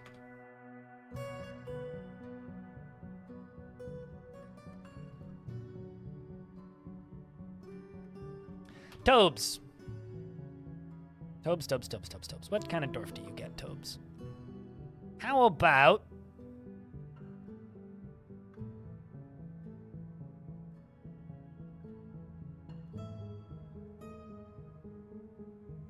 This dwarf kind of hates their job. I'm not going to give you that one. How about this Mason? Tobes. Generally is unhindered by the thoughts of others concerning his actions, would never pass up a chance for a good fist fight, and often feels discouraged. He is rarely happy or enthusiastic, and he is conflicted by this for more than one reason. He values parties and merrymaking in the abstract, and is curious and eager to learn. He doesn't focus on material goods, and he tends to be a little wasteful when working on projects, and he prefers to present himself modestly, and he can handle stress. He needs alcohol to get through the working day and doesn't really care about anything anymore. Dreams of mastering a skill and personally values sacrifice and doesn't think one way or another about leisure time and doesn't care about family one way or another. Likes trifle pewter and has no family members and has some friends. I feel like this dwarf would be decent in the military, so I'm actually going to put this dwarf into the military, Tobes. But we need them to be able to train a little bit. So the next one...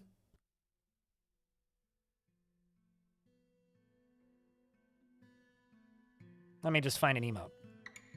Actually, no. The first person to type in unsane correctly gets it.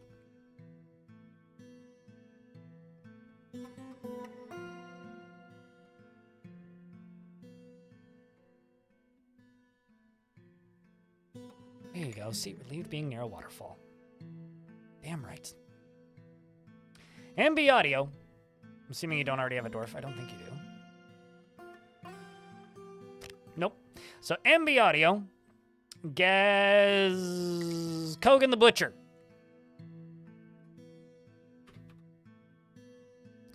MB Audio gets Kogan the Butcher. Kogan the Butcher, oops, sees others as selfish and conniving, and is grateful when others help him out, and he tries to return favors. He does not go out of his way to help others, and he is moved by art and natural beauty, and currently listening to a story. Now the question is, what is that story? It's in the summer of the dwarf Ordith ceased to be the expedition leader of the Mark of War. It's a story. MB Audio is enjoying this story greatly.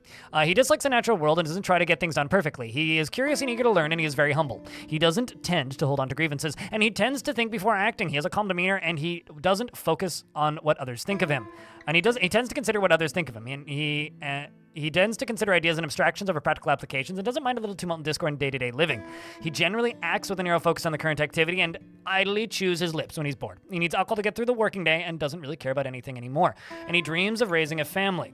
He personally has a negative view of those who exercise power over others and does not particularly value truth and does not really value skills related to fighting and dreams of raising a family.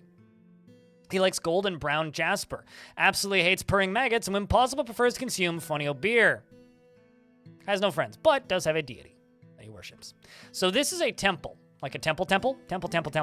Diamond being the sacred cave of this temple. I'm thinking we need a temple that isn't a, like, specified temple. We need a generic temple.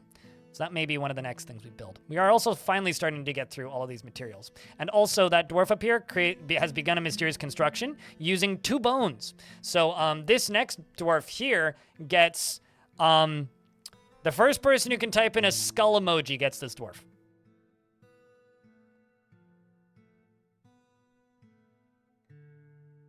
Crystallized castles. Mostly because of the 2 bones. He always presents himself extravagantly as possible, displaying a magnificent image to the world, and would never under any circumstances speak up or otherwise put forth his point of view in a discussion. He very easily falls into love and develops positive feelings, and he is very rarely moved by curiosity. He prefers the discussions of ideas of abstract concepts over handling specific practical issues, and doesn't try to get things done perfectly. He does not easily hate or develop negative feelings, and he often feels envious of others. Tends to be a little wasteful when working on projects, and he doesn't cling tightly to ideas and is open to changing his mind. Needs alcohol to get through the working day and does not mind being outdoors at least for a time. Doesn't really care about anything anymore. He dreams of raising a family and personally has abandoned any attempt at self-control, finds the whole concept deeply offensive, and finds ideas of independence and freedom somewhat foolish, and values a harmonious existence. This dwarf would not get along very well in 2020 Earth. Prefers to consume buckwheat beer and bananas, and hates mosquitoes. Me too. Has some friends, including MB Audio. Dwarf is just like you. Has trouble in current era of the world. Yeah, I would say that this is a pretty effective amount of mist too. Like every now and again they don't generate much mist, but most of the time it is generating quite a bit of mist. He says that as it like there's no mist for a while.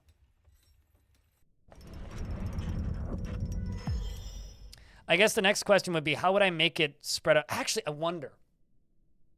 I got something I want to test, chat. The Lie Maker has created a Lecthrith Drug, a yak bone short sword, and offers it to the Mark of War. Well, I have a feeling you offered that... Chief Medical... Did you... Chief, did you get hit by a minecart? I think my chief medical dwarf just got hit by a minecart. So I'm gonna pull this lever to stop the thing because I want to check something, and then we're gonna go over to this craft store shop and read about this artifact. This is a yak bone short sword. All craft store ship is of the highest quality. It is decorated with yak bone and encircled with bands of yak bone. I disagree that that's an efficient weapon, but it's a weapon.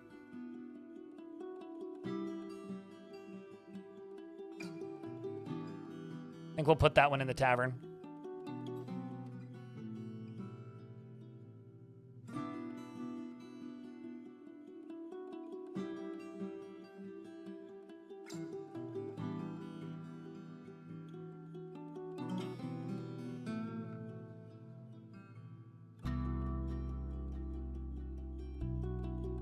So what I'm thinking I do is I put a fortification right here. I'm thinking a fortification might help with this whole process. Uh-oh. Chat room, we have a problem. It's overflowing.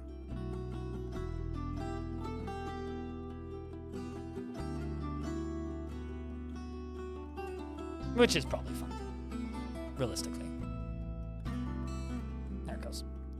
All right. So I can now grab this.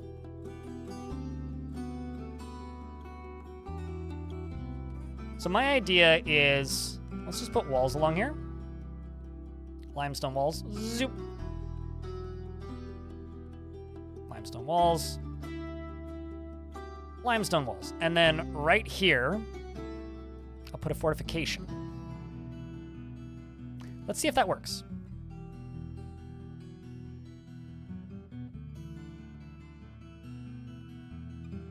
Space Potato. Unite.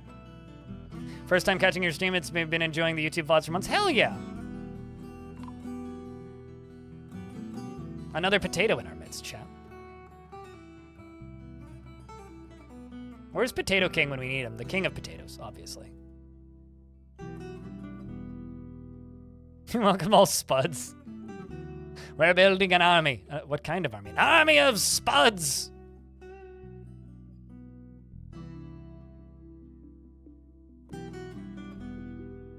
Okay, also, speaking of spuds, and also potatoes, and armies, and whatnot, and VODs, people are starting to comment about what people are saying in chat over on the VODs channel. I don't know if any of you guys have noticed this, but there's been a couple comments that have popped up where it's just like, that was hysterical when so-and-so said this after Blind said that. So congratulations, you guys are now officially, like, not famous, but on TV and noticed, I suppose.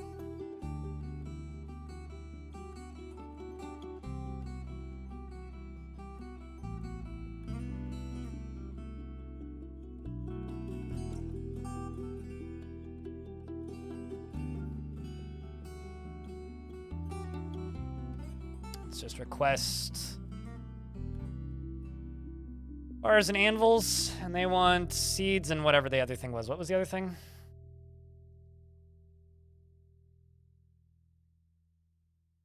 They want seeds and footwear. Seeds and shoes.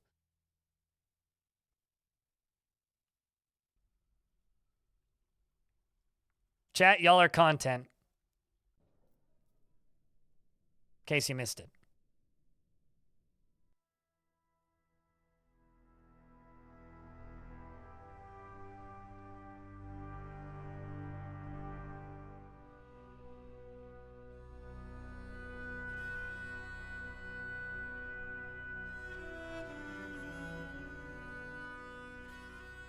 All right, well, this is still filling, so now I just go pull both of these levers and see if this works.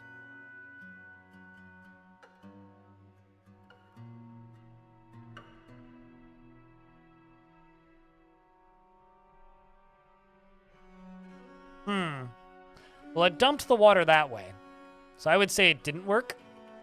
We have to wait until this fills, which it'll fill soon.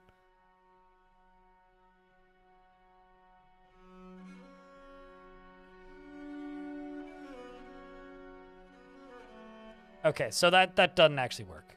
Well, that's a disappointment. It just dumps it this way. Although dwarves are getting cleaned, which is good. But it's not really the effect I wanted. Which means we got to go over here and deconstruct this. You get to be unforbidden and moved.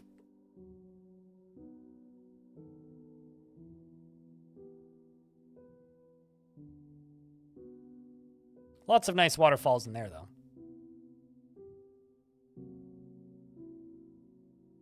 By putting a floor grate here, maybe?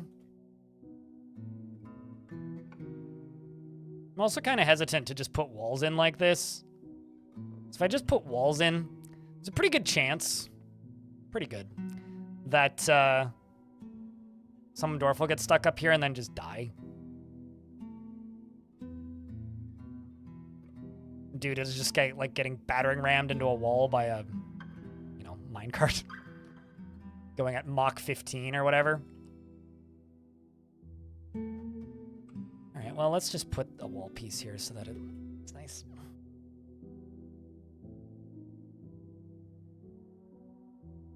Wouldn't it work if there was a wall on the other side too? No, I don't think it'll drop straight down through it. That was all I was testing, and it didn't drop straight down, so thus it won't work.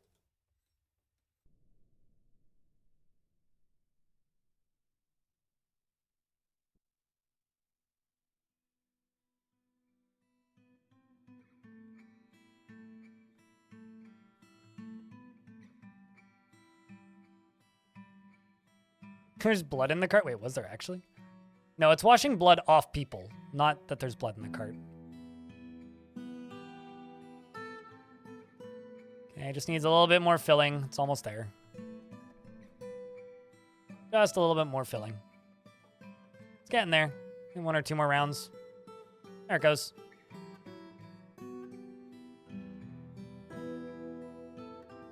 Yeah, so that didn't help.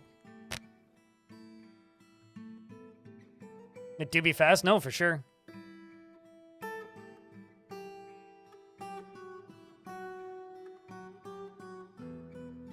I mean, it works. I could also, like, remove this and put, like, a piece of floor here and put a statue there. And then put drains around it. What is this minecart for? So this minecart is going really, really, really, really, really, really fast.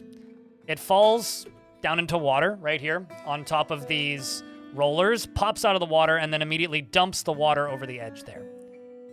Basically acting like a automated minecart water dispensing system. Oh, I see why it's not going super consistently, because it's not filling every single time right now.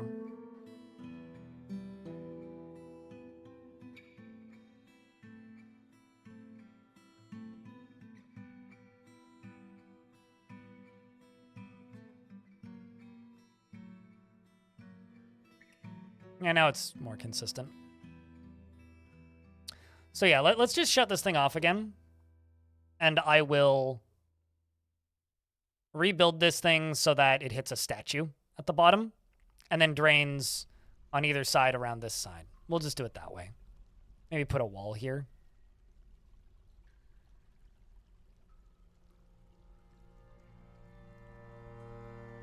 Is what we'll do. We'll just do it this way.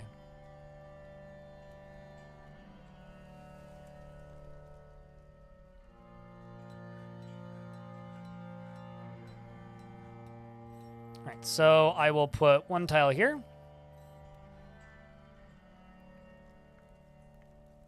And we got one new migrant who is a bone carver.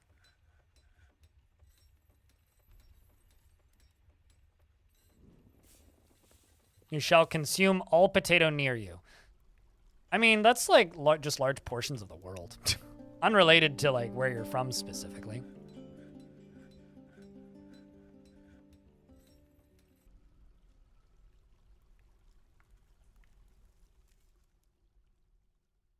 Yeah, we can do better than that. What kind of statues do I have?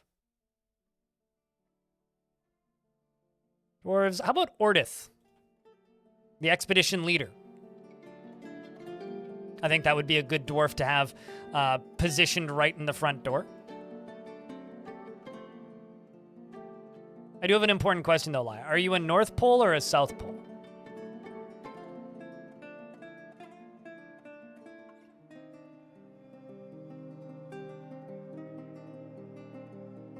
You love potato? Me too.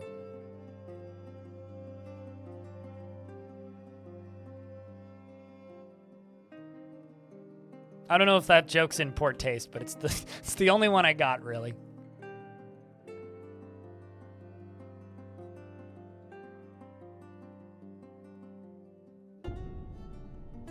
I like how they continue, like, canceling this.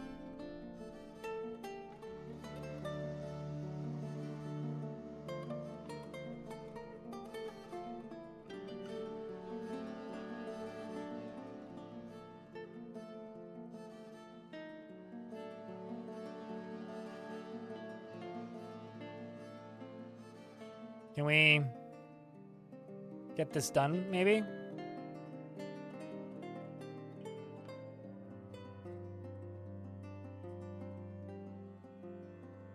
There you go. Yeah, true, you could be a flagpole.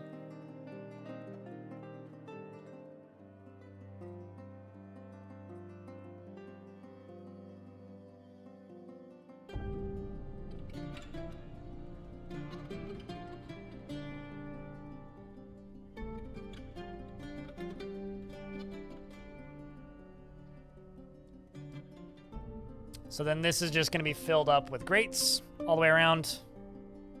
And the water, ideally, will just flow straight down.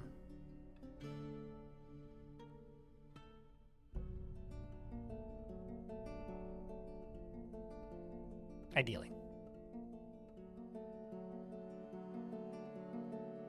It will be great. Mm-hmm.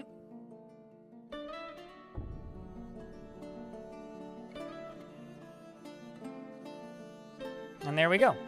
So this it looks headless when I scroll up, but I should be able to go up here, pull two levers,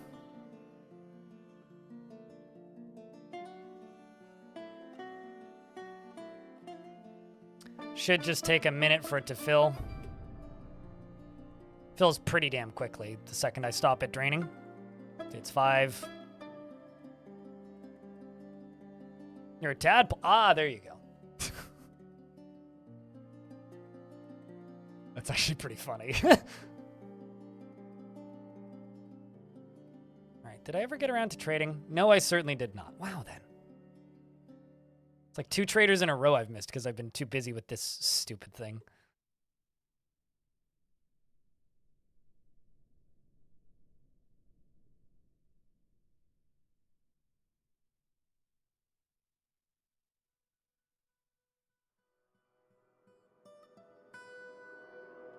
So, no, this doesn't really cause it to make more mist. It just causes it to spread. That's all it's doing. All right, that did. But a lot of it doesn't.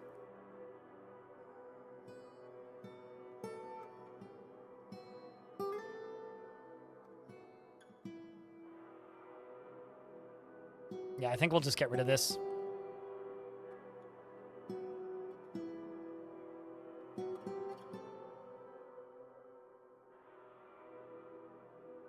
Put that over there.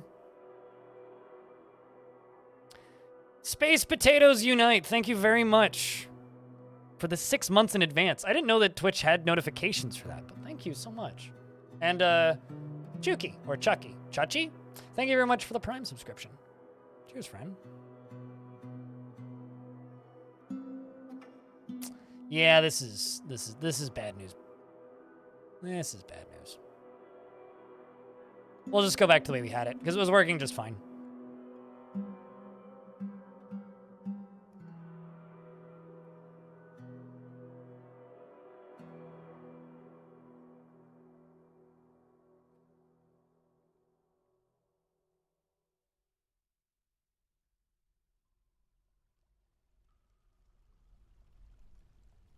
Gotta go to sleep. We'll see you later, dude. Thank you much for hanging out.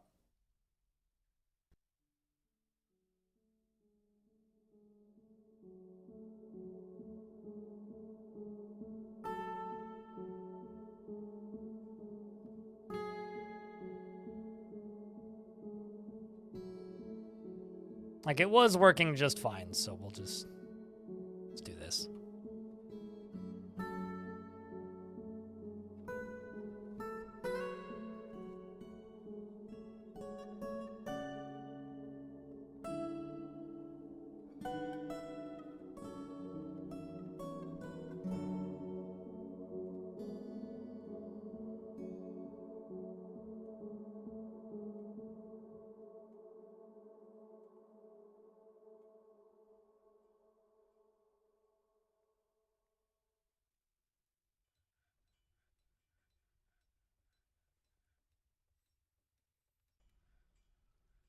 And I will set this to this, and here to this, and you to this. But generally, they do want to walk through the water.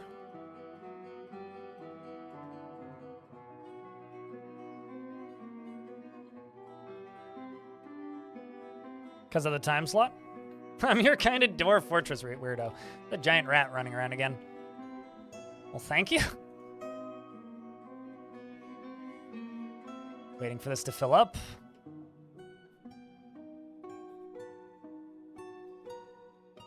Well, I'm happy to be of service, I suppose.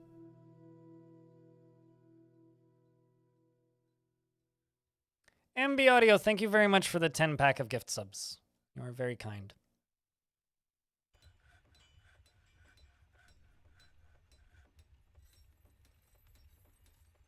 I'm not sure how this water is sitting on top of this water wheel, but apparently it is.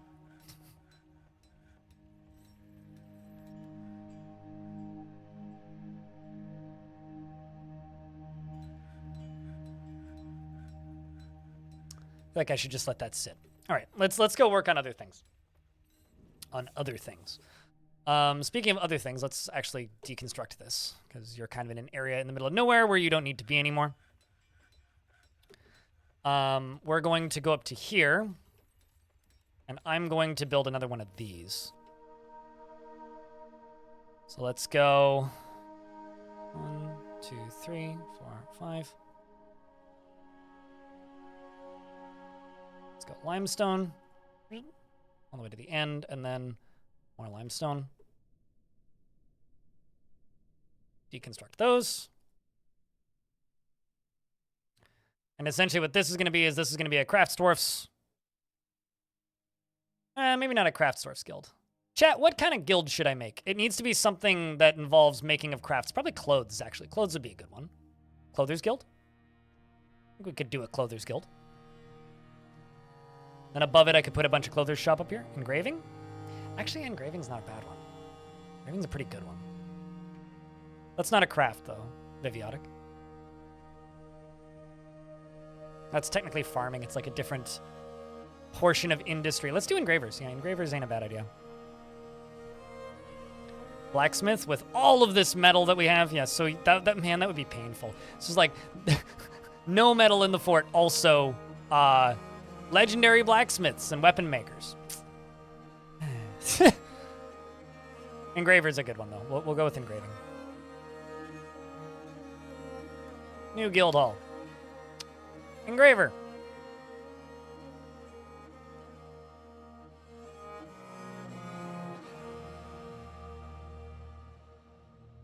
Bowyer may also not be a bad one.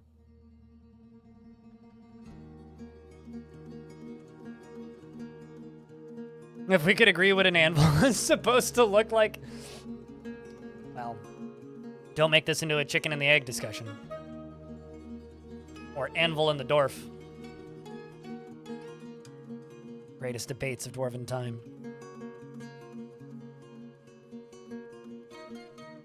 Well, this is all sandstone floor up here. I think I may actually just deconstruct this sandstone floor up here.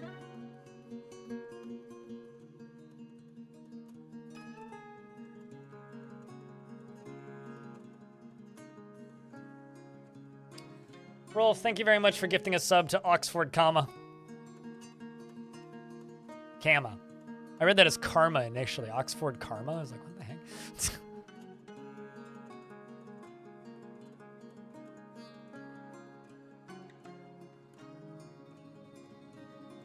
There is no items that you need to have in a guild hall.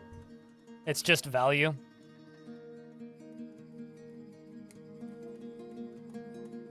Couldn't tell you a single Vampire Weekend song, so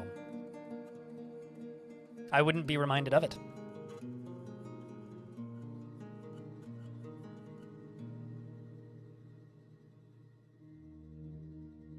Except for maybe that one, actually, now that you mention it.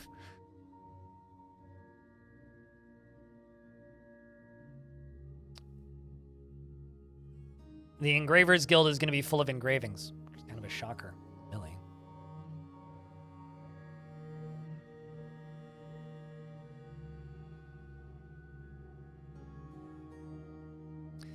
And this area up here, I think I'm just going to make into a clothers district instead of guild halls.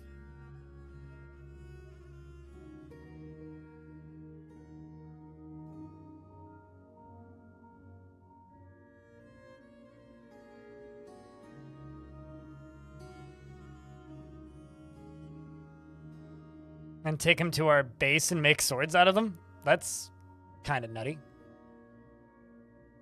I just played with Lego. Chat room, thank you very much for the hype train. Once again, they're very kind. I feel kind of bad, like, pushing the subs on sale thing, just because probably 90% of Twitch is doing it right now. Like, I look at, like, any other stream I follow, it's like, subathon, this, that, the other thing. It's like, man, well, I probably just annoyed having to just listen to all of that. I know I probably would be.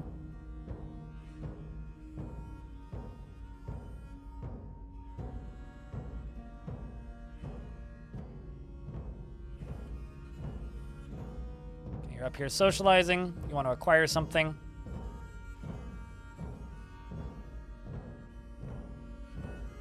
Speaking of acquiring something, how are we doing on cloth? Getting better on the cave spider silk. Pigtail cloth is going up as well.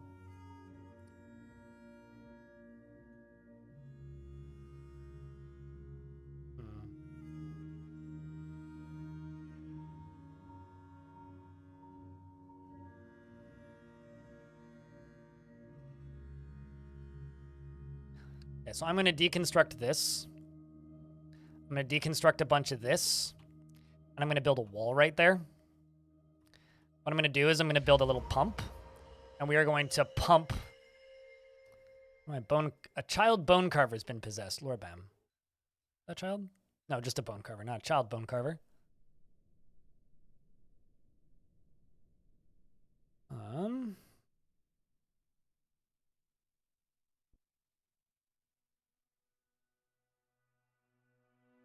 But essentially what I'm going to do is I'm going to use pumps. Pump water out of here into here and make us another farm. That's the plan. As turns out, we're short on farming. Thieves! These kobolds make it real far into the fort. Oop. Aiden, you have to do that? I mean, bashes a kobold thief in the head with a crossbow, fracturing the skull. They have delicate skulls. It's a shame that we can't use these daggers.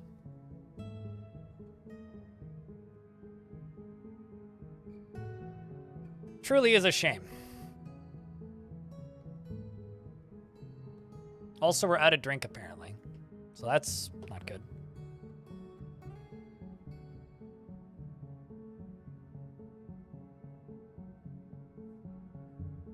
I thought I queued up more already, but I suppose I didn't.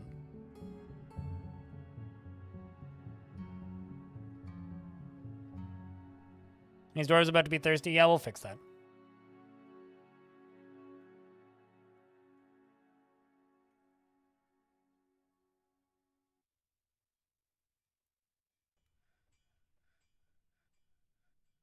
I don't think it's our biggest issue, though, by any stretch.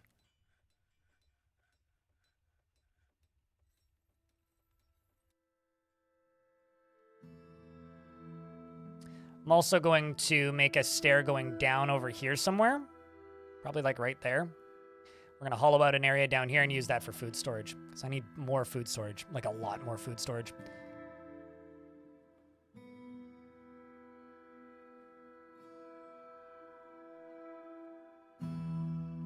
Do you retrieve arrows after being shot? Sometimes they're lost forever. Sometimes they retrieve them. It depends on whether or not they break. There's like a chance for them to break.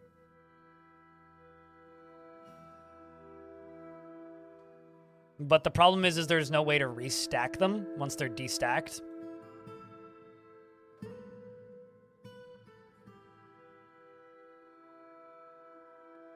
So it makes them harder to equip after their first time being equipped.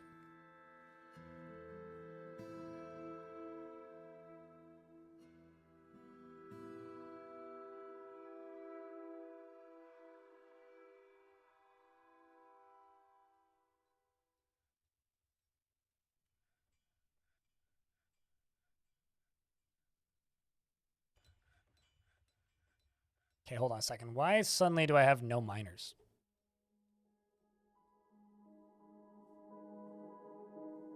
No problem, Dresswings. Happy to be of assistance. Happy to be of assistance. There we go.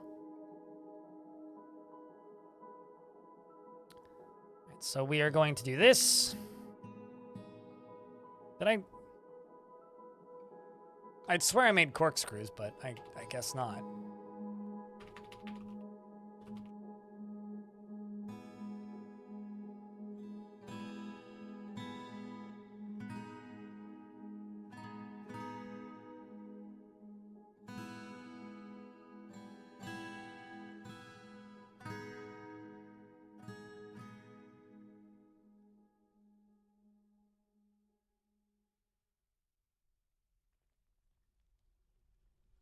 Yeah, no, I do not. I guess I didn't make the parts to do that, which is kind of wild. Because I thought that I'd had. Apparently I hadn't. Kobold somehow reminds you of, I don't know, I was linked here, whether or not it's a story from 2009, like some crazy thing where somebody made a pocket world and about murdering and everything in adventure mode and various tests. One kobold that is...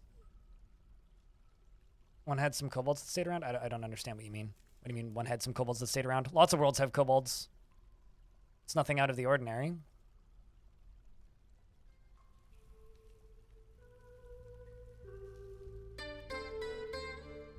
I've always wanted to have a successful kobold necromancer, because supposedly it's like possible for kobolds to take over necromancer towers successfully and become necromancers. I've seen screenshots of it. I personally have never seen it, but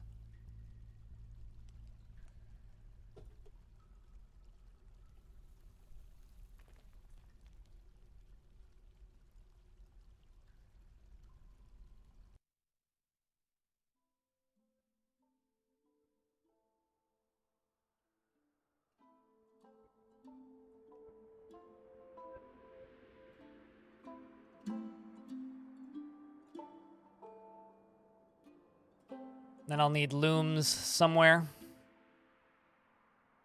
You would like to see a gremlin necromancer? True end goal of gremlin.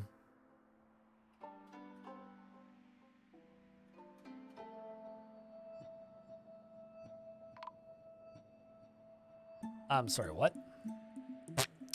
Why? Just... Okay, hold on. Okay, so we've lost Raging Cave and Yvel.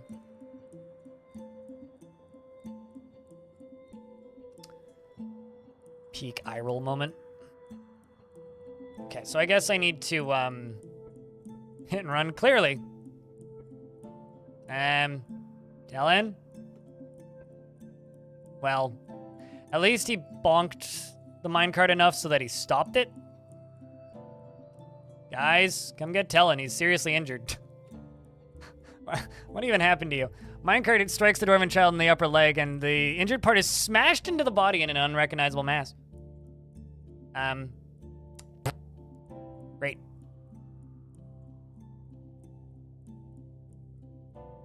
Anyway, let's get these out of here. So what I'm going to do, I'm going to build a wall along here, basically, and I'm going to put a doorway here, and I'm going to lock it. So that theoretically they can only get into here when they absolutely need to be in here, right? That's how I'm going to do this. It's like, yeah, you can get in here, but only when you need to be. I also don't know what they were doing on here or what their reasoning for being on here was. There's like no reason for them to path here. So I kind of figured that that would be enough, but clearly not. Maybe they're trying to clean up water. I don't know.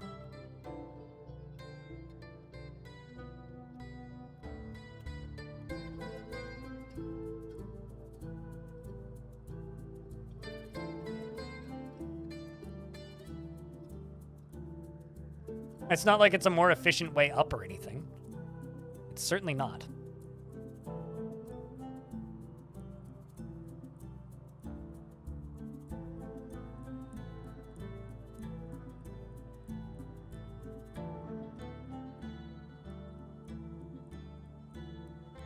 All right, let's go over here. I guess I have no carpenter shops currently. That's my current consensus. Because they're just like refusing to do carpenter shops jobs. No, they're doing it. Okay, they're just being slow.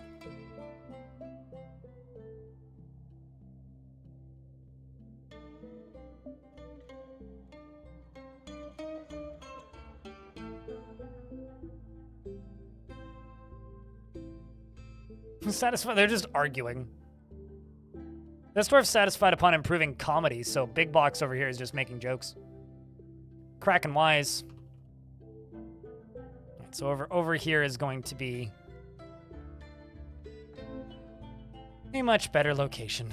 And by better, I mean it's just going to be for making cloth.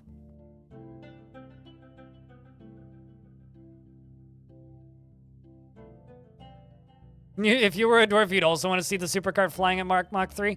I suppose, but like... I don't know. Let's just make a weapons stockpile out here. That'll get that pickaxe out of here.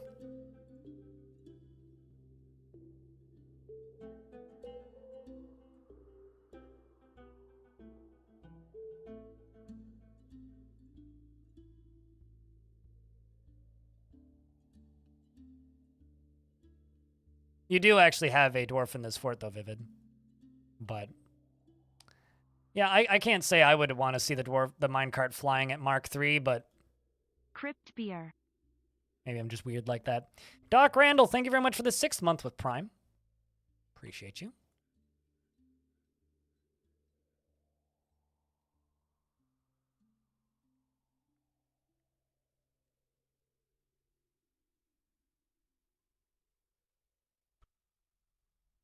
Okay, let's see. Can I make this pump now? Nope. Need the other half of the pump.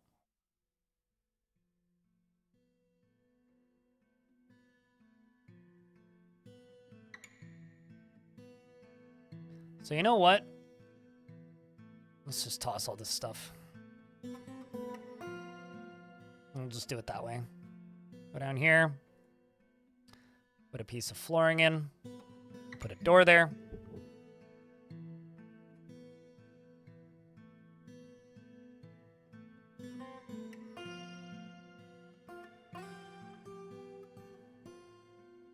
But yeah, I have genuinely no idea as to why these dwarves keep ending up here. They really have no logical reason to, so.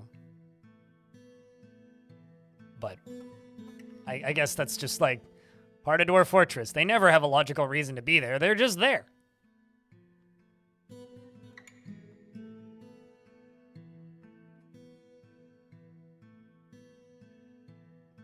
Also, I did connect this. No, I didn't. So now I can pull this lever and seal off the caverns in case Nightmare Monster 9000 shows up. Although, theoretically, it could still fly up through here, but that's part of the fun. Most dwarves currently are just constructing buildings.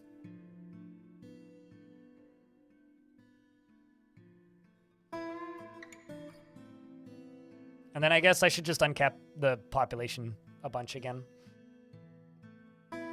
Get us back up to 200. Or up to 200. And I will wait to not move the camera much because we're stuck in an ad.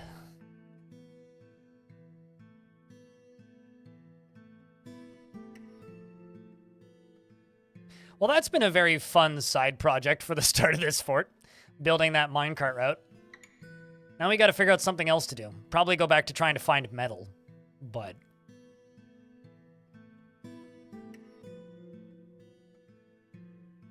as for how we're gonna find it, that's a question. Because I'm starting to think it's just all inside of that aquifer. And if it's all inside of that aquifer, well then, I guess I just have to start channeling. But if I start channeling, then we're gonna attacked by agitated wildlife. And you love the design of my water-based forts. Reminds you of the city from Arx Fatalis. I wish that I finished Arx Fatalis. I started playing that game a couple times and never finished it. There. We now have more farm space.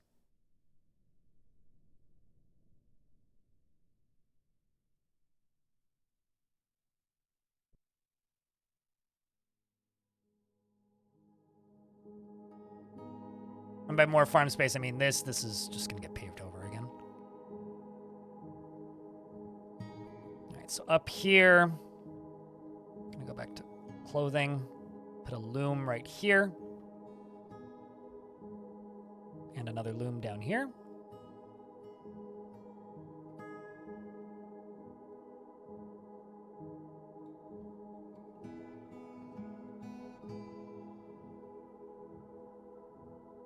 But it doesn't tell you where. I mean, that's just, like, that era of game design, right? I would really like an Arx Fatalis remaster. But I don't know if we'll ever see it. Help me, Microsoft. You're my only hope of finishing that video game. But I don't think that Microsoft is going to let them, you know, make games that they're good at anymore because, well, they don't sell. Is it an RPG? Yes. Well, I mean, it's Arx Fatalis was the first game, I think, that Dishonored Studio made, which I'm blanking on the name of right now for some odd reason. It's an immersive sim. Yeah, it's not an RPG, but it's close. Might as well be. A lot of immersive sims are RPGs, but not all RPGs are immersive sims.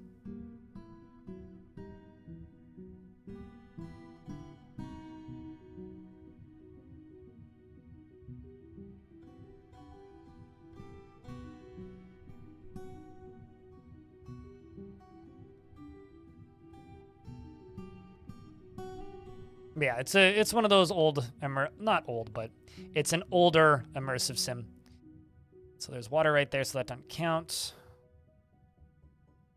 See how much more of this I can dig out.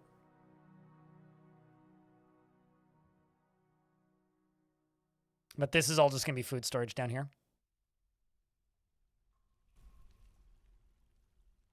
So this here can be plump helmets,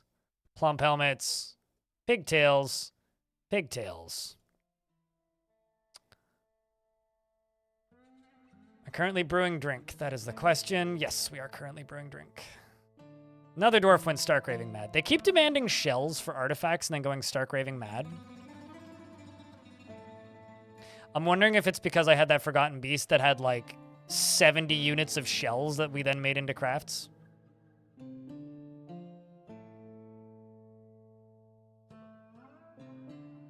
I think it's got something to do with that.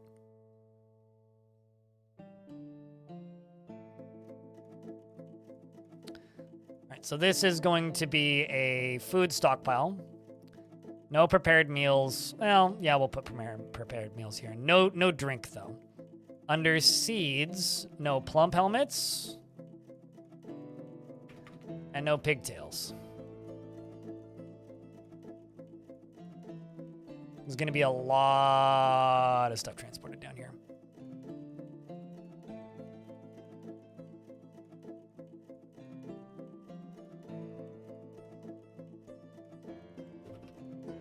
Also going to make some more silk bags so that I can get this filled out a bit better.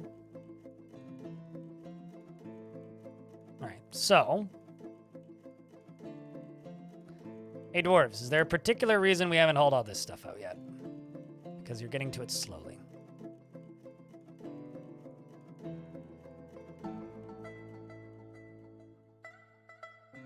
I'd really like to start this thing back up. So. Yeah, I don't know. Calling Arx Fatalis old school is weird in my brain. I don't really consider it old. Like, it's certainly not new. But is that game old? I don't know. It's like mid-2000s, I guess. I don't know if I call that old school just yet. It's funny. Like, I have this weird, like, line in my head of what is old when it comes to video games. Which I think is, like, very much incorrect by the modern definition of what is old. But, you know, technically, like, if we're going by the 20-year rule, anything on the Xbox 360 is old, so. I could just forbid and hide these.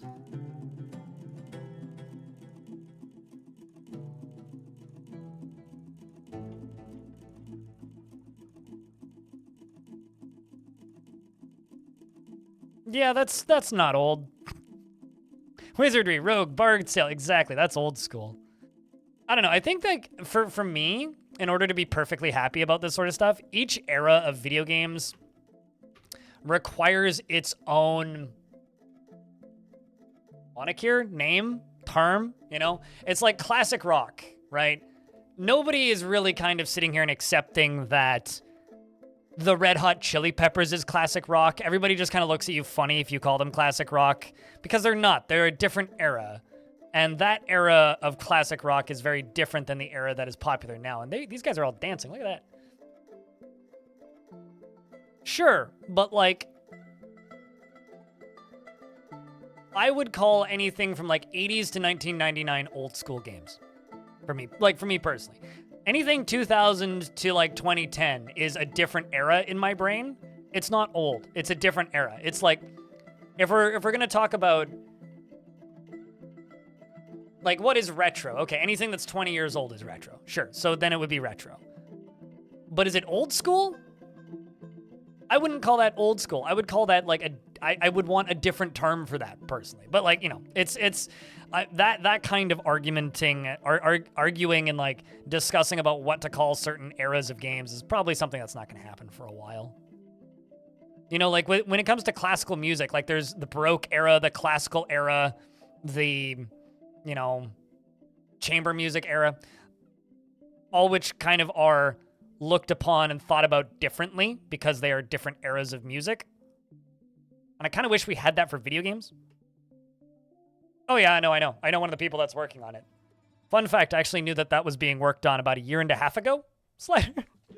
Because somebody that I knew who worked at that studio told me. So that was pretty cool.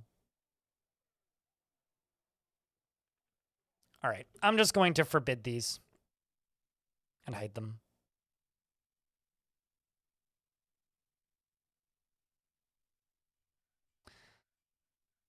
Turn all this stuff back on and then just lock it.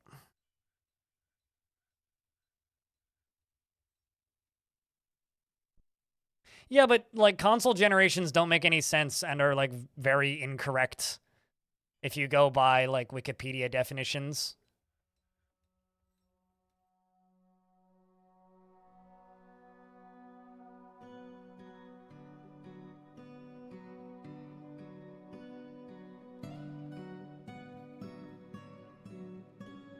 You mean Baby Got Back? Which is the name of that song? What? Where'd my minecart go? Where minecart? Clearly not where it's supposed to be.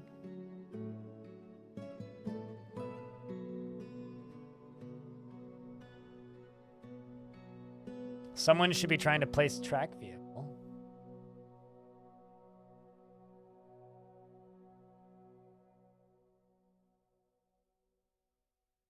Store item and vehicle incorrect. Where is... Oh, did I just dump it?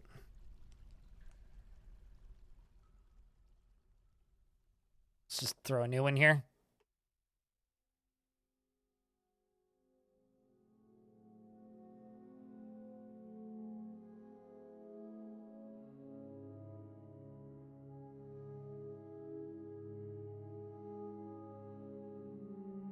And it's not even like me trying to like refuse to feel old or something. It's got nothing to do with that.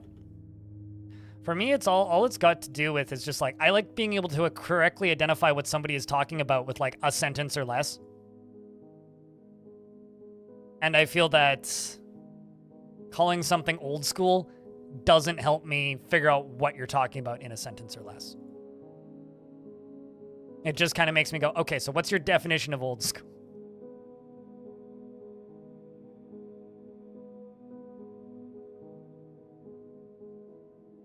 There we go. This is working.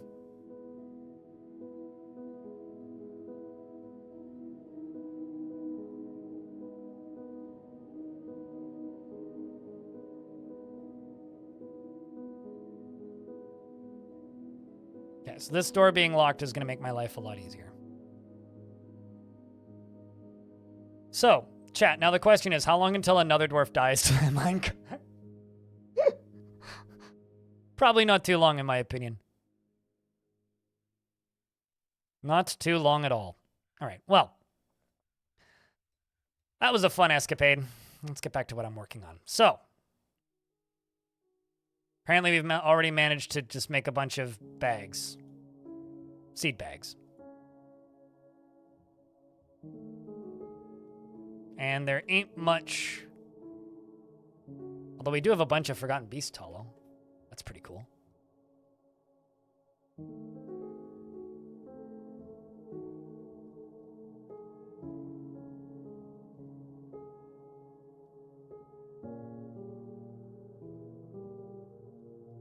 Where is namesake? As in your namesake?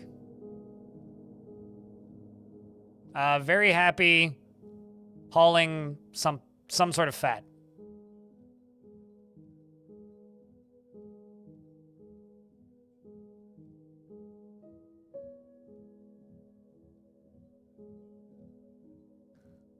So I have 82 cave spider silk cloth.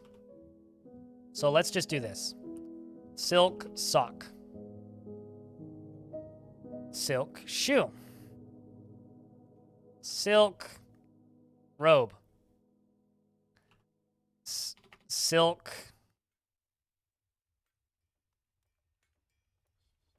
Dress. Silk trousers. Silk shirt.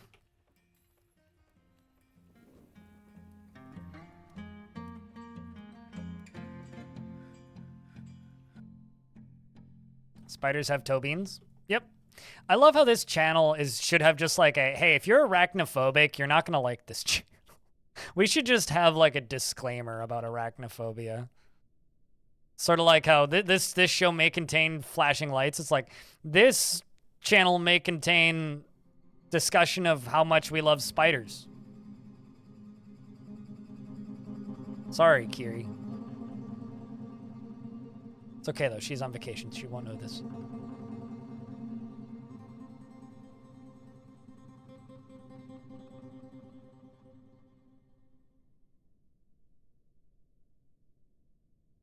Okay.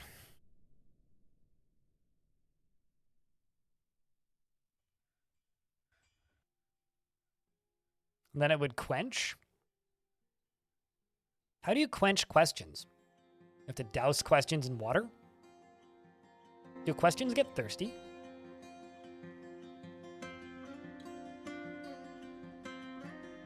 Only one? I've probably got like 12 in my closet.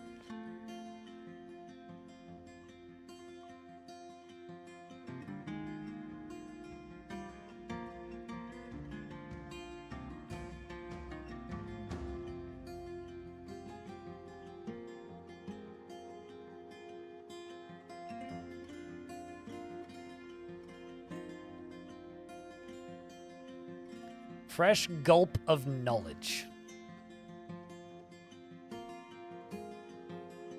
A fresh gulp of knowledge. I'm gonna just like allow that thought to stew in my brain for a little bit. That's all.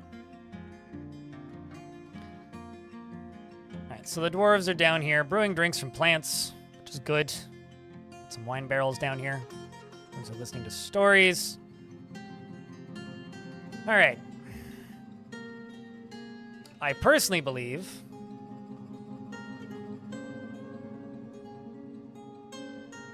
it's time for us to dig into... Well, not Gabbro. We're not going to find anything in Gabbro. Leve.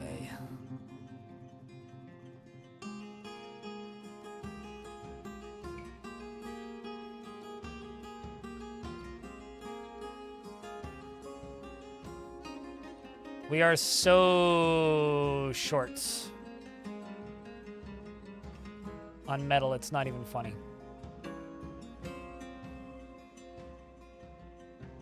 But hopefully we can get a good look around this area and see maybe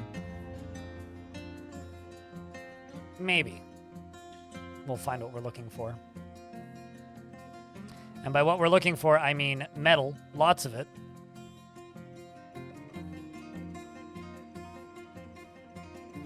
But I'm currently not super hopeful.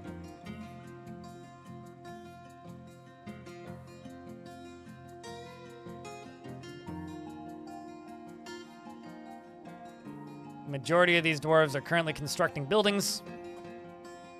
I've got lots of floors that are getting done.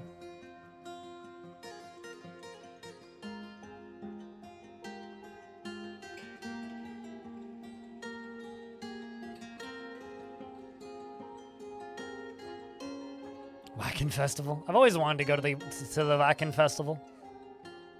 It's kind of a life goal. Pretty major life goal, anyway.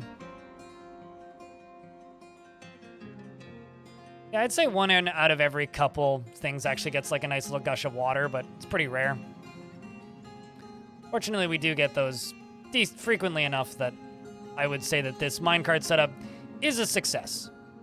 It's nowhere near as effective as the, you know, see, satisfied it works. Okay, you didn't even get it. Nowhere near as effective as just using pumps. It is hysterical, though. You live nearby and you're still broke. Yeah. I saw somebody at PAX once who had a Vakin shirt and a vest and had to talk to him. Turns out he was the developer of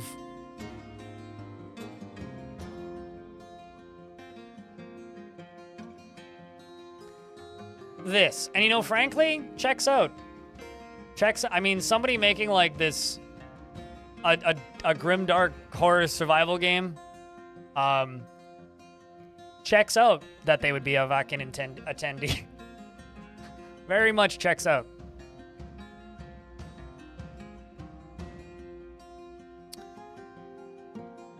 All right, well, our tiny little tavern looks kind of nice. I think there should be a layer above the tavern here.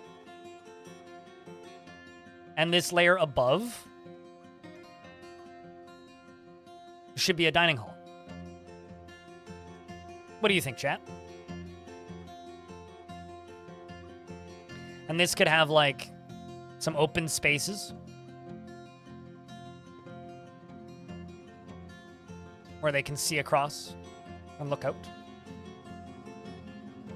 And it can be connected to the tavern, too, so they can still use the tavern and its amenities. That's the word I was looking for. Someone is leaf blowing outside.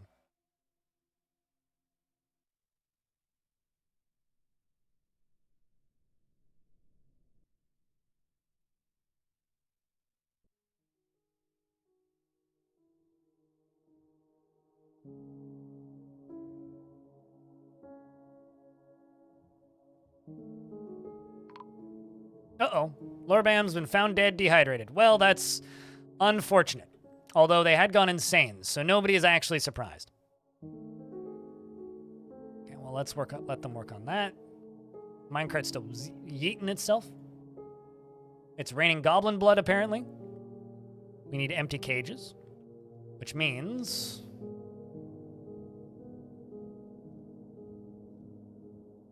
I probably have things I need. I've got a lot of camels. A lot of camels. I repeat, we have a lot of camels.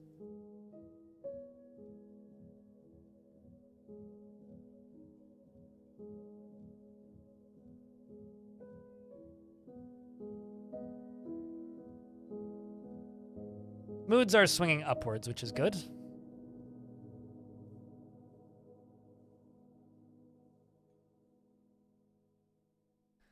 Means over here, let's go to the pets and livestock screen. I already got 3 trained.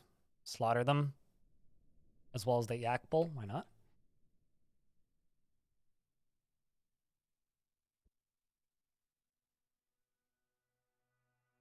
And our barrels are filling up slowly.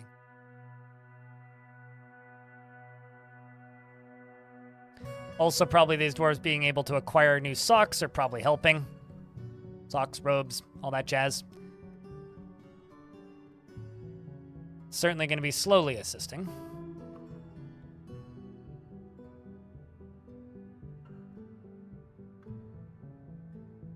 Look at this dwarf. He's wearing a dress and a robe.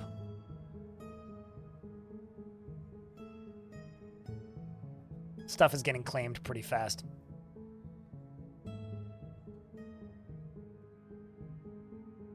All right, we can also go back to making more bedrooms. That's another thing I can do, even though I don't actually need them right now. But I can go back to making bedrooms.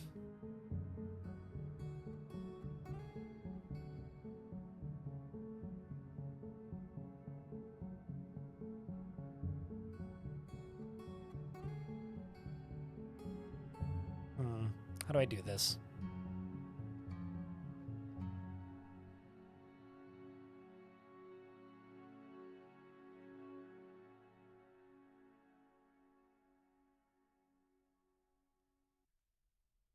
Oh, I see how I can do this and make it work.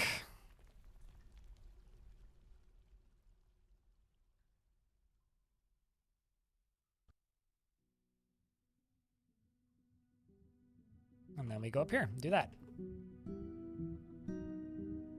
These ends are probably going to get not completed, but I can fix this.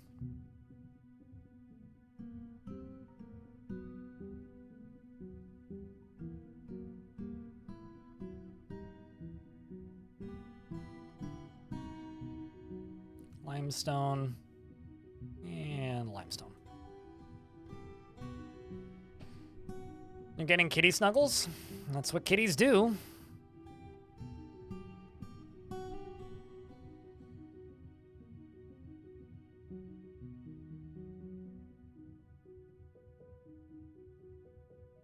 If anything, it'd be weird if the kitty didn't.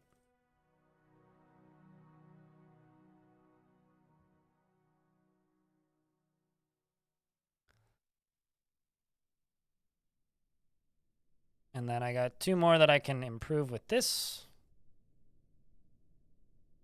And a floor there.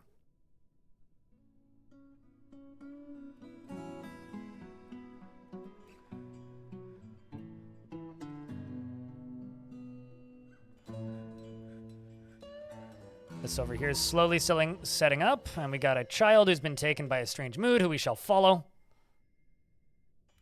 They've claimed a Craftsdorf shop. They've grabbed a piece of gypsum.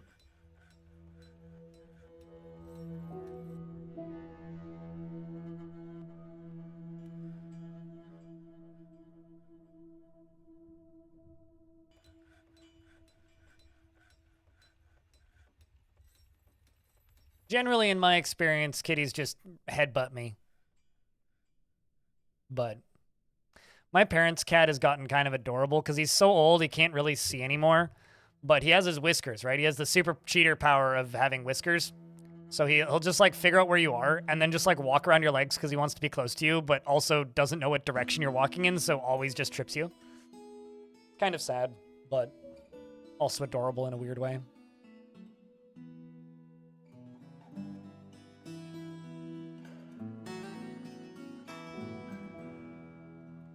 The bright side, number of casualties to the minecart setup, pretty minimal at this exact moment. But yeah, using this, I could, using this exact same setup, I could make a minecart lava cannon. This exact same setup that we have here. Because we could uh-oh, did it? I thought it just got stuck. Or was it just moving so fast? No, it didn't get stuck. It's just moving that fast.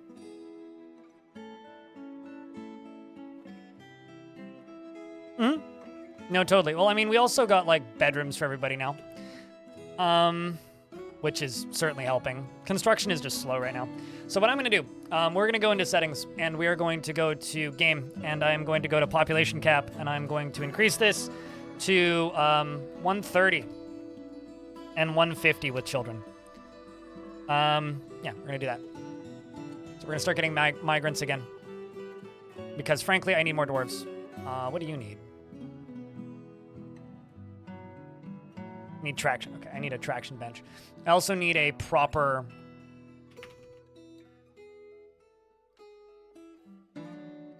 hospital setup. I need a lot of things.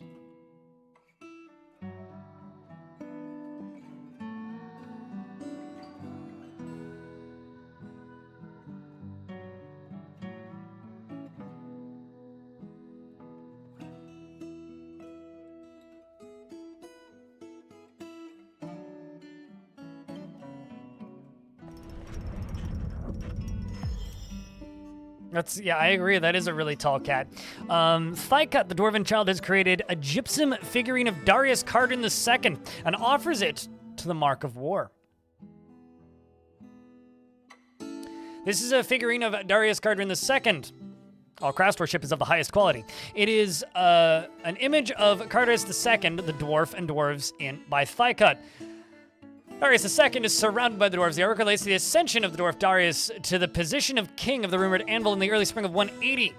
It is encircled with bands of round gypsum cabochons and menaces with spikes of gypsum. And the item is an image of a circle in gypsum.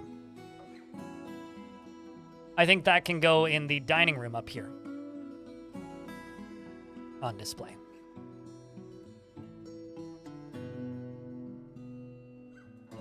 I need to make, okay, 1, 2, 3, 4, 5, 6, 7, 8, 9, 10, 11, 12, 13, 14, 15, 16, 17, 18, 19, 20, 21, 22, 23, 24, 25. Let's just do 40.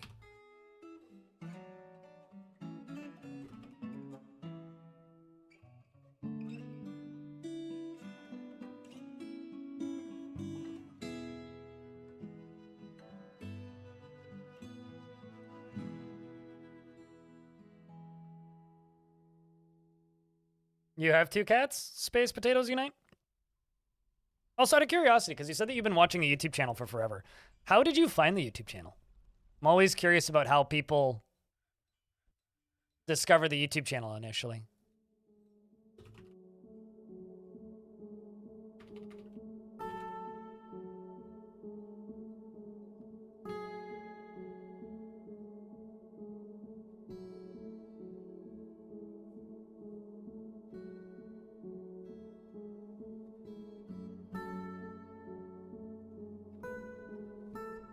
I also have 2 chairs past up, but I barely use them.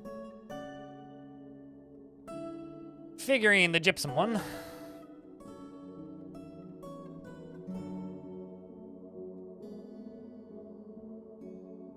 There's once again a camel in my fort.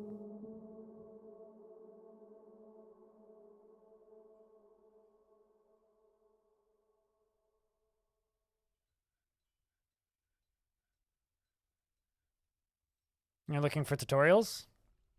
You found it back when this version came out just by searching for YouTube tutorials?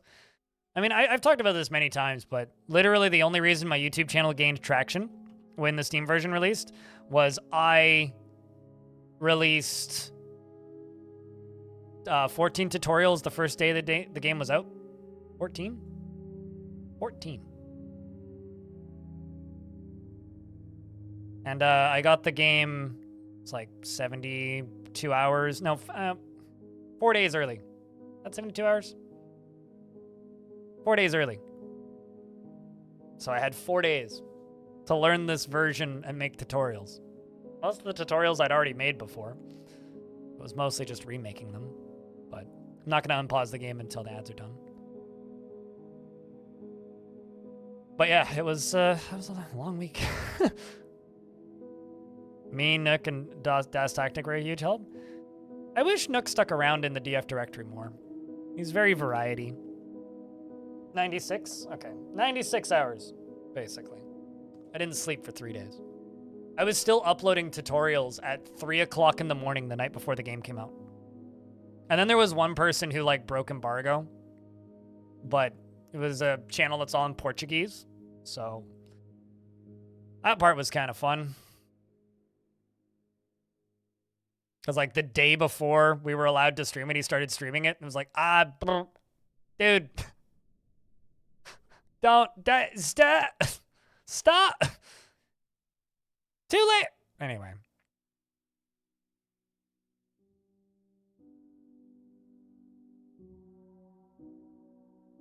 Caves of Cut is a very, very, very difficult game to stream, Blue Nexa. Am I planning to stream it again? Yes. I mean, I've streamed it many times in the past, and we'll stream it again in the future. But it's a very difficult game to stream. And I can't quite tell you why. Oh, he speaks Portuguese. He's from Brazil. Yeah. Wait, Tom. The guy's name is Nautilus Link, who broke embargo. Yeah, it's a difficult game to stream.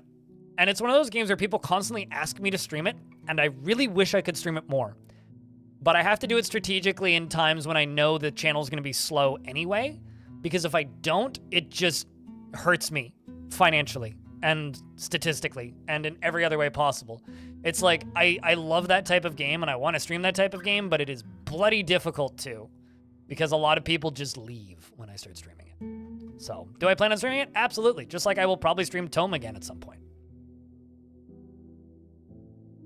You would like to learn more about Caves of Cud too? Well, then you should be one of the people that tune in when I do stream it. Because when I stream it, my view count sits at like a quarter of where it is on literally anything else. So.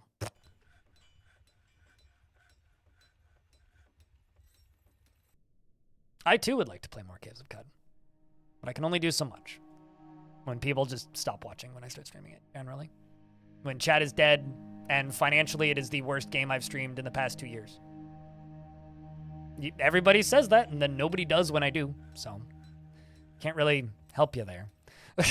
But no, I will stream more Caves of Cud. This always happens when this conversation comes up. People are like, I'd watch it, and I'm like, well, then tell me why I had an average of 106 viewers the last time I streamed it, and every time I stream Dwarf Fortress, it's about 210.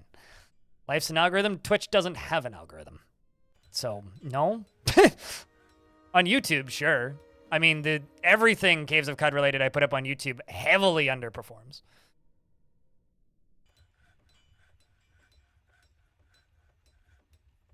Sure. Blue Nexa, you're one person. Unfortunately. If you could manifest another 110 people, then I could do it way more frequently. Yeah, because if I do it early in the stream, I make 0 money that day. Like the last time I did a 8-hour stream of Caves of Cud, I made less than $30 in a day. Which is painful. So, but I don't like having this discussion because this always starts, right? I need to make a living. Is what it is.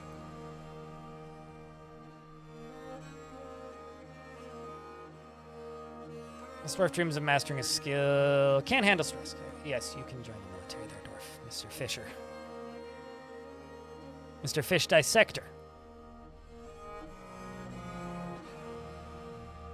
Can Laia be one of the new arrivals? I don't know. Can Laia be one of the new arrivals?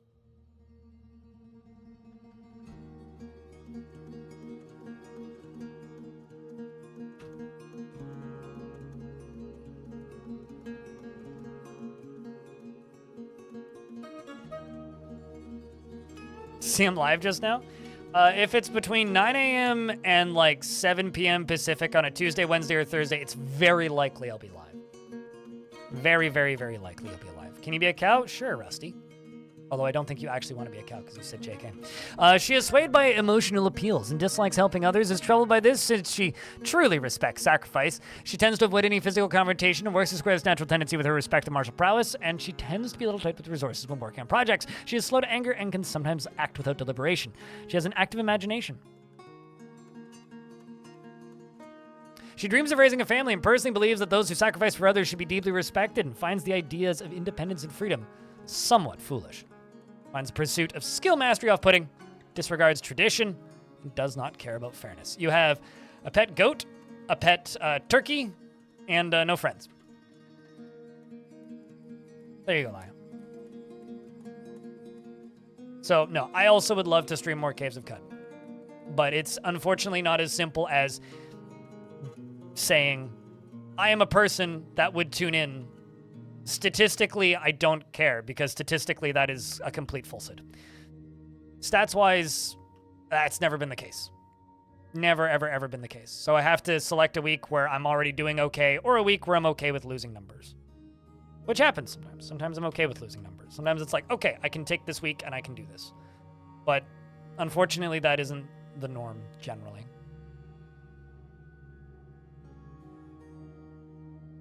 Generally, I have to be kind of strategic about when I do things.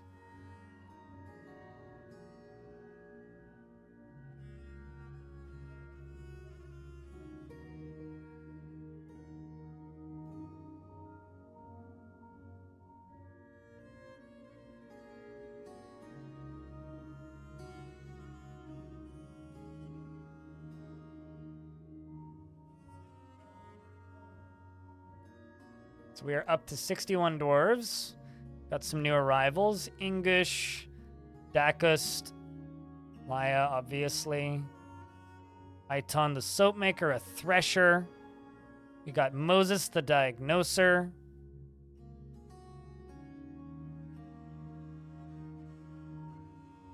Edzul here needs a replacement.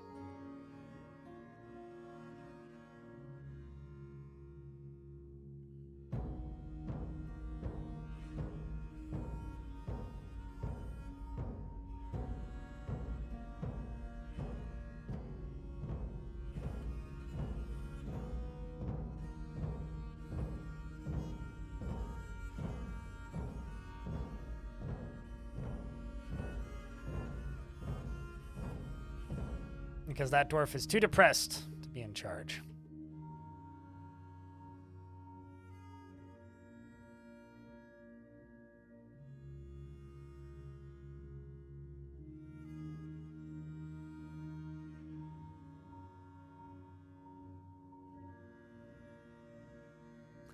Let's just get them training crossbows some more and then go down here and place attraction.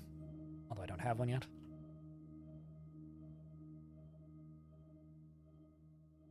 Moods are continuing to swing in the correct direction. Let's go up here and do the other things. Wall grates.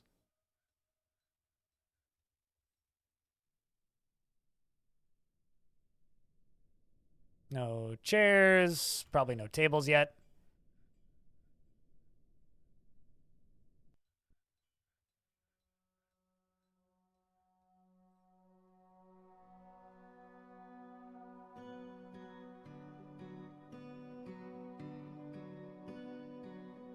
It runs significantly better. The code's been updated to a new code base, Samwise. Yeah. That's basically it, is what I would say. Bugs get fixed every patch. Things get better every patch. I don't know what else to say. I guess the final thing I'll say about Caves of Cud before I forget about the subject for the rest of the stream is if you want to see Caves of Cud, tune in around major updates. When major updates happen or when there's news related to it. And obviously I will be doing a bunch of that thing when it launches into 1.0. But it's not something I can casually do all the time unless the audience suddenly appears for it one day. Then I can start to, prioritize it more. But the audience hasn't really materialized for that game ever. Except for periods of time when I don't want to be streaming. Who was the asshole who brought a cavie? Which one of you did it? Is that a male cavie? I will geld it immediately.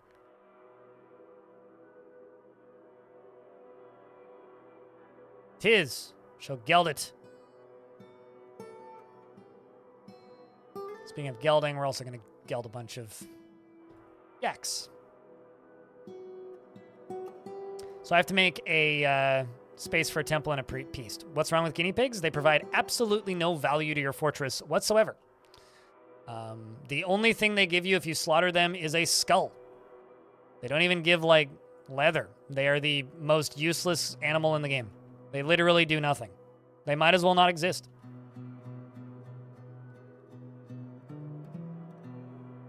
They're cut? You mean cute. There you go. Sure, but as part of a mechanical value, they are complete waste of everything.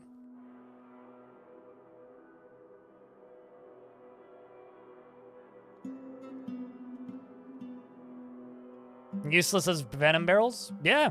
Well, actually, I would say they're more useful than venom barrels because a skull could be made into a totem. A venom barrel is just useless.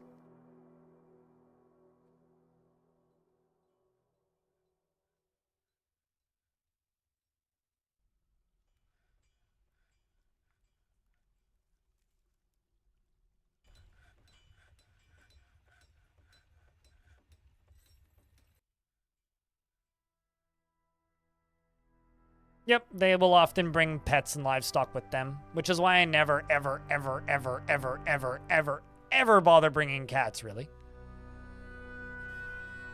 Because they will just bring cats with them eventually.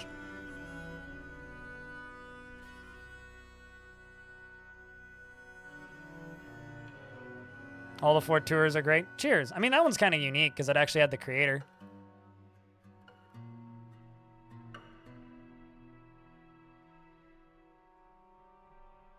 Gotta say that that's really the first fort of that type that I've really, or the first video of that type that I've ever really done.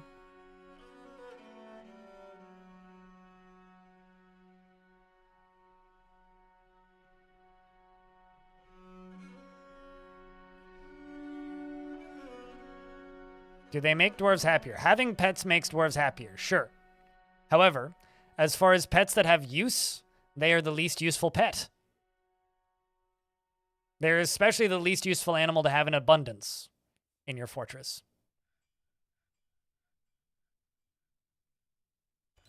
So, like, you can ask all these, like, specific circumstantial questions. My statement still stands. They are the least useful animal in the game. They provide no real material benefit to you or your fortress.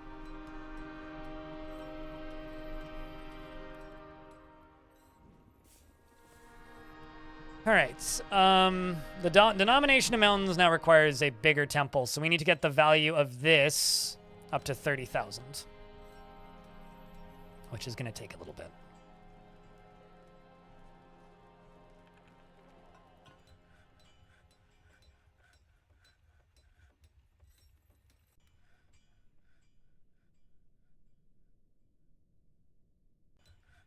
Can they provide a mood boost?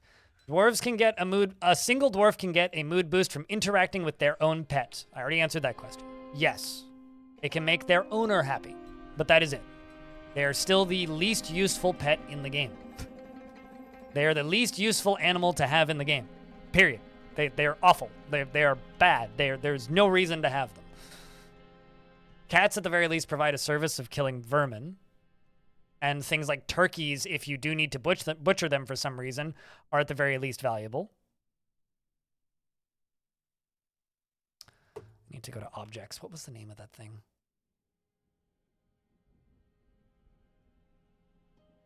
This thing. Where are you? Zero recollection of making that scepter, but I can put that scepter there.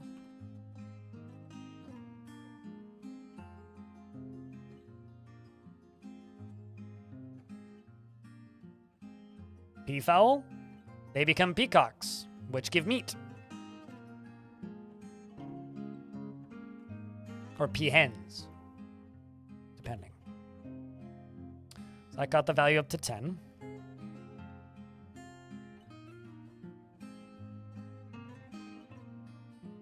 That is vastly incorrect.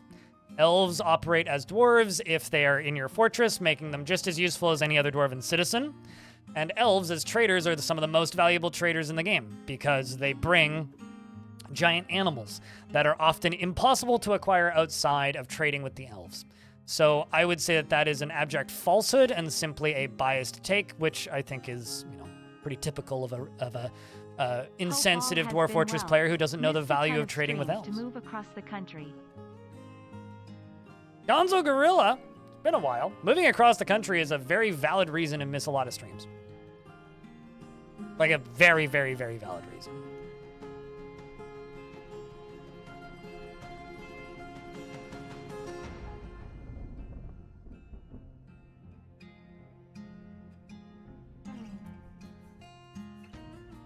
And thank you very much for the second month. It means a lot. Welcome back.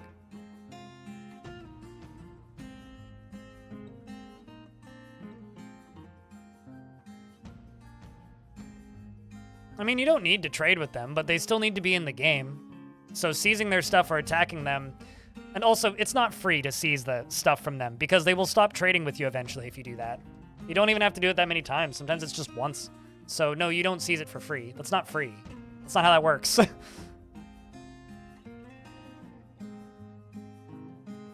Thank you, Ventos. Appreciate you, dude.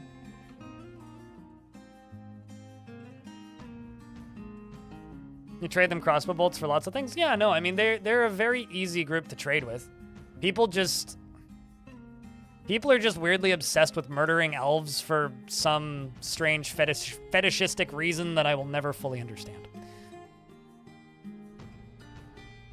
You always end up at war with them, so you just seize? So you're bad at the game? Noted. Get good. Scrub. Blah. I mean, like, yeah, I don't know. It's not that hard to not end up at war with them. It's pretty easy, actually.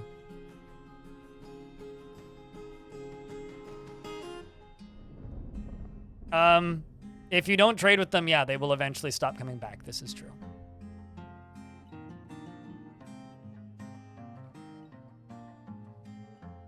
So you should trade with them if you are worried about them not coming back. No. It's never worth seizing stuff from traders unless you're intentionally trying to piss them off and too lazy to attack them yourself. So unless you're trying to start a war, there's zero reason to seize stuff from traders ever. In any circumstance. There's literally no reason. Unless you are trying to start a war. So if you're like intentionally trying to piss them off, yeah, then do that. That's an effective way to start a war. But otherwise, no, it's completely worthless because you'll get a bunch of crap you don't need. Like literally, like you will just get items you do not need. And in a lot of cases, items you can't even use.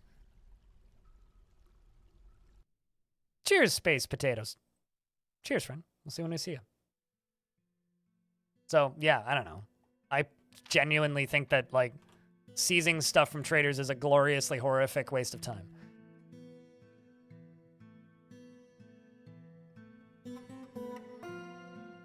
Better to just drown them and seize everything? I mean, at that point, yeah, it's more efficient to seize because then you don't have to clean up the bodies, but, like... I don't fully understand the need/desire of a lot of the player base of this video game to just murder everything. It's like, combat is literally the least interesting part of this game. It always has been, and I think always will be.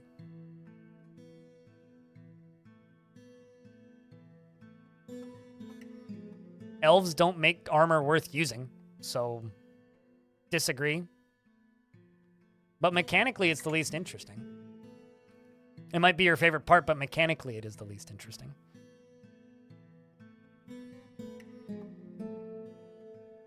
Forgotten Beasts can be fun, yeah, and fighting Hell can be fun. I think fighting other factions is more just annoying than anything. Which is why I generally try to stay at peace with them for as long as possible. Dwarf was found dead. Oh yeah, you went nuts, didn't you?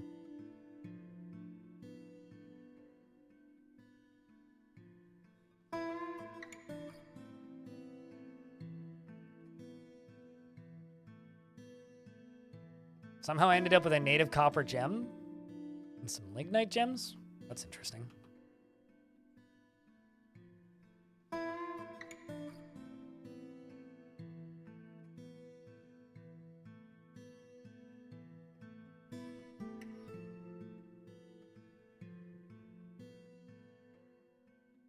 All right, let's get back to making more bedrooms.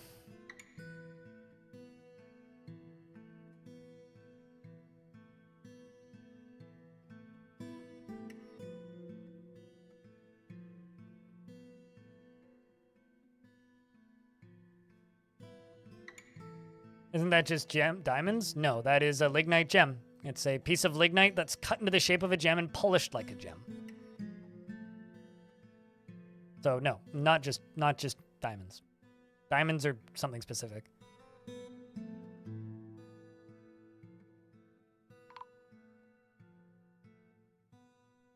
And that other dwarf that went nuts was found dead.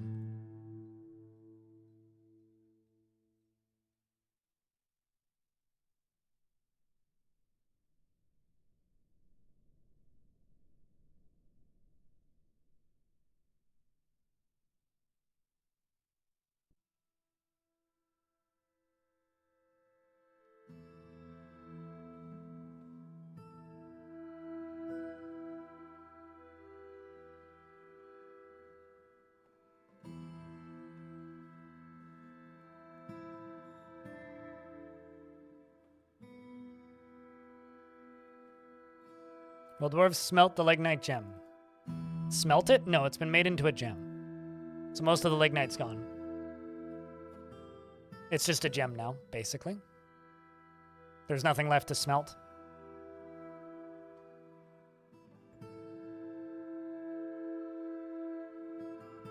Okay, so I'm going to dig into this nice.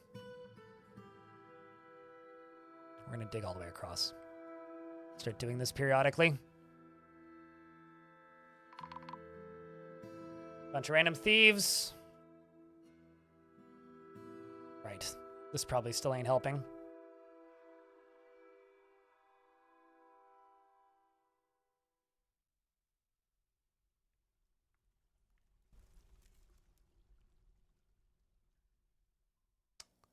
Tisk.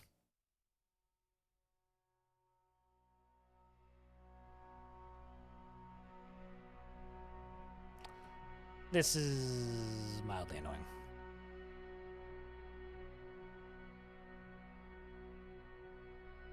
So let's set up a patrol route.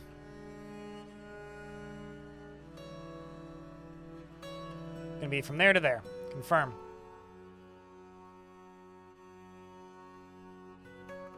Because theoretically what they should do is they should go fill up their quivers and then come back down. They are virtually identical mechanically, except glass can be made into more things than clay can. There really is no better material in Dwarf Fortress. There are two types of materials. Those that can be used for lava, and those that can't. There is no this thing is better than this thing in Dwarf Fortress. Really. It's mostly just a matter of opinion.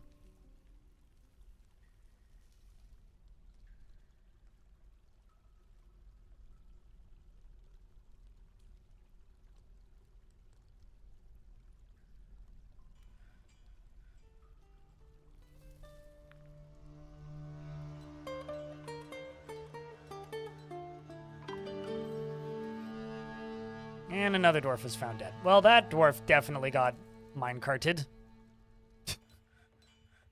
Not entirely sure how that happened, but...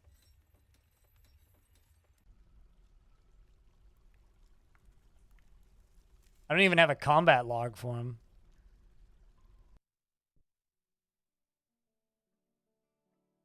That's disturbing.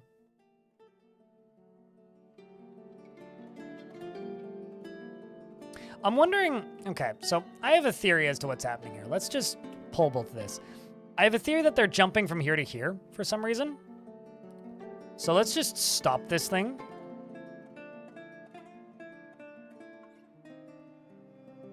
Which it should be stopping soon once this lever gets pulled.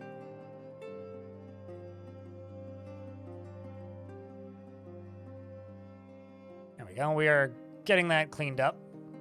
There you go.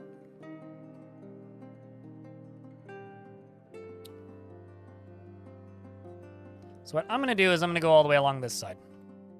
Just seal this thing up. Is what I'm going to do. It's a lot of blood. It's most of the blood from inside of a dwarf, which is why he died of bleeding.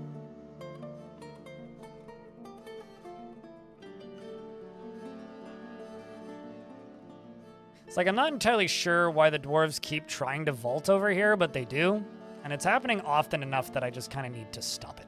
So, as amusing as it is, I do need to stop them from jumping into the minecart.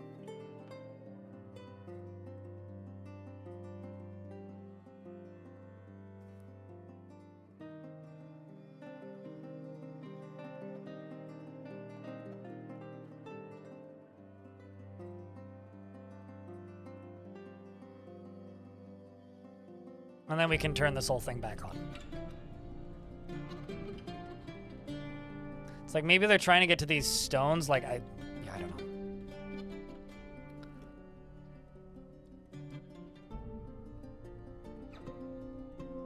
know. It's like then up here, I guess I can go along this way. Go over to here. Go across to this.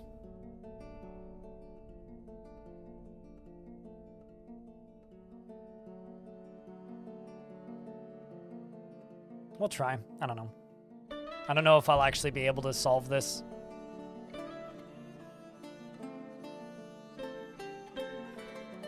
Without, like, completely disconnecting the way up there. But I don't really want to do that. Although maybe building these walls around here will allow me to be able to completely disconnect the way up. I guess we'll just have to do that. Just make sure that they can't get in here with any route. And once they have no route in, then at that point we... Oh, I see how they're getting in. Tisk. I'm smart. I understand the problem. Chat room, I found the problem. Uh-oh. A forgotten beast with webs has come. It's a beast named Nulthag. It is a great theropod with lidless eyes. It has a knobby trunk and a bloated body. Its aquamarine feathers are long and narrow. Beware its webs. I would really like its webs, but it's already fighting with a giant rat. It's probably going to die to that fire boy. He has a sword. No, he's got webs, not a sword. Anyway, killed a rat and left. Looks like. Speaking of killing a rat and leaving, we found anything of use? Nope. Nope. No, we have not.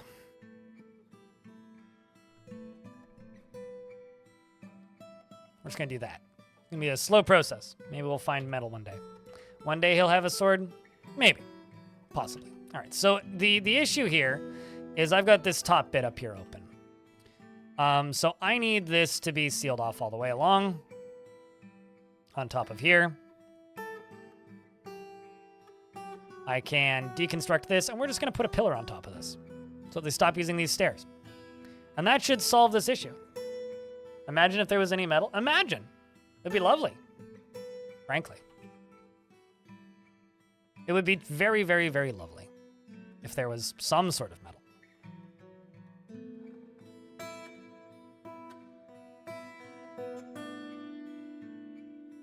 But unfortunately, there doesn't seem to be. So instead, I will just simply sit here and cry.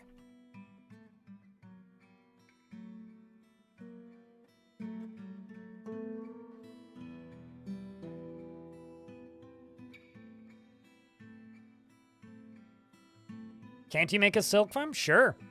I'd have to catch it, and then also put the effort in to catch it, which I have zero desire to do. Only struck cobaltite. At least cobaltite's pretty. I was wondering if you could auto mine cobaltite. It always tells you that you struck it, but it's like there's no reason to actually strike it.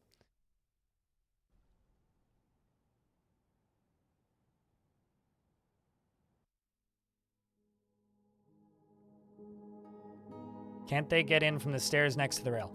That is why I am deconstructing the stairs next to the rail. Mm-hmm. And then the bottom one gets a door that is locked. This is the way they've been getting in. They have no other way in aside from the door at the bottom. But I was unaware that this connected here. Okay? So we are solving the issue. All the cobalt you could extract? All of it. Yeah, so much of it. Mm-hmm.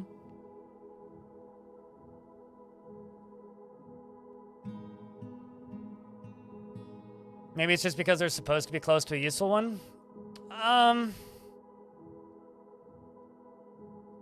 Not really.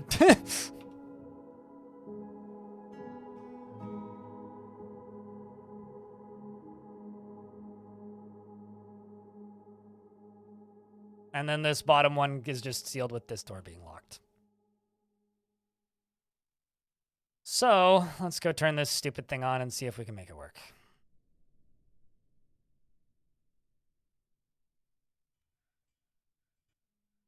Why are you here?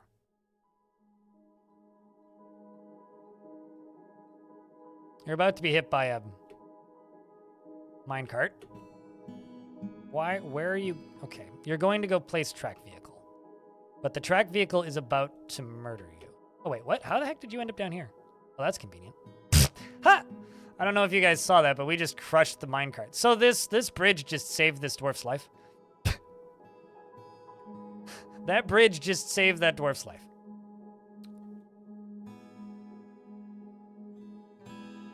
So that's cool.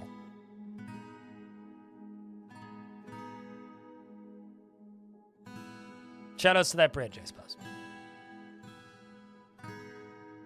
Once a dwarf comes up here and places this,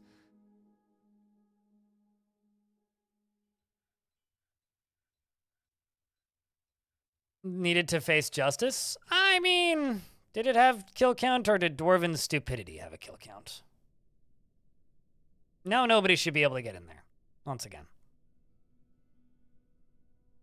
Zoom.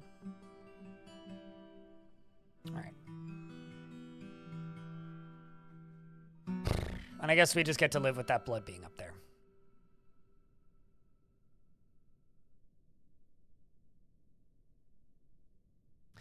Anyway, what's the value of this? 15,000.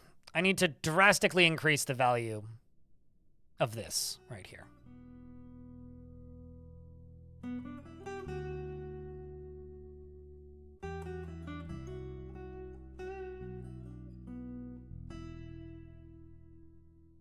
Because otherwise this church is going to get mad at me. Which wouldn't be anything too far out of the normal. Really need to relearn how to disable that stuff.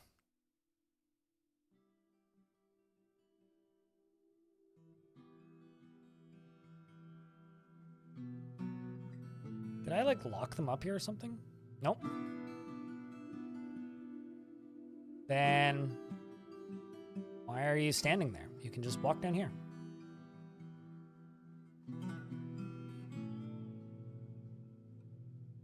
Nope. Okay. Turning that off fixes it.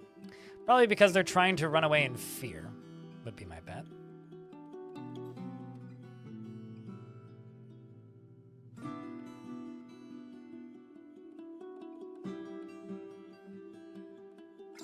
That's funny. All right, well, I need to, like, cave some rocks in on these guys to get rid of them or something. Although, actually, no, I can't.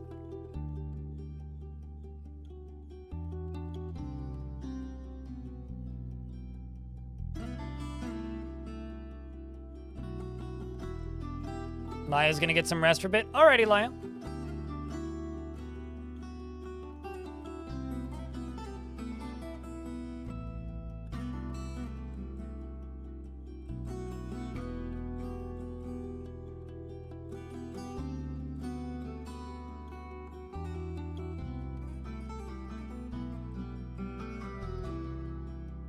It's always pleasant when stuff like this happens.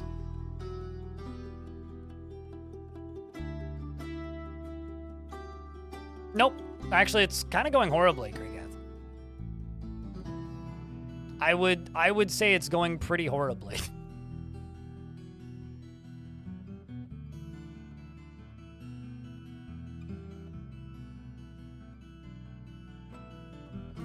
Which is kind of frustrating currently. Literally everything is going poorly. On the bright side, though, we have some more migrants. So I gotta get back down to making more bedrooms. Can also be expected. I mean, you asked how it was going. And I said it's going horribly. That was not the plan.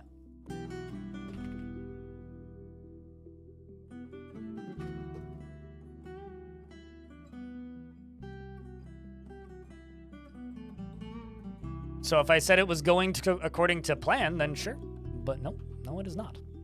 Just going horribly. In fact, this is possibly the most dissatisfied I've been with the start of a fort in ages. Although on the bright side, we have made some cool stuff. So I guess we do have that going for us, I suppose. Everything else about this fort has kind of just been awful or mildly annoying.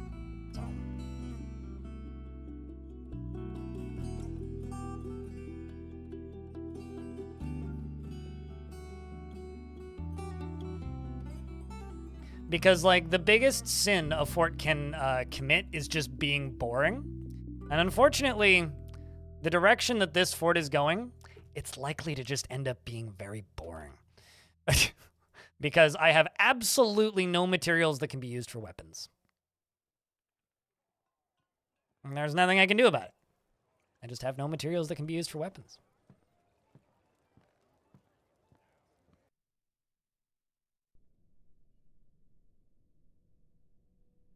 Which also means increasing the value of things is very difficult.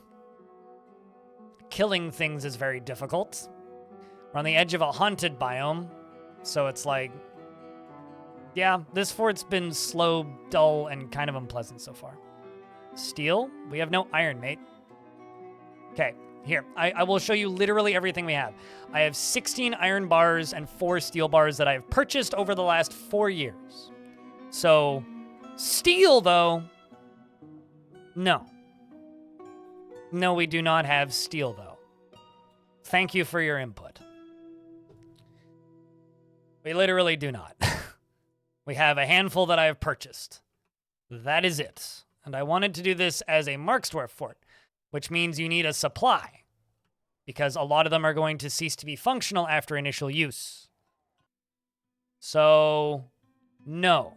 We don't have any steel, though. We literally have nothing. Okay? The embark does have iron. I haven't found it yet. Okay? So, in case you, can't follow the problem that I'm having here, that's the problem. The embark has iron, but we are yet to find it. So I'm starting to strip mine. If I ever made a fort like this with no metal, yes, it's painfully boring. It's not unplayable or anything. I can absolutely sort this fort out and be fine, largely. But that's not the issue. The issue is that it's boring. And I don't know how else to word that.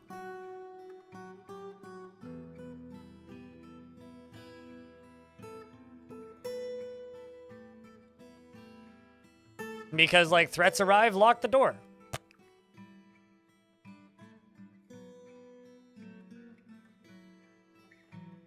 Cool. Wait until threat leaves.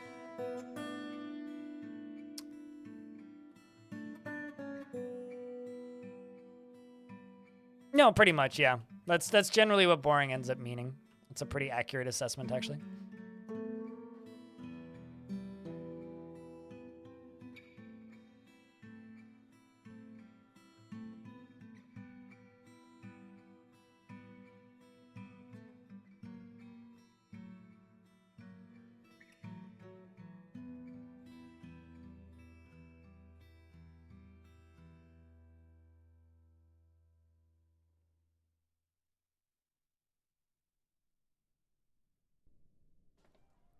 Okay, how the heck did that dwarf get there to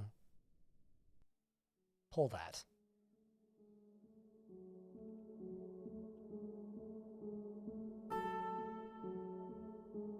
How did you get here?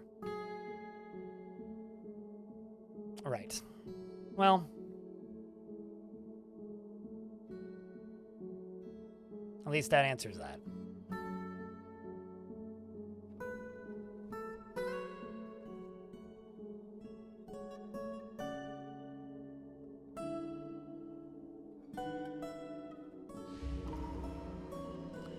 Diamond has entered a Fey mood.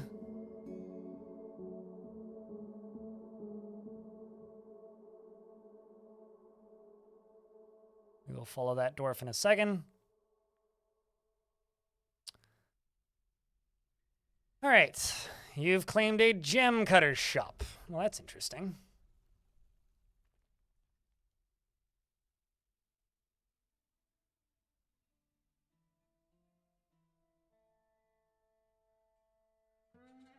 No, I mean, I had to figure out some source of mild entertainment, which is why I decided to go dumb with minecarts, right?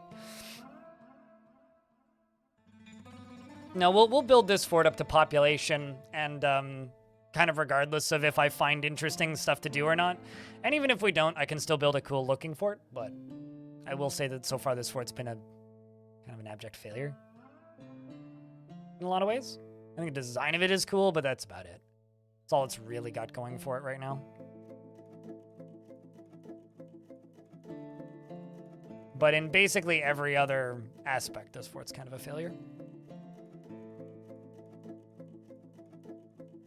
But the next thing we're going to start working on is digging down to the caverns to try and get some sort of glass industry up and running. The one person who's extremely excited about the prospect of a glass industry. You're probably jumping up and down in your seat right now. So that I can get lava somewhere. Somewhere. So that I can begin working on actual defenses. Otherwise, we're just going to be in trouble.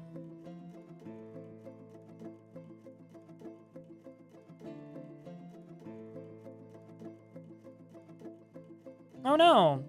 Why didn't you run it through, like, Grammarly or something?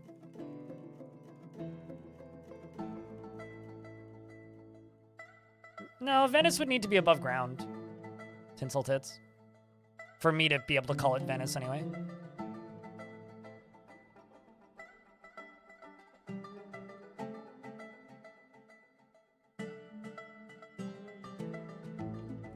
But building the Venice of Dwarves would be kind of fun.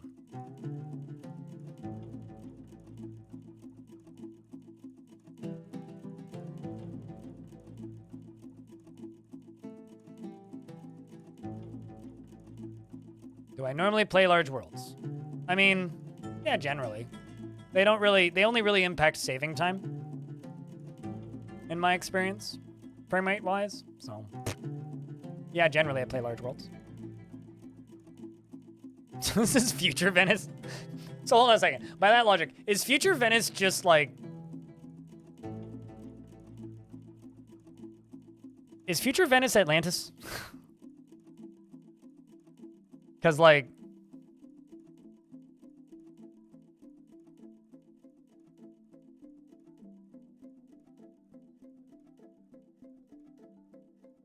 You want major rivers? If you want major rivers, don't make large worlds. If you want major rivers, you want high savagery. Because major rivers are only untamed wilds, so just turn up your savagery. Or alternatively, go into advanced world gen and increase erosion and rainfall. Or maybe I think it's just erosion. Depends if Aquaman moves in. You know, I know the name Aquaman. When I was younger, I had one Spider-Man comic that included... No, not Spider. I had one comic book, I can't remember which one it was, that included Aquaman. It was like an omnibus where he shows up for like 3 panels. And that is the entirety of my knowledge of Aquaman. I've never seen an Aquaman movie.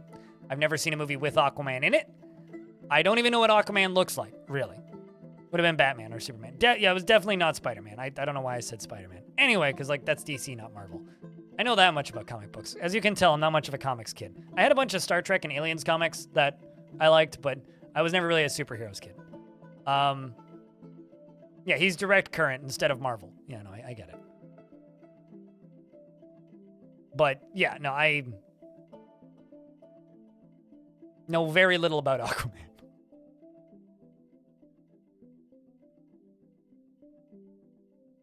This artifact just keeps going. What are you grabbing anyway?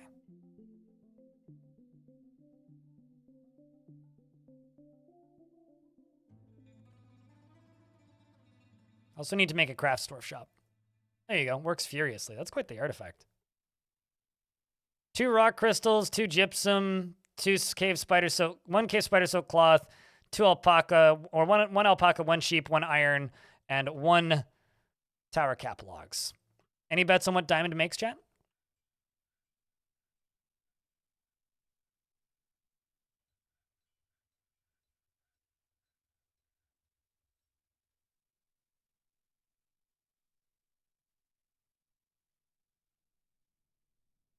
Yeah, direct current. DC.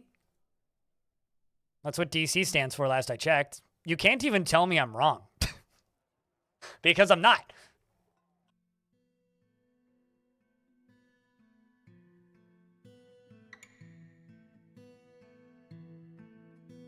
I found some white opals. More white opals.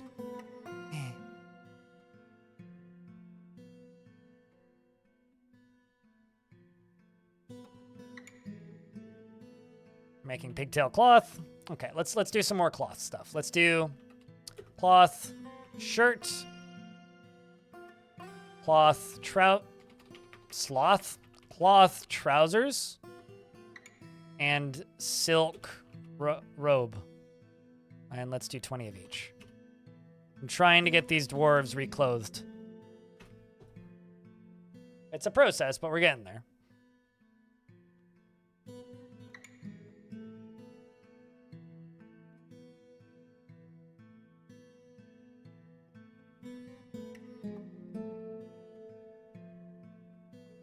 Trousers out of sloths. I mean, I'm sure giant sloths would give you quite a bit of trouser.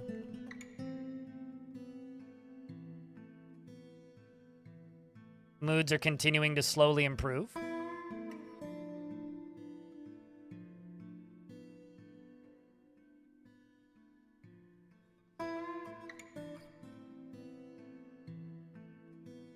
Well, at the very least, we can get these bedrooms made.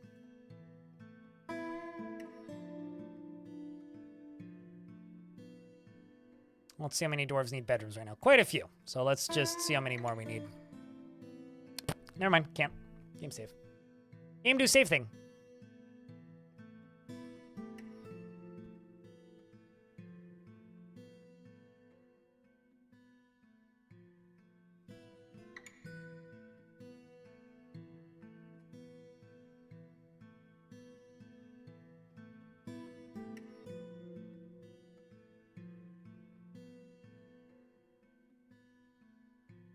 I love it when people ask me these questions like,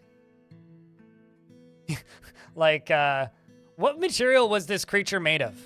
On a YouTube short from a clip of a VOD that was like 8 months ago. I have no idea. Unrelated. You know what's funny? How I was just like, I'll stream Caves of Cut again when there's a big update. Well, guess what update just dropped?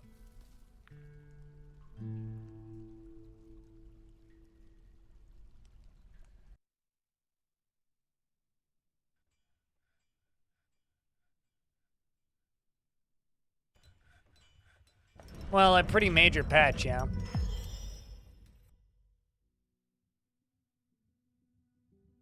There's a big cinematic battle that apparently was just added at the foot of the spindle.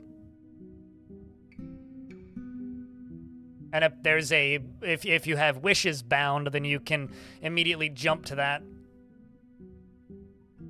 The reason I say that is because like I'm a patron of theirs, and so they just put a bunch of stuff into the beta branch. What more could Cut improve? You sweet summer child. Diamond Destruct, the Sacred Cave, has created Vudathralabad, a rock crystal coffer, and claims it as a family heirloom.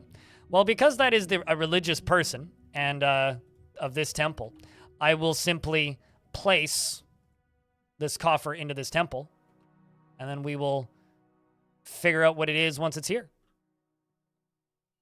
A rock crystal coffer. That is fancy.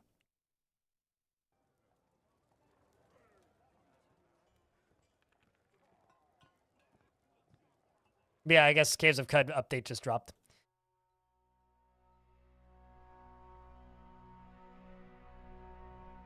But I don't know. I've got a lot of games right now that are kind of pulling my time, this being one of them. So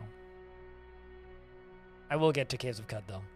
Probably sooner rather than later. Someone is bringing it. We'll get down here eventually.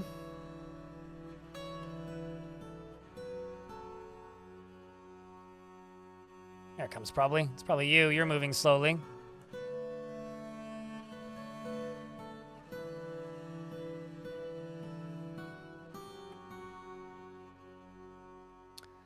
This is a rock crystal coffer. All craft ship is of the highest quality. It is encrusted with cushioned gypsum cabochons and decorated with sheep's wool and tower cap.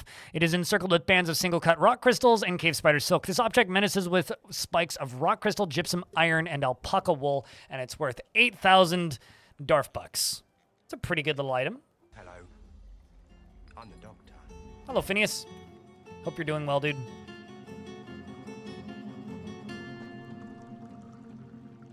Much. Oh, it is a gem window. I was like, why is there gems right there?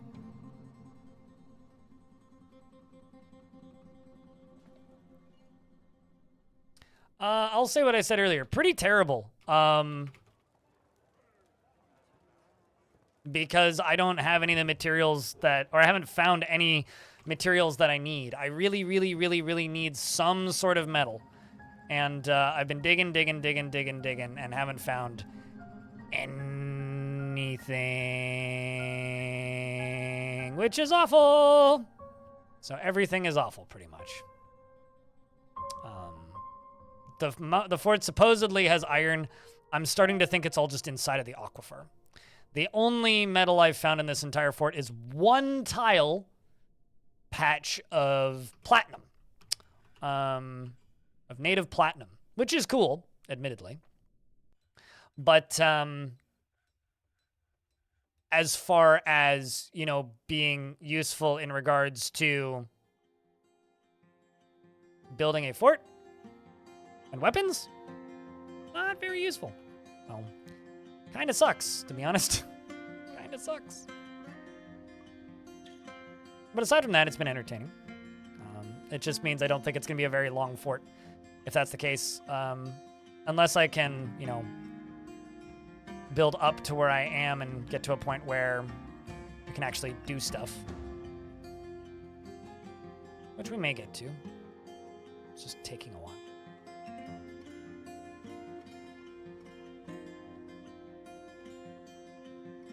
No Mark Dwarves yet? I mean, we have Mark Dwarves, but, like, they only have bone.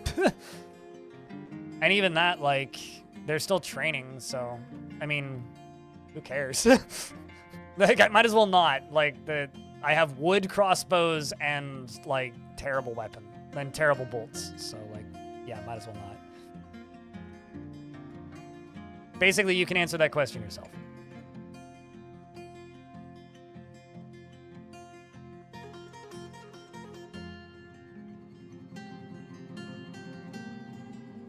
But no, probably what's going to end up happening with this fort, even if I don't find the stuff that I'm looking for, is I will just build something cool and make a cool looking town and then seal it off and make a new one.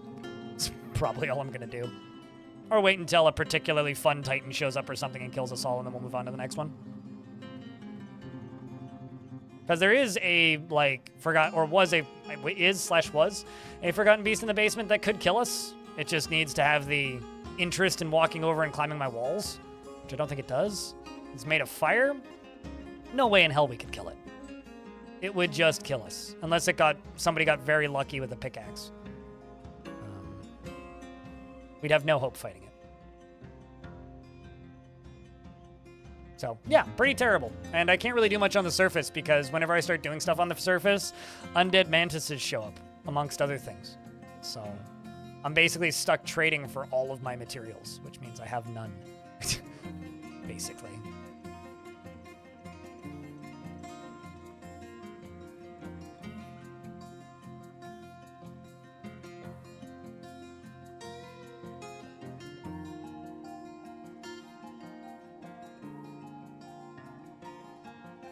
I mean, it's not awful. I mean, you've been watching it, so it's been pretty entertaining.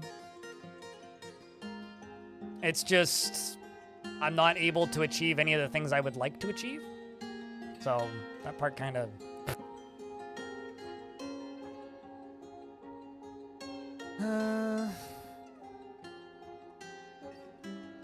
An unpleasant place to live? Oh, I see what you mean. Yeah. No, probably. I mean, it is a haunted biome, so it's kind of a given.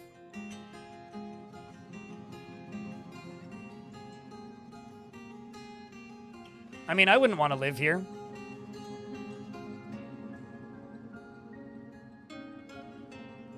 And also not challenging.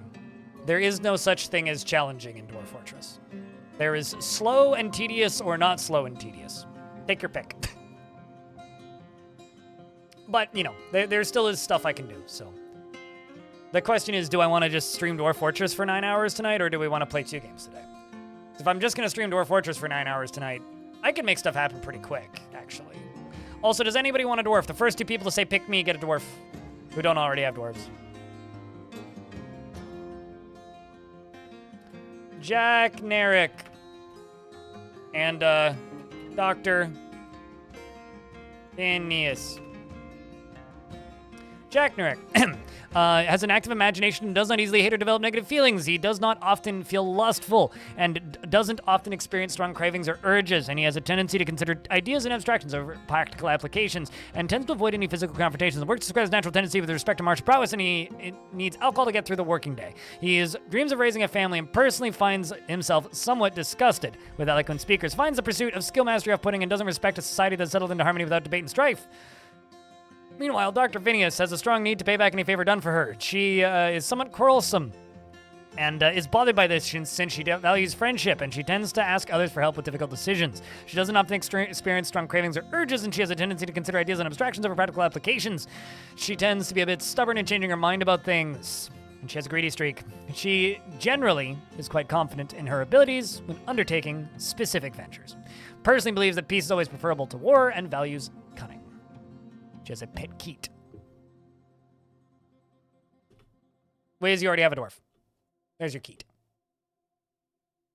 But I will give this bonus one to Rusty. Rusty is an administrator. Rusty's completely closed-minded and never changes his mind after forming an initial idea. He is bashful, and he tends to think before acting. He finds obligations confining, though he is conflicted by this for more than one reason. He often feels envious of others, and he does not often feel lustful. And he prefers a little tumult and discord in day-to-day living, and he is quite confident in his abilities when undertaking specific ventures. He likes to take it easy, and he is slow to anger. One thing I will say that's been a very valiant success in this fort, though, is this little minecart track, which is this. Minecart go through water, dump out water. Minecart go through water, dump out water. Minecart go through water, dump out water. Minecart go through water, dump out water. On repeat. Then the water go down here, and occasionally makes mist. That's been the one real success of this fort.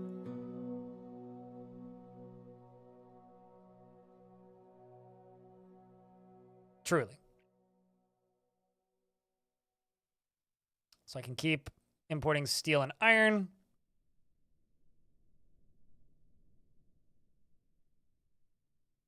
So apparently backing out of this screen actually cancels your import requests. That's interesting. They want scepters. More like minecart mist. And hopefully it mists all my dwarves, because otherwise they'll get hit by the minecart and that would be bad.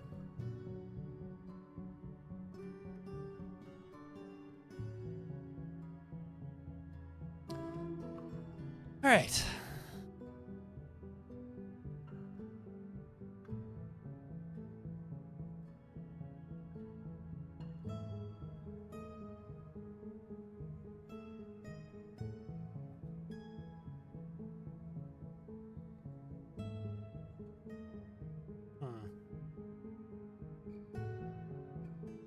Do dwarves experience any fear when getting spattered by blood? I don't think so.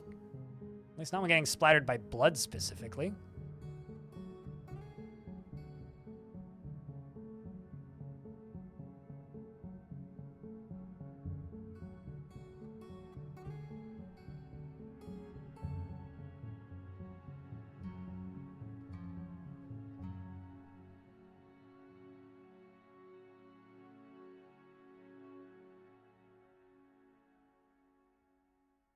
Okay, so I think I know what I'm going to do. Jump to you right here. Go to the bottom of this. Priority 5, go all the way to the end.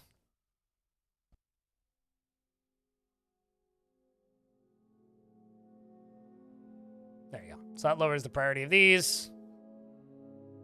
We're going to go all the way down to the bottom. Let's make a lava forge.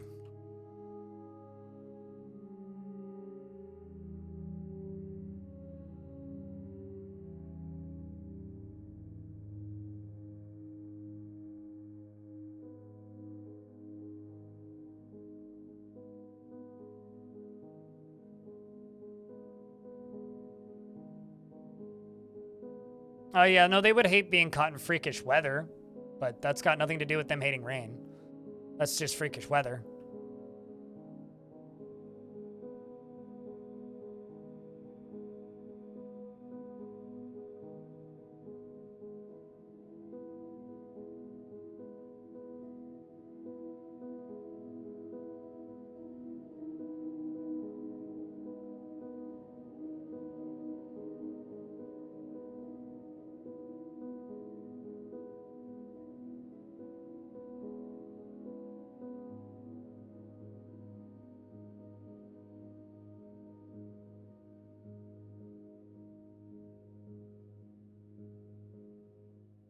When you had a fort in a nasty biome that rained, blood rain from the sky, and dwarves hated that.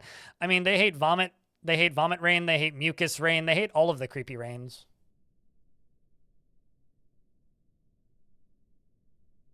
Which, like, I don't know, isn't particularly surprising. I mean, if you were having blood rained on you, would you be happy? I mean, I wouldn't be. I'd be pretty pissed, to be honest.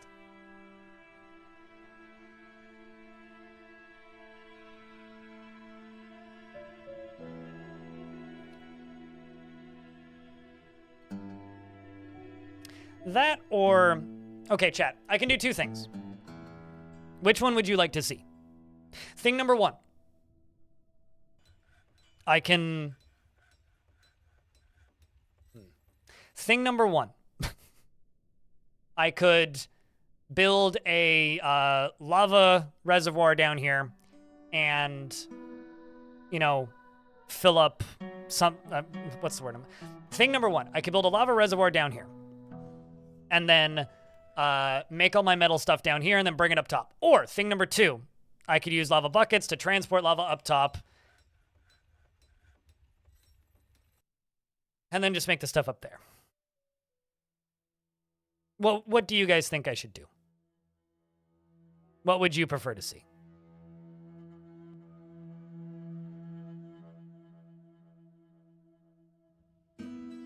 Buckets?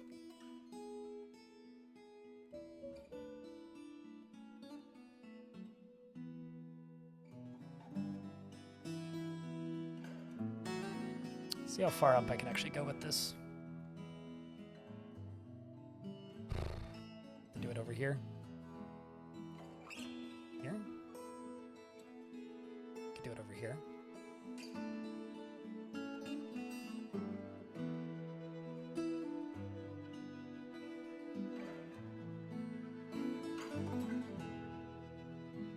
Oh, I mean minecarts, yes.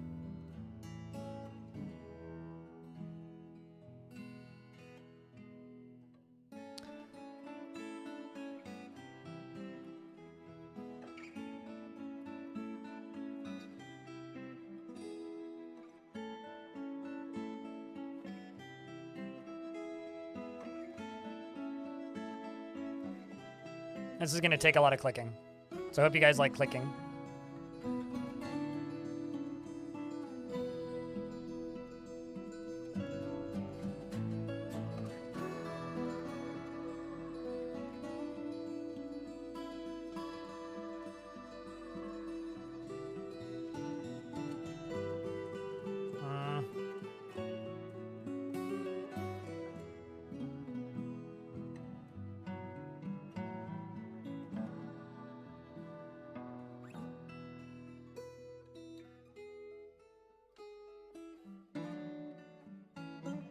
Okay, let's just let them dig it that deep. We'll build the first chunk.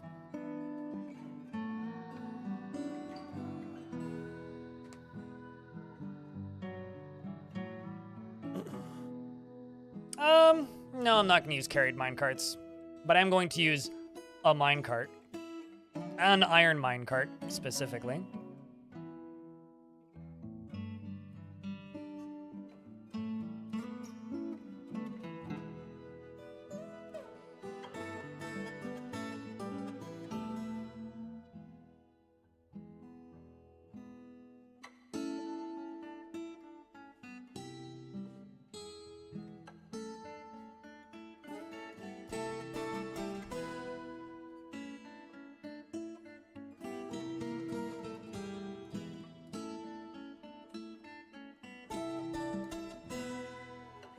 Maybe I will find iron while I'm doing all of this shit, too.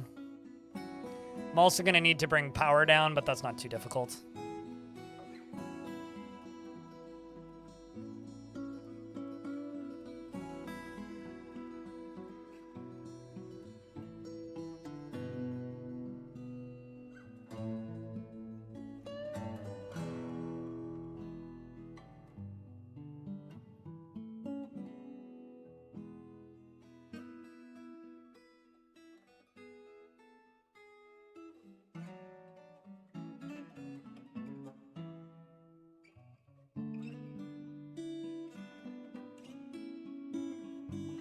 Only like 100 more layers to go, or so.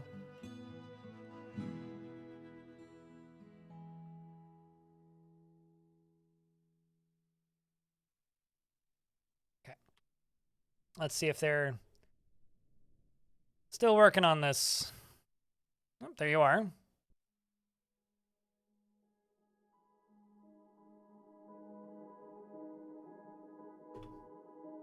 Do you know of any way to limit dwarven population during World Gen? Nope. No idea. Not the person to ask.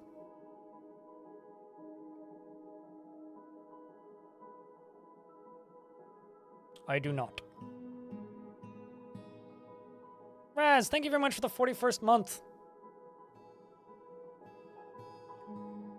Here's the thing. You ask me if I know a way, I tell you I don't, and then you give me a solution. Well, it sounds like you already have the answer to your question. I have no idea how to limit dwarven population during World Gen. Limit number of civilians? I don't know. I'm not the person to ask. I still don't have an answer to your question. I don't really know what you want me to say then. I would say just limit the number of civs that can spawn, but like, that's it. That's all I can really say. I don't know.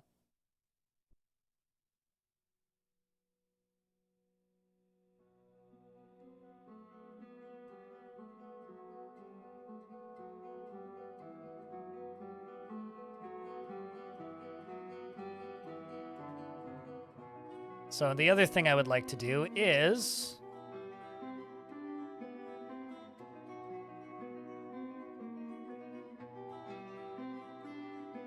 There we go.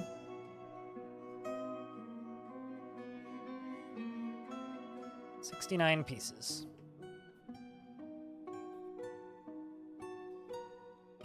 This is gonna cancel a ton, by the way.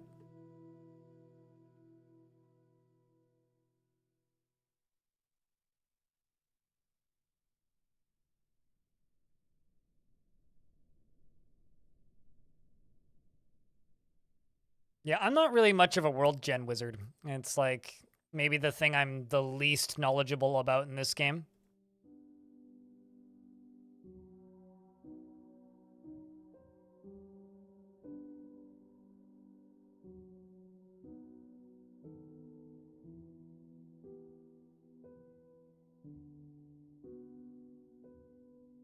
Which, you know, maybe it's something I should be more knowledgeable about, but at the same time, I'm just not.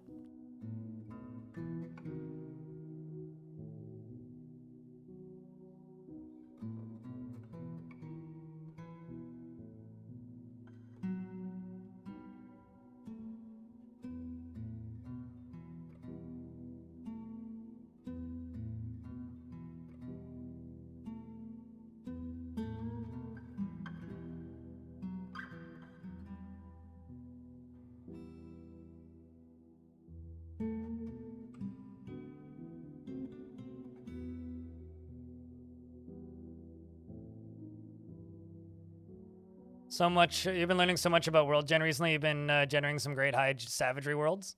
Yeah, I think that like world gen is almost like a play style in and of itself for Dwarf Fortress. We've struck white opals. Well, that's something. That is something.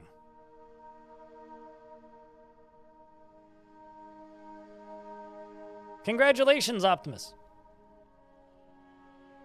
Just don't let it anywhere near your soldiers, because I'm pretty sure they'll still friendly fight.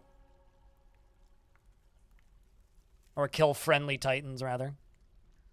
Dwarves just don't get along well with titans.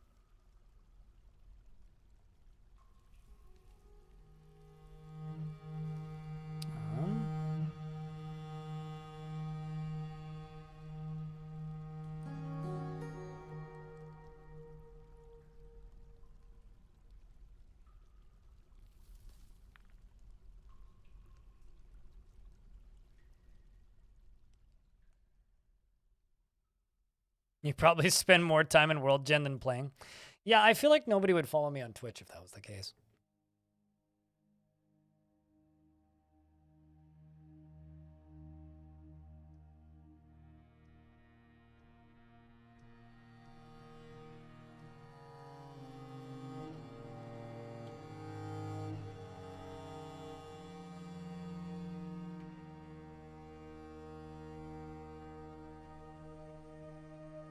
Go, continuing to dig down.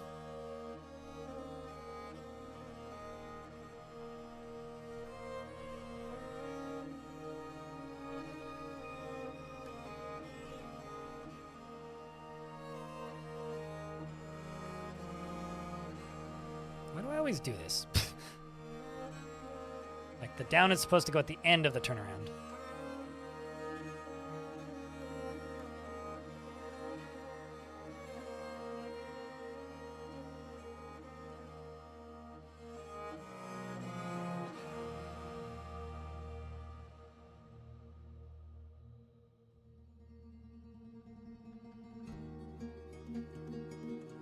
more time in Legends than Fortress mode? I do that sometimes, but it's pretty rare.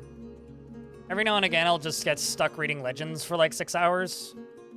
Like, when Villains Part 1 came out, and Legends got expanded a whole lot, and things like adultery and assassinations got allowed in Legends, or added to Legends, I spent like a day. Like, it was like a 14-hour stream or something, just reading Legends. It was a good day. We, like, discovered many plots and things. I found wood opal. Great.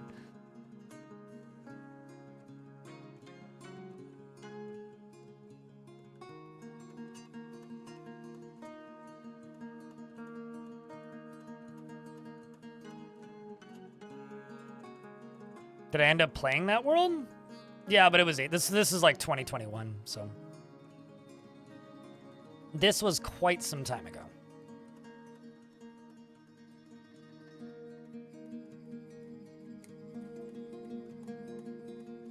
I've got look at all of these forbidden track pieces I have.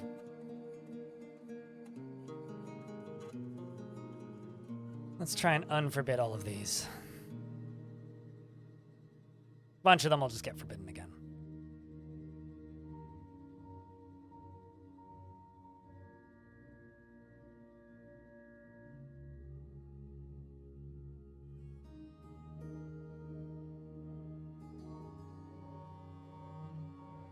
I did it right finally.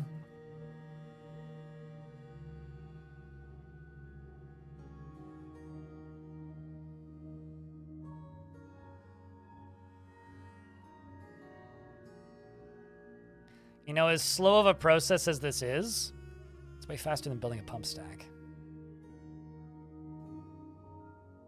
We are going to need to bring power down to the bottom, though. Purely so that I don't have to worry about the minecarts getting stuck. Or minecart, I guess, getting stuck. But once it's gone through the bottom, we'll hit it with a track stop. And then we'll just get the dwarves to manually push it.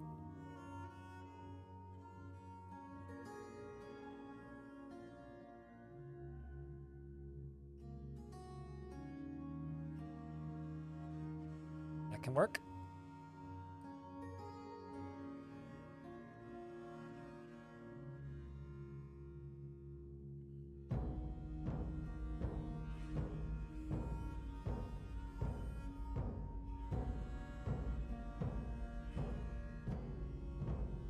Should be almost there.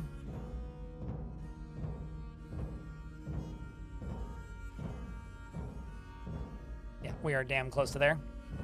I will just run this back over to here.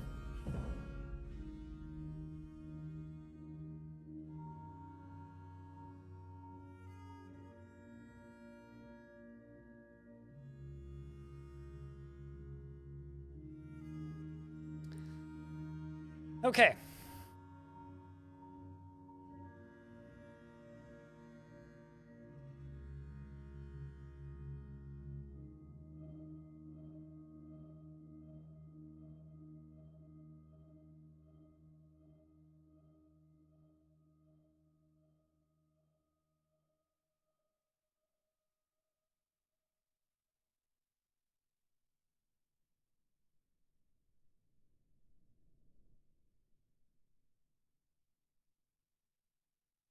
No, let's let it do that. What's this embark like? Pretty boring on the surface. I mean, it's half rocky wasteland, half it's partial rocky wasteland and thick forest, but like, and then a very, very, very small portion of it is haunted. But the issue that I'm running into is that there's only iron on this embark. I haven't found any of it yet. So it's kind of a problem.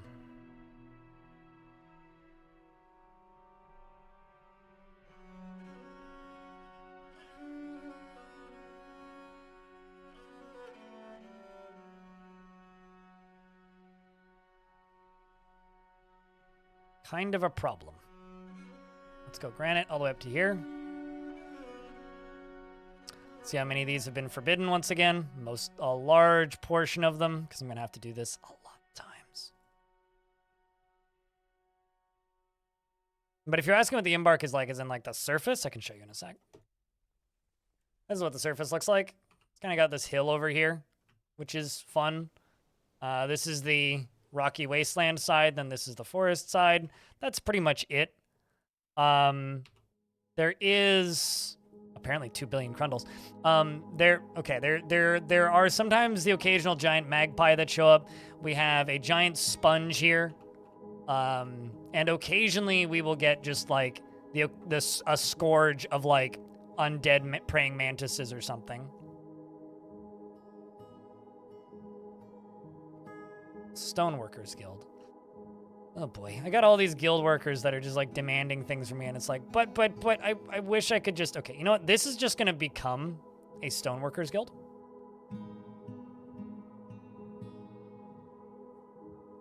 We're just gonna do it that way.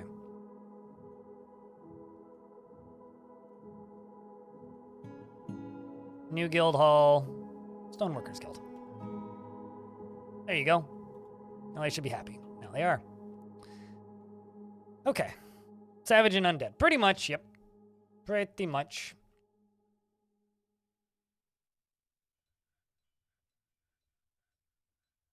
But, you know, right now I'm just trying to get this done.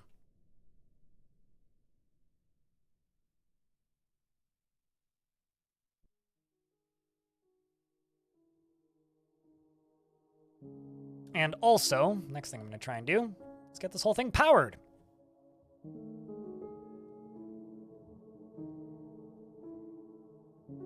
Which I guess I could do through this bottom side right here. Let's see. Can I actually do this through the bottom side? Should it be able to?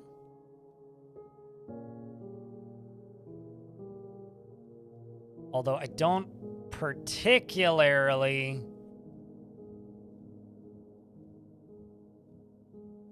want it to touch the wagon at the minecart at any point. So let's just go this side.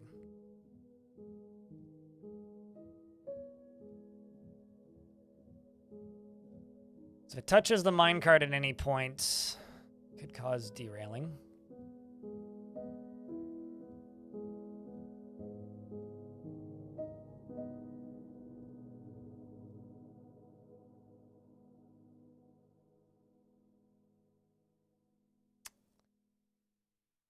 That could be fine.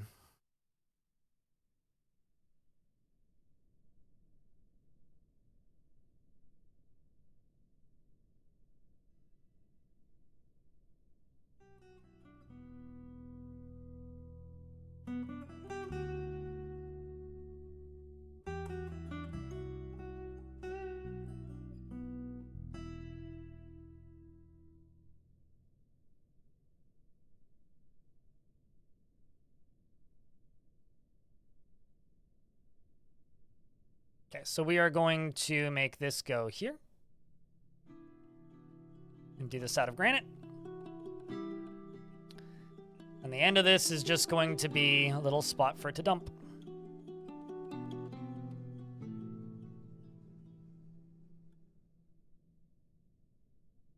This will be a very slow process, but shouldn't be too bad. Yeah, no, the goal for this fort was to just be like interesting and fun. Oh yeah, it rains goblin blood in one corner sometimes.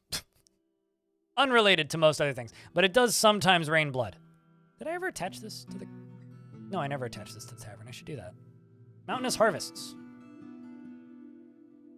Yeah, sometimes it rains goblin blood. But it never actually lands on the ground. It's like up in the far corner of the map where it rains blood.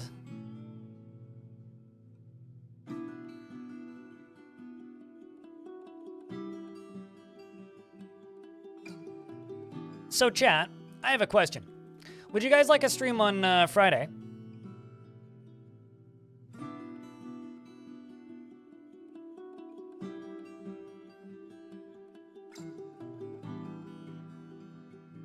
There is blood rain in DF. Yes, there is in fact blood rain in DF.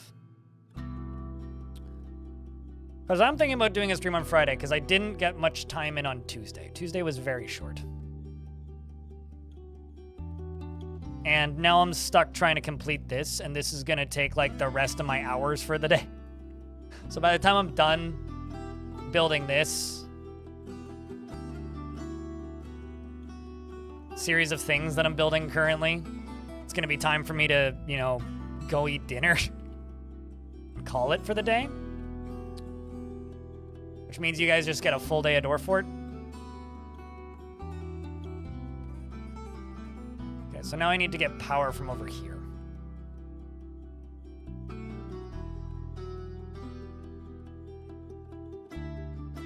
Sandwich! Sandwich? What are you talking about?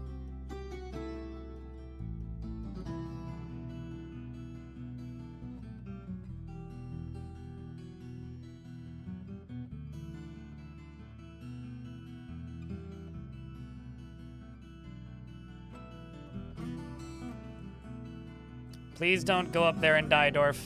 You're gonna go up there and die. Well, nice. Oh, okay, well, you were able to stop the minecart. Fortunately, this dwarf was very fat, so this dwarf stopped the minecart. Let's save this dwarf instead of just firing another minecart at him. What do you guys all do? Oh, there's a dead puppy on the... I actually feel bad about that one. If there isn't a dead dwarf on the minecart track, then there's a dead puppy. I guess.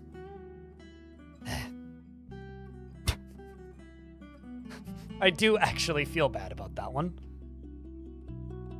Ay.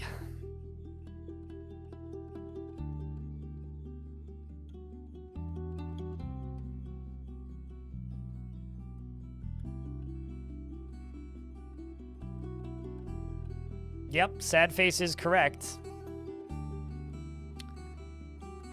I would agree with that. Bring out Judith!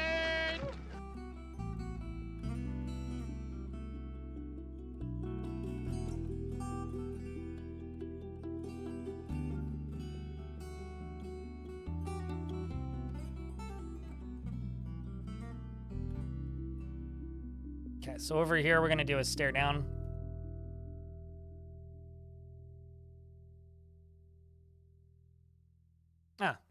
Well, I require more mechanisms, it turns out.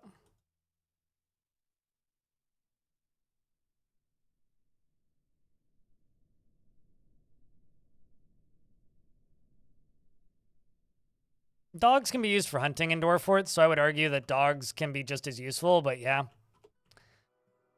Generally, I would agree. They're both annoying. Both more useful than cavies, though.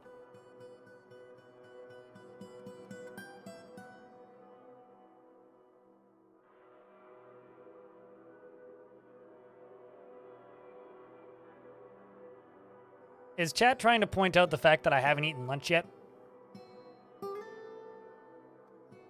I think chat is trying to point out the fact the streamer hasn't eaten yet and it's 5 o'clock.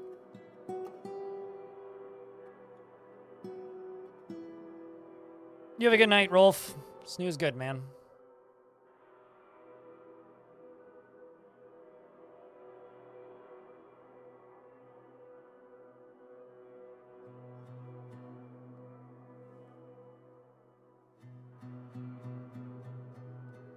I like that by itself, like, that is a funny limitation there. All right, well, whatever. Dwarves in the tavern are starting to enjoy their lives a little bit more. A thresher withdraws from society. The value of this temple isn't quite high enough yet.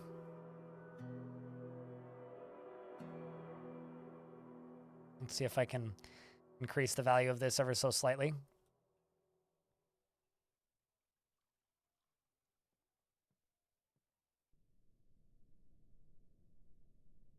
Our annoyance and spam break.